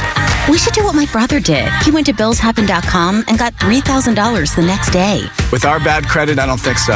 BillsHappen.com is different. They are one of the largest personal loan networks. They can help people with all credit types get up to $5,000. I'm sure there's a lot of paperwork. Nope, my brother said it was easy. He did it right from his phone. If you have a regular source of income, you can be approved for a loan for up to $5,000 in minutes, and your cash can hit your bank account the next day. Bills Happen's lenders have millions of dollars to lend, regardless of your credit history. Great news! I went to BillsHappen.com, and we will have our money as soon as tomorrow. Wow, that is fast. If you need extra cash, go to BillsHappen.com. That's BillsHappen.com. BillsHappen.com. This is House Call for Health. A new study reveals that thinking too hard may impact your life in more ways than one. The research finds that thinking too much can lead to negative feelings and irritation. Scientists analyzed studies involving 4,670 subjects from a variety of professions. The results found a positive correlation between mental effort and negative effect. However, the study pointed out that the correlation depends on a variety of factors, like the job or the level of college education that the subject has. And they focused in on several professions, including healthcare, military, and amateur athletes. The study concluded that students and employees should be rewarded when engaging in mentally challenging tasks. The study titled The Unpleasantness of Thinking, a meta-analytic review of the association between mental effort and negative effect, published in the American Psychological Association on Monday. For more health news, go to foxnewshealth.com. House Call for Health, I'm Anna Eliopoulos, Fox News. The Morning Extra has you covered until 10 a.m. Then it's Glenn Beck, Clay Travis, and Buck Sexton at noon, and The Kimmer Show taking over at 3, only on Extra 106.3. Tug, Rhino, and Los on the Morning Extra on Extra 106.3. Thank you for being here throughout the show, and I hope you'll stick around for the Glenn Beck program that starts at 10. Glenn Beck always has incredible conversations. I like listening to Beck because it's almost like listening to someone who teaches, like a teacher at a university or something. And there's always great lessons behind it, and he maps it out like a teacher would. And that's why I always enjoy Beck, and I hope you enjoy him as much as I do. And if you listen to the show today, he will have some great topics like Mercury One, the executive director, talking about how everything is not looking good for those folks at Boeing because they're leaving, astronauts in space and that sort of thing. More Americans left behind because of Kamala Harris. That's right. We can't blame that one on her. Yes, we can. Yeah, I mean, we can. but who funds them? Yeah. Who funds it? Yeah, the government, I guess. Yeah. Yeah. So anyway, just a couple you get things the blame of everything now, Kamala. Yeah, right. Yeah, it's all you. It is all you. We can blame her for inflation because she was in part of the Biden administration and the puppet masters who implemented all the crazy policies that have caused inflation to go through the stinking roof. And Los, even kids at this point are done with inflation. Are they? Yeah. I believe so. Listen, this is one of my favorite cuts, and this is the reason I brought it to the show was that, well, first of all, because she has a really cool accent, so it's even more fun. It makes it entertaining, doesn't it? Yeah, it makes it way more entertaining. But, everybody realizes, my son comes up to me all the time and like, man, look how much this is, Dad. Like, when kids start realizing it and then they start talking about it, it's a problem. Listen to this kid. It's absolutely adorable and fun. Girls, what's just happened? So, there's an ice cream van there selling just 2 ice creams with 2 chewing gums in it. Yeah. For bloody £9 for 2 of them. £9 for 2? Yeah, £9. That is going to get nowhere. The one that comes on my street is either £1 a pea or £2. That is going to get nowhere with that. No, he ain't, is it? No, he ain't. That's well bad, isn't You it? should know. Bloody I have no idea what's being said. Should have closed captioning on this thing. Yeah, bet he can hear me.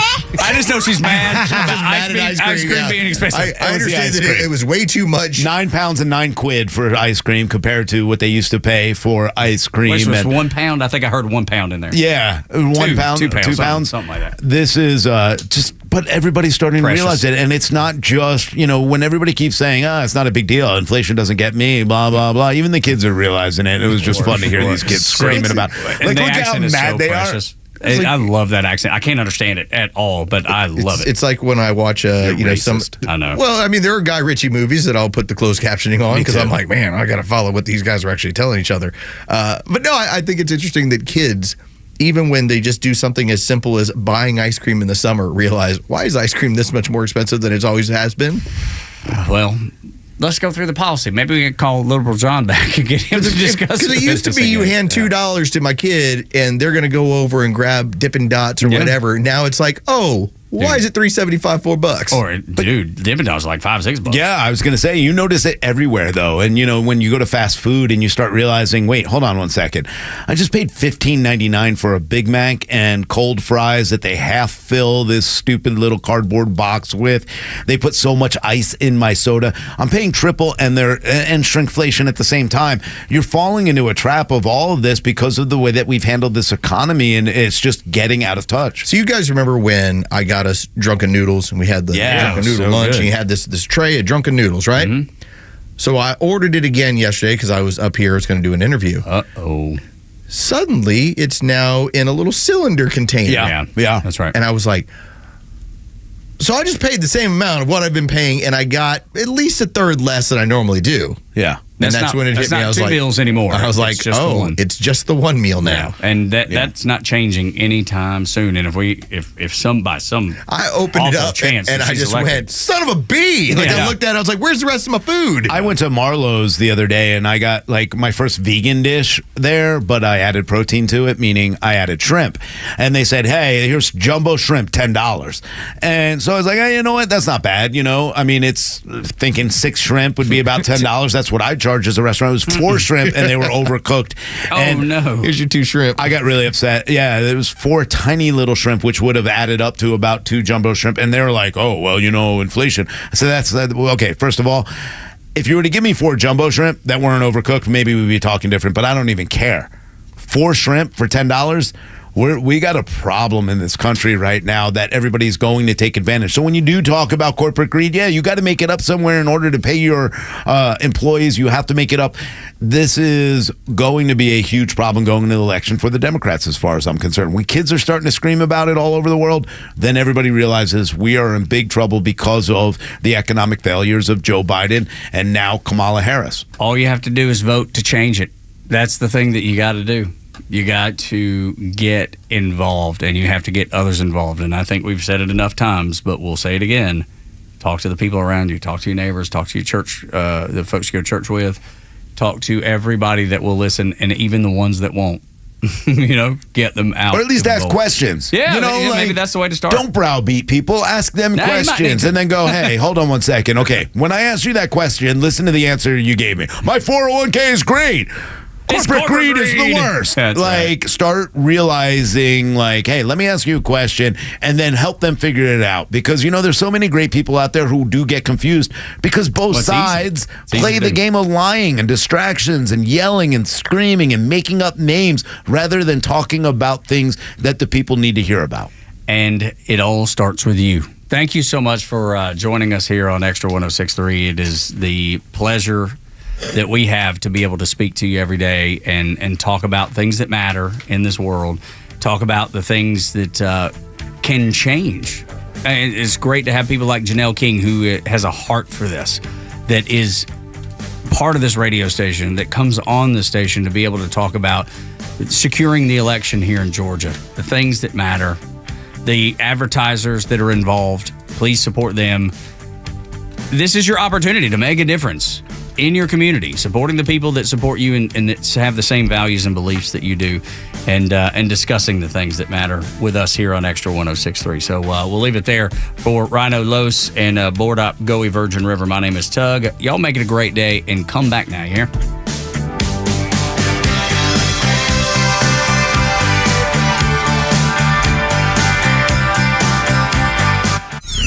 Politics get heated, but should never become violent.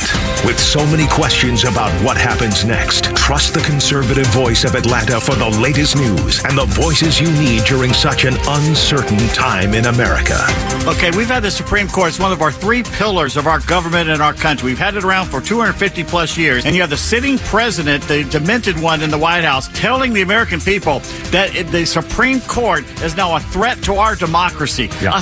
The Supreme Court is a threat to our democracy. Talk about undermining the people's faith in things. Not only that, remember, this president is the guy who was bragging about getting around the Supreme Court to get the student bailout program going. I mean, every chance he got, he'd been condemning them. He wants to set term limits for justices on the court. Proud to be Atlanta's conservative news and talk station, Xtra 106.3 and the Xtra app.